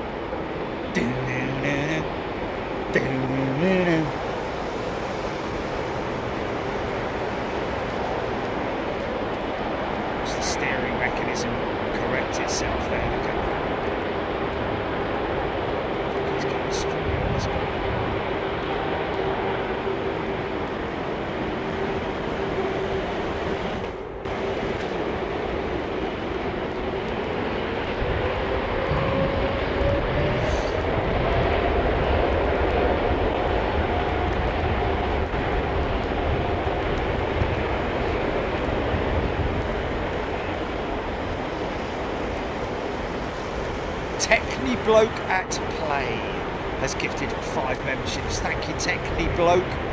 That's very cool.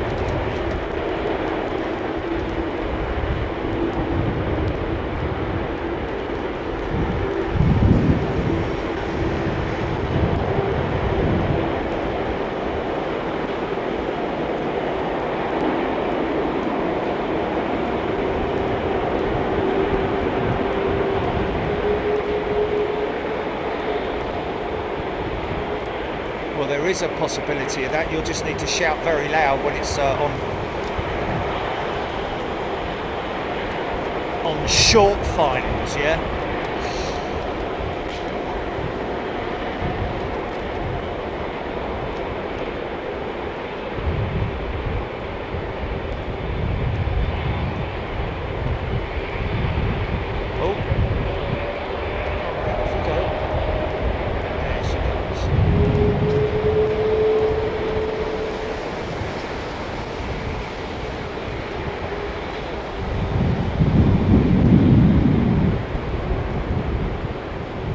Not a direct headwind here this afternoon, folks. We are, it's more of a crosswind element there. You'll see when they take off, you'll see the aircraft immediately sort of like point its nose left to counteract that side wind, crosswind element.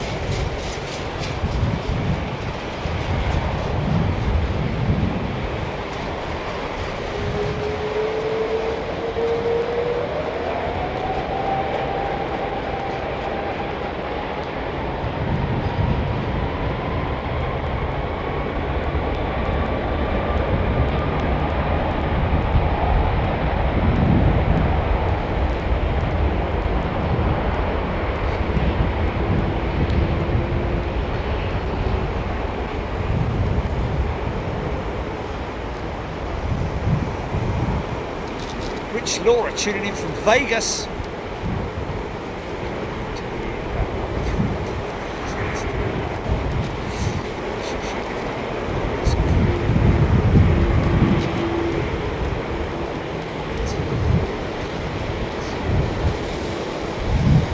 Yeah. I think you might be moaning a bit if you were here today, Laura. Bleeding taters, I'm telling you.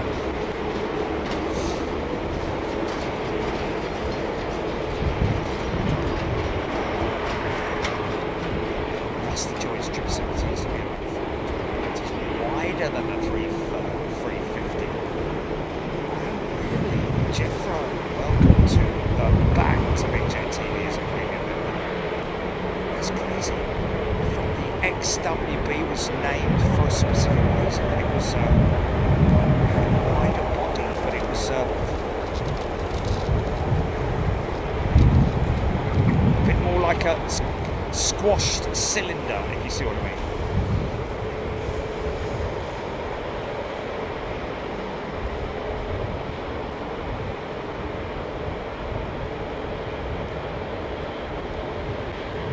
And what?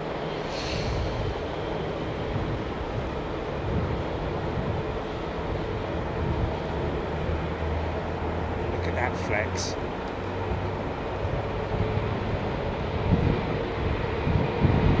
Oh, that was Roger, was it? Oh, that was Roger on his bicycle. Ha ha!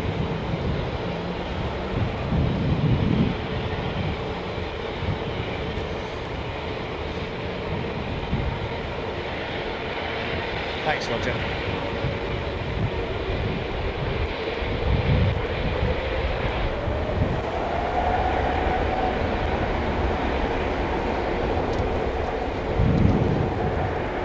Wayne Smith, what a fantastic position. Glad you like it, Wayne. Spent a lot of time and effort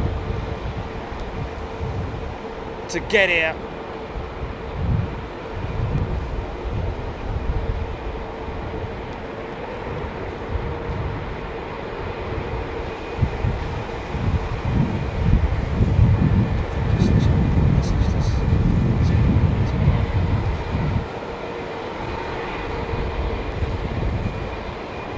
Very apologetic there, GP.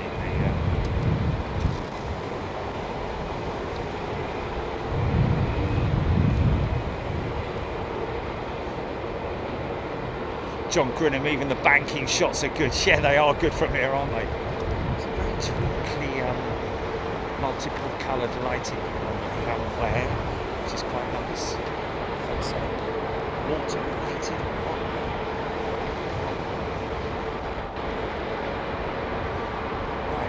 Tell you what we're going to do, folks.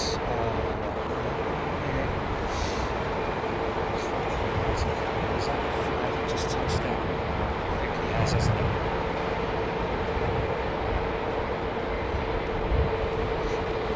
he? Elite Stars, Sam, is this location on Heathrow property? Yes, it is.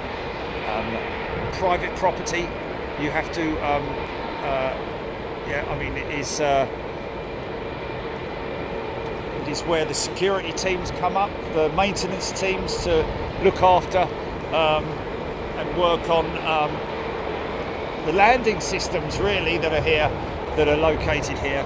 But yeah, we had to gain permission for this position.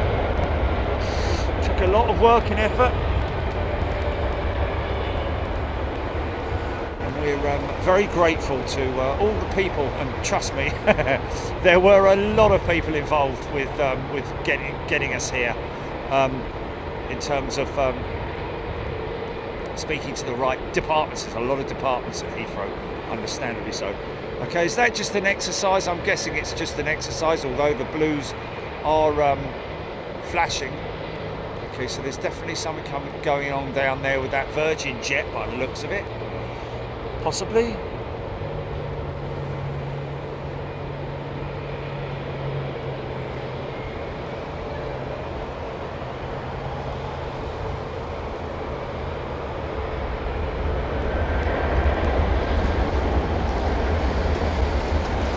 Iberia departure 1 hour and 40 minutes late. Was that the 350 or this 320 Neo that's just taxied out? Anders, yes indeed, Anders.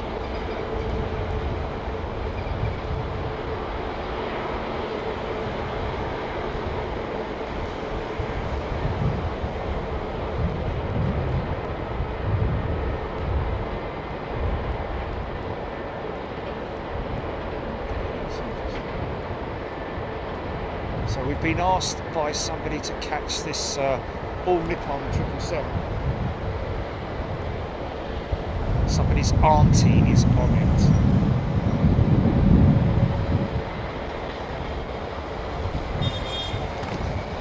So we can.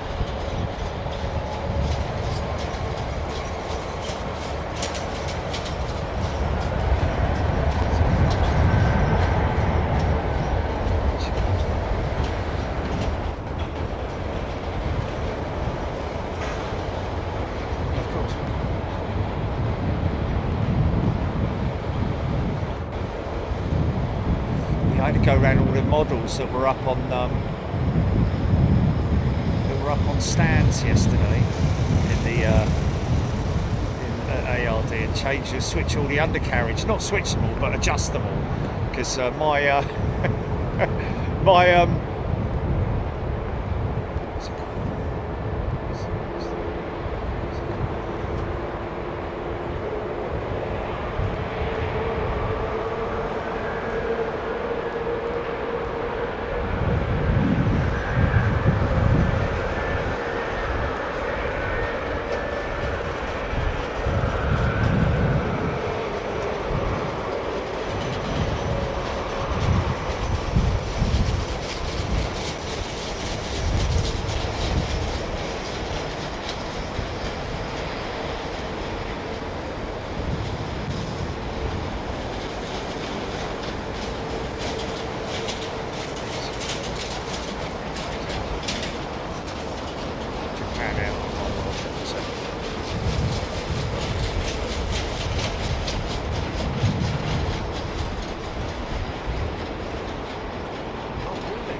skilling that all Nippon jet 3 hours late landing. Wow.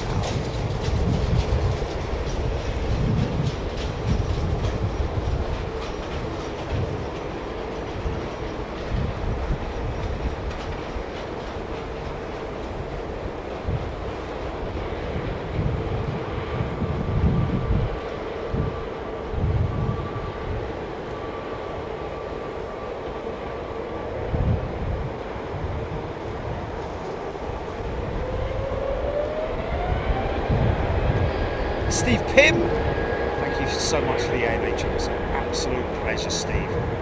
Thank you very much indeed.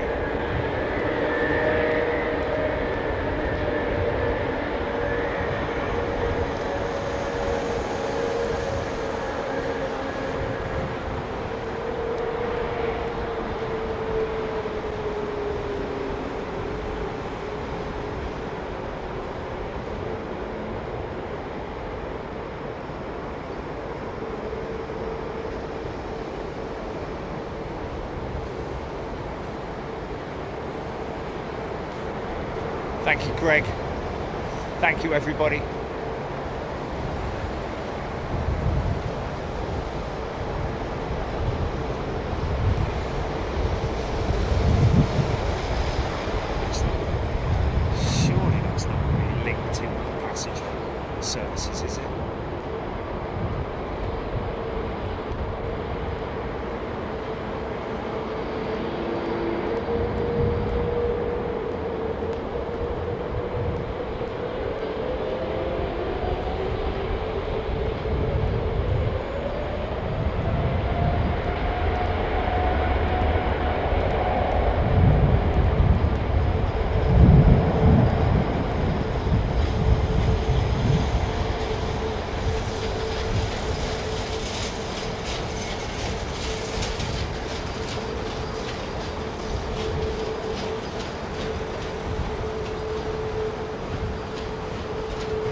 Pan Am Toddler has upgraded their membership to first class.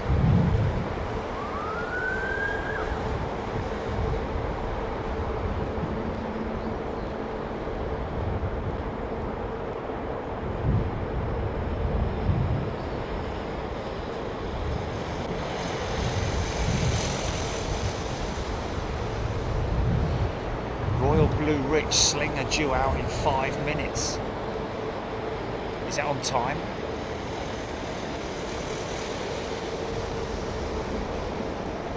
Techie Bloke at Play has upgraded his membership to first class. Nice one, Techie Bloke. Joining us in Anchorage next week. We want to see some big jumbo jets, mate.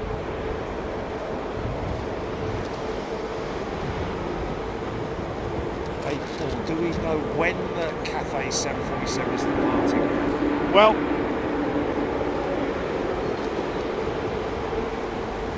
its scheduled departure was 6:50, so 40 minutes ago.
I don't know.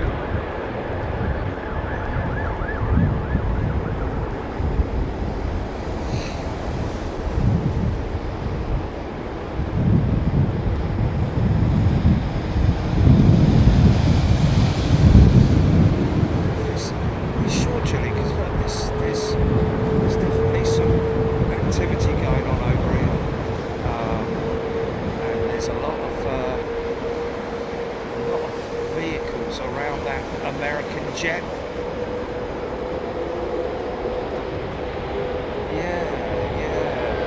Fire and One World, fire and I reckon there's definitely some kind of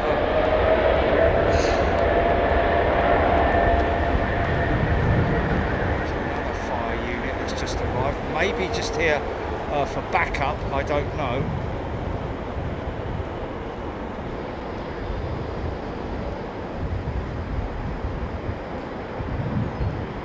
Maybe just a fuel spillage or something like that. Don't forget that sometimes, like in America, they'll call out all the they'll call out a number of there's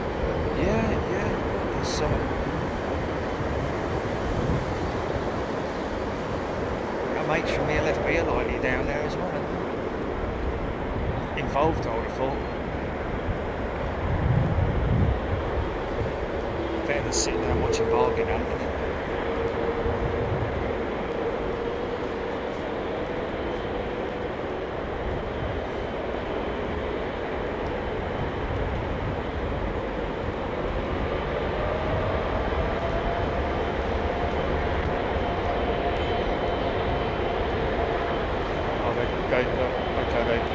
They've left now. Fire units have left that American jet. Still a couple of emergency vehicles attending, but it looks like the main issue has been averted.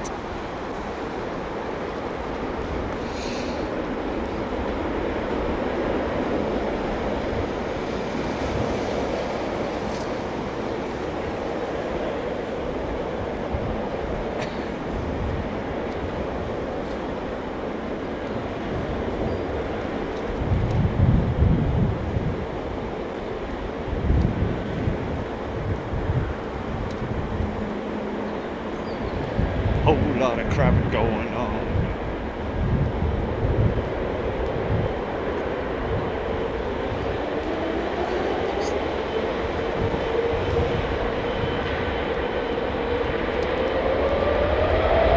Uncle B Sim Channel is brand new member. Welcome, Uncle B.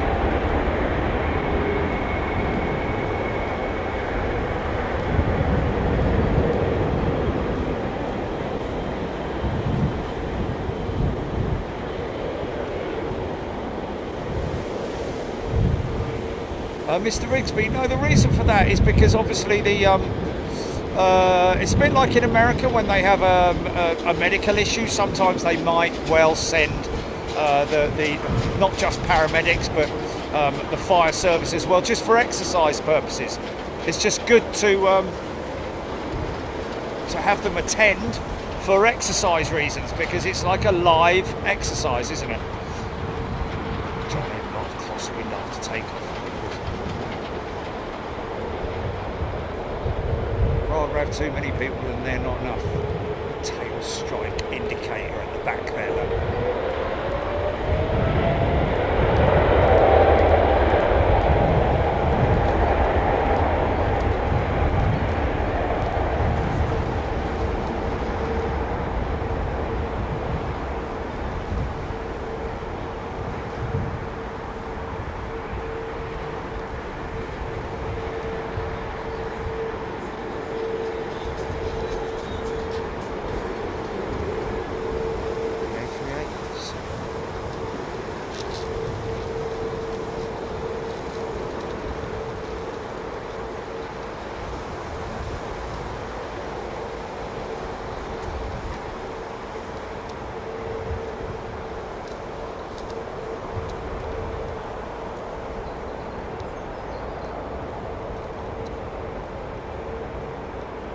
Singapore, yeah?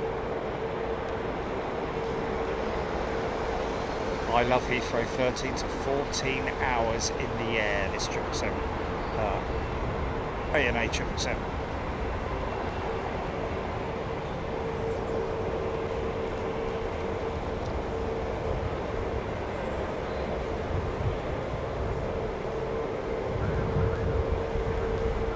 Michael Bodnar, yes, the all these models, all the die-cast models, that is, they are heavily detailed, and yes, the 767 I would imagine will have a tail strike indicator, or you know, the yeah. Look at that, double check it. I think we're right.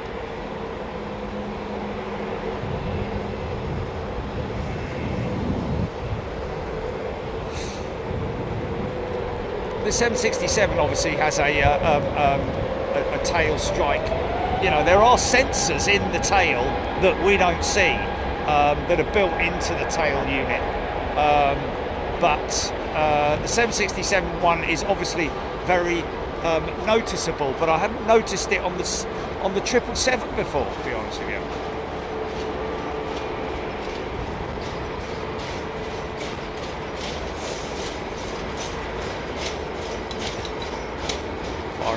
Going back now.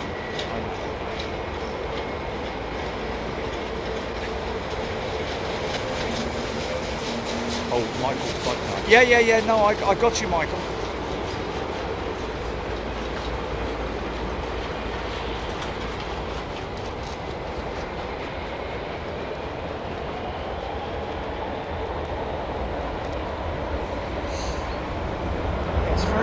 It's a very regular occurrence. We see flight emergency services.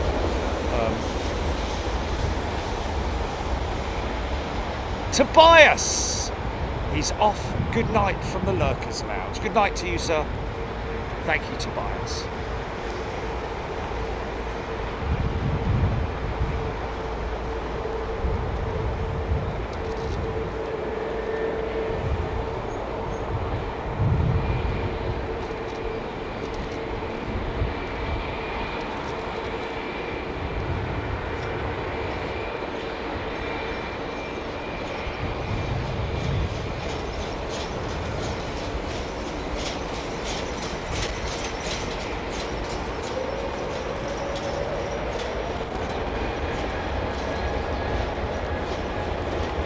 Is the 767.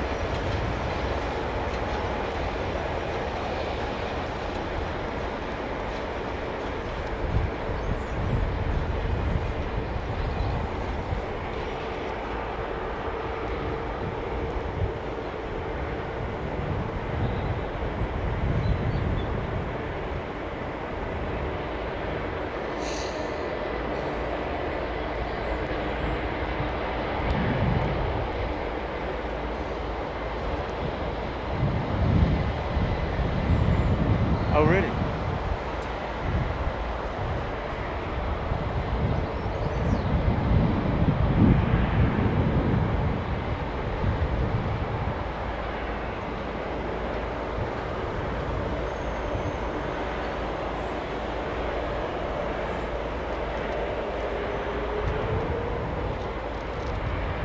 On radar.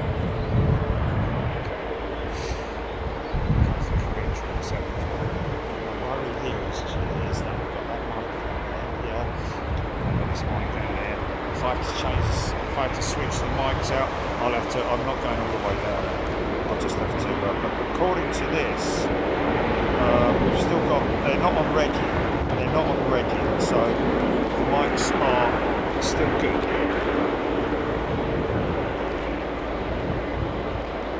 Then we will lose the other. We will lose the engine.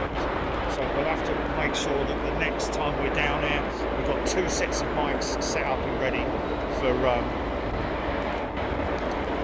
that.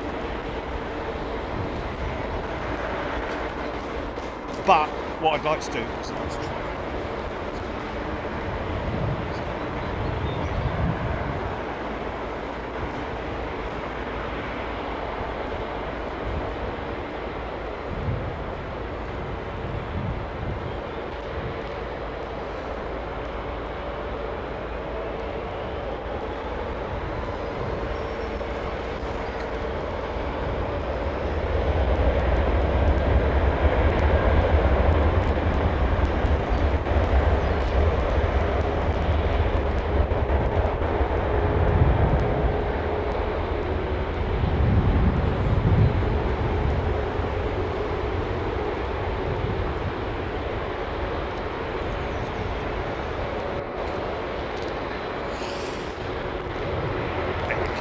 CS767s today. Shell for Lovat is a brand new member. Welcome to you, Alan Brook. Thank you very much indeed. Another great show. Really appreciate it, folks.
Planespotting hotel at Heathrow is all dependent on operations, isn't it? They're down a jet, aren't they?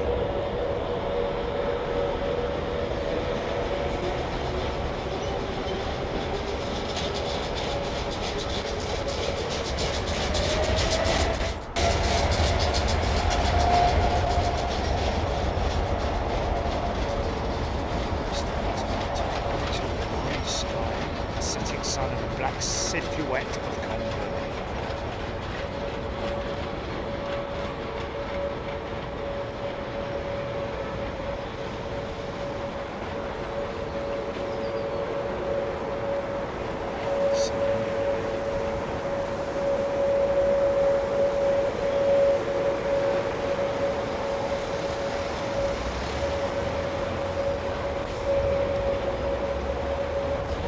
Jono Godley has gifted a membership. Thank you, Jono.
Look at the wings flexing, man. Isn't that insane?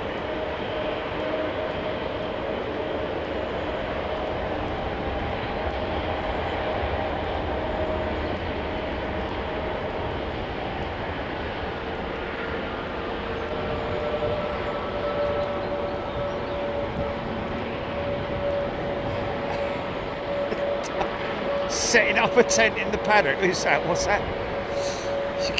You wake up in the morning, there'd be nothing there, just horses running around and rolling all over you.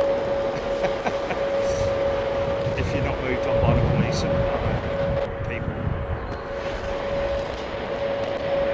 Mark Lowe.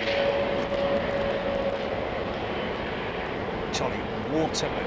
Great stuff, guys. 380 must be due soon. Yes, we do have a 380. Push back BA 380. Whether it's from the satellite or it's from the satellite.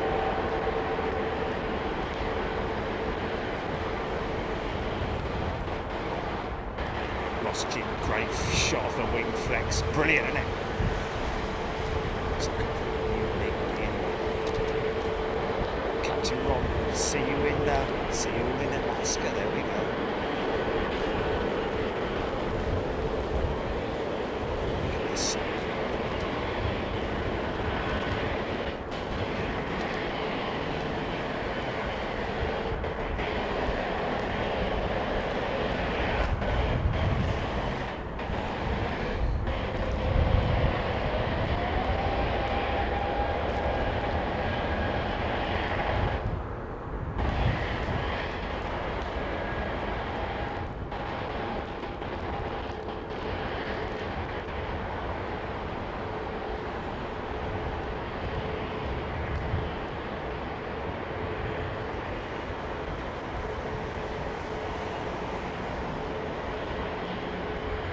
Mr. Rigsby, is peeling paint on the wings a safety issue? No, it's not a safety issue, my friend.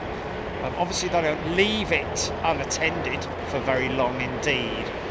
They do, you know, put a temporary coating on there until the... they do keep, they do put a temporary coating on the wing.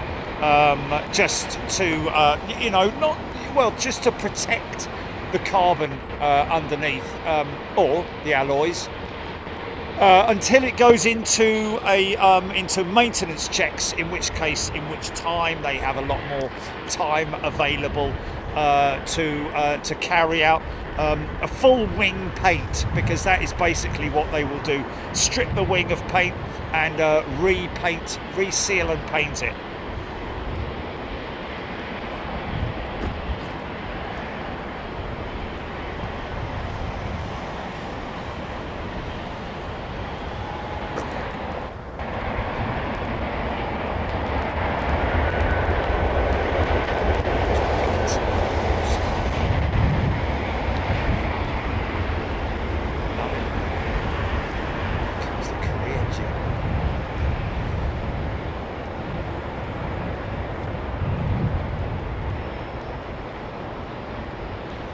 Michael K, did anyone notice the little latch on the back right-hand side closing on the BA Airbus? I didn't notice it, but yeah, good, well seen, Michael K. That'll be the APU air inlet. It's where the APU draws the air in. But yeah, great shot. Normally they're closed by this time, but sometimes they leave them. It's the aircraft systems and.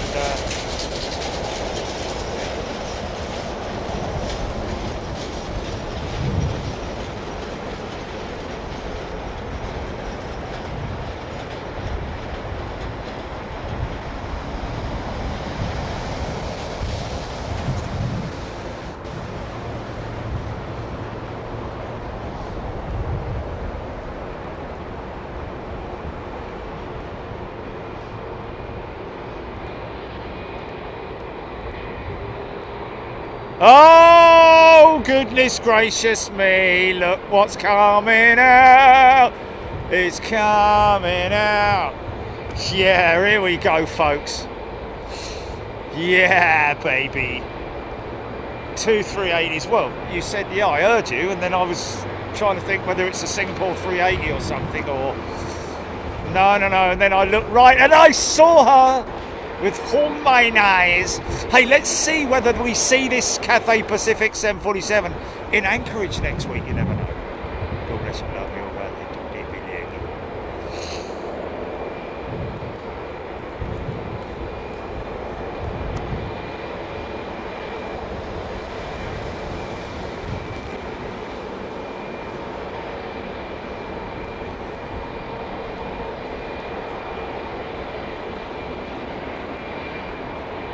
Davis, don't think it's the APU and it is not the cabin pressurisation valve. No, Ben. Oh, well, unless that's on the A330 maybe there, I don't know. Cabin pressurisation valve. Very possibly, Ben. You might, I know what he's talking about there. Maybe correcting me well, because the APU, I thought I didn't realise that the APU inlet. Oh, well, I'll double check it, do me research, but Ben, thank you for your, for correcting me on that.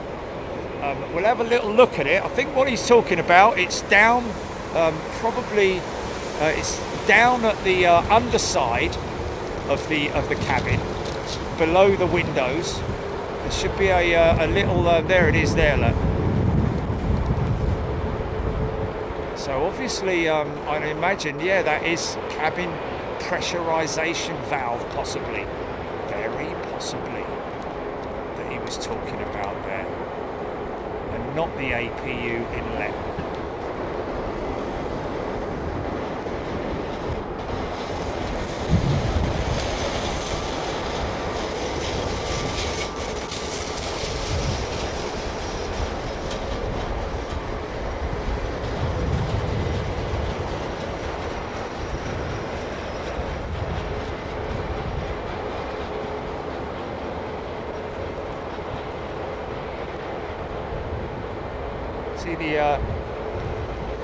That's the APU inspection hatch, I think, underneath the tail there, that you can see. Not sure where the APU inlet vent is.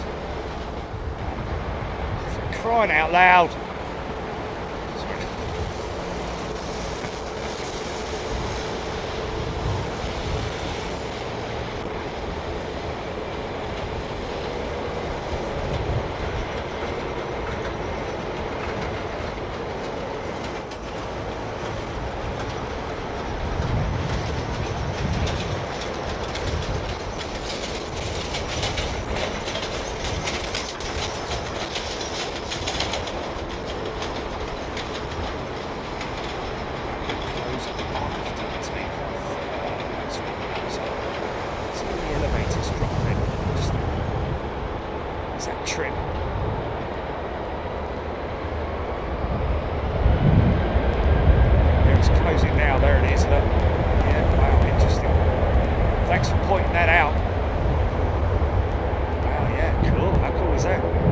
Likes a prop.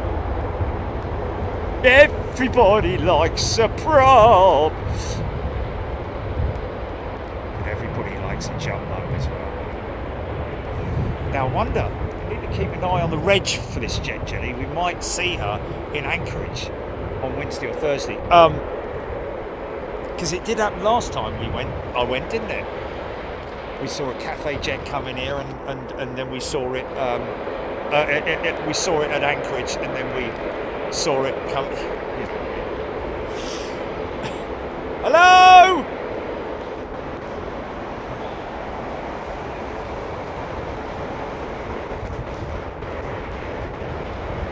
Mr. Rigsby, yes, there are double-decker bus, and they have been going up and down during the show, but you've obviously been so enthralled by the viewing that you don't need to worry about the buses.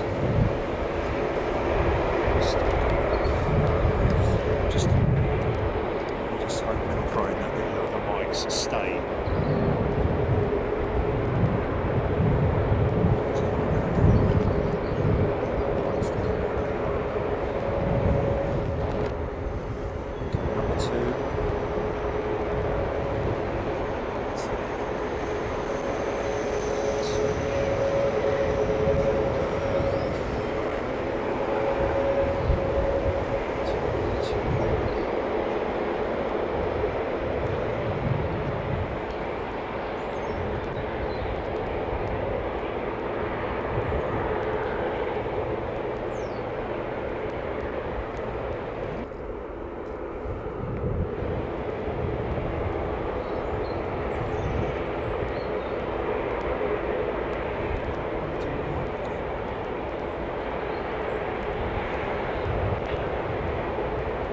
What? Check.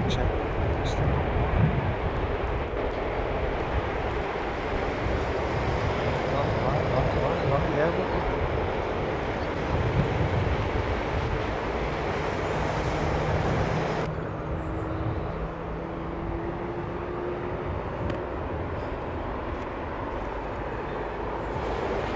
Check. Okay, so that's that. That's fine. Okay, that's good. We've done what we had to do.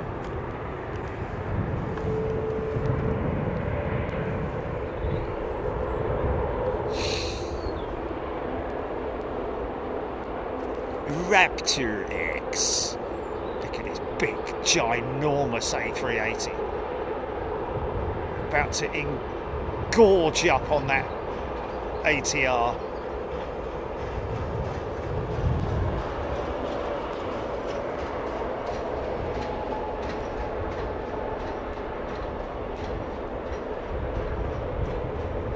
Mystica 1965 transponders are sometimes they go off just before they're about to take off.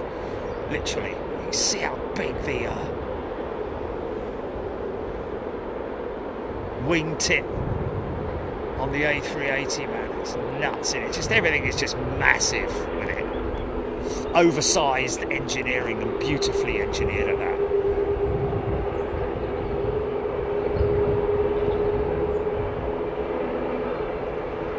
Mr. G, good question. Freight is a big number for airlines, especially the long haul operators. And freight is the, I'd say that's probably where most of the money is generated.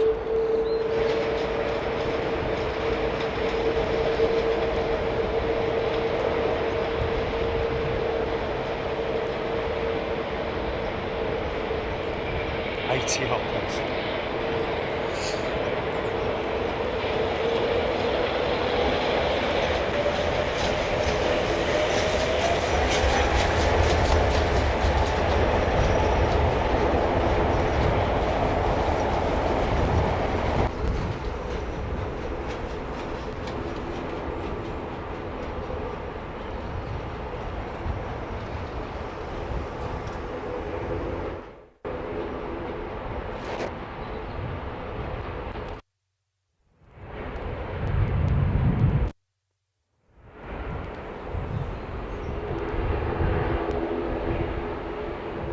nice sound.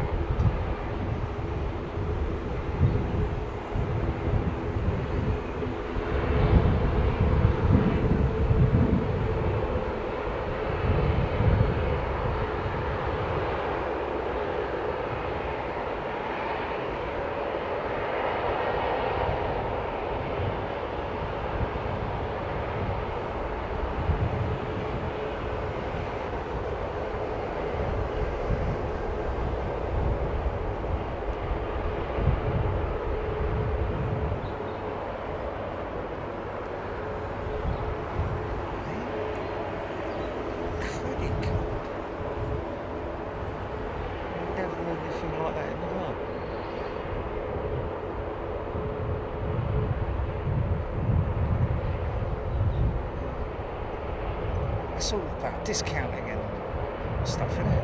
So,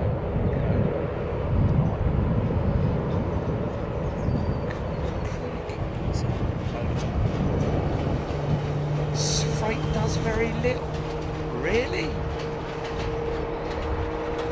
Wow, I mean, that's not what I've seen or read or heard from industry people about. It does very little. Wow, okay, fair enough.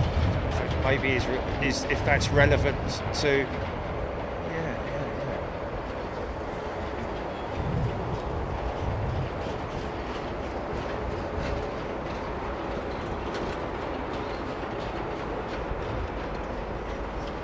Michael Bodnar has upgraded his first class upgraded to first class membership. Thank you, Michael. And joining us next week in Anchorage.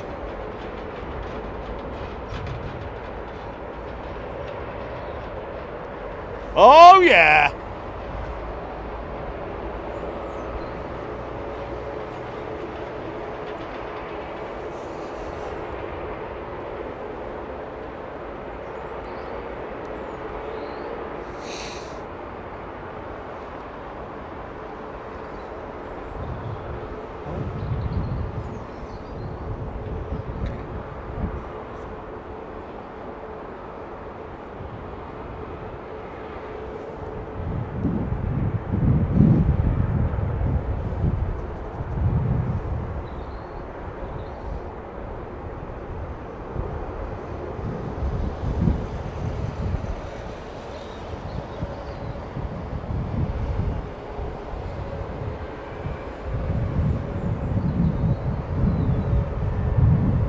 Here she comes.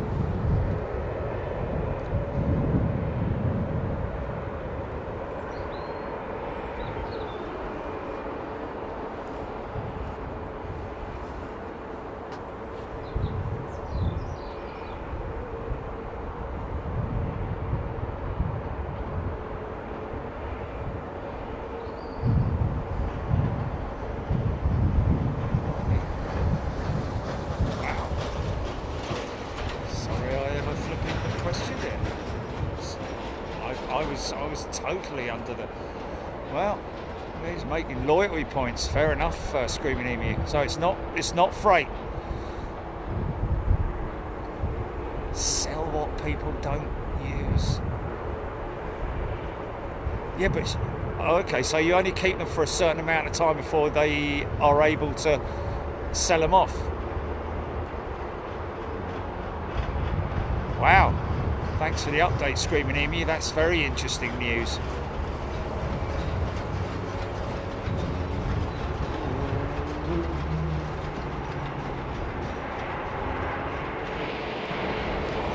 It's just poking his head out over the top there. Oh, look how high up she is, man.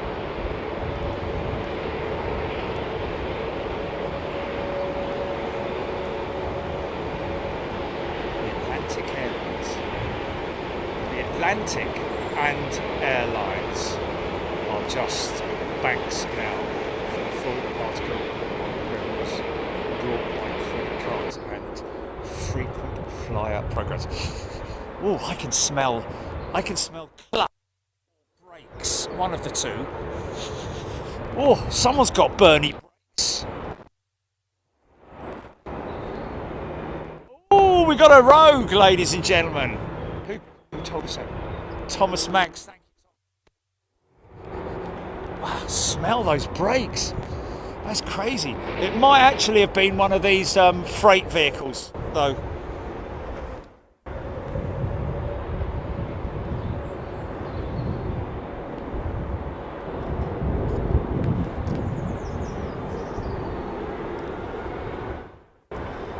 Thank you, CPR.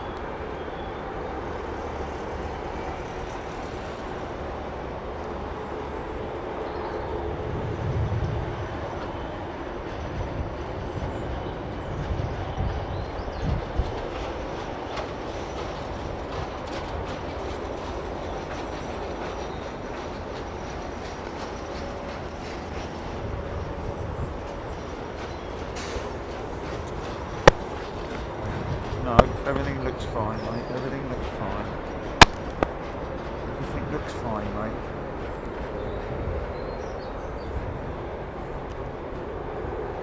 Check, check, 1, 2, check, check, 1, 2.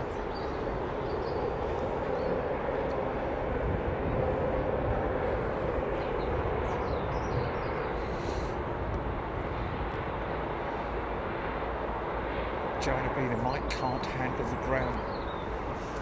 Oh, for Christ's sake. No, I'm switching it out, mate. I'm switching it out, mate. I'm going to switch. I'm not going to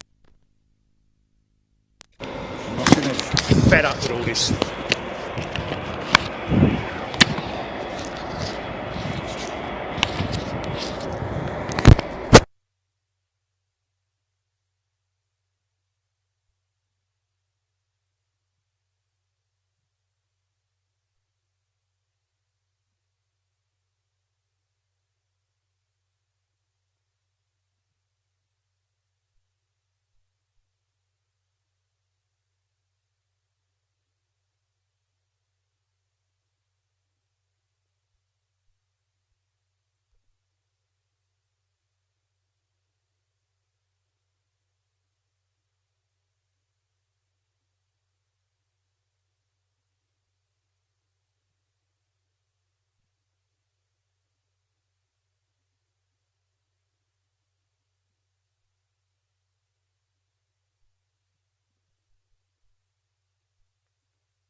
Stand by. No, leave it. Leave it. Leave it. Get.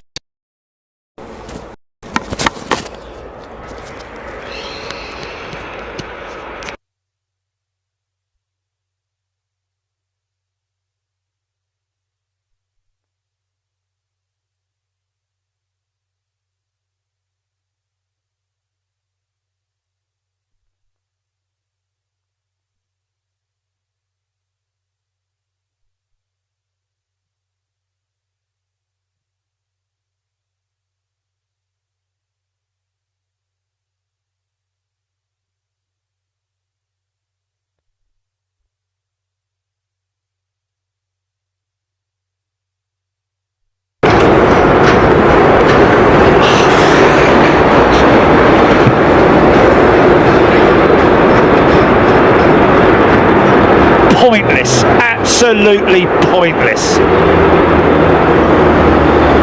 Couldn't we have just put up with a little bit of this just for...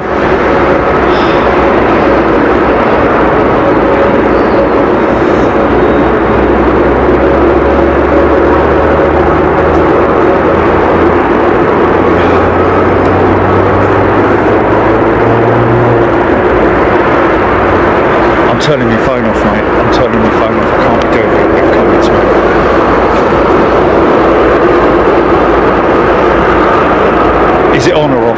Is it on or off?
Okay, folks, thank you, everybody. It has been great.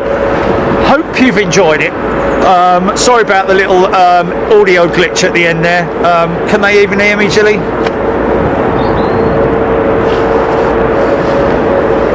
Okay, so apologies for that, folks. We're going to see a lot more of those jumbo jets in a couple of days' time. So join us in Anchorage, where we'll be live on Wednesday and Thursday.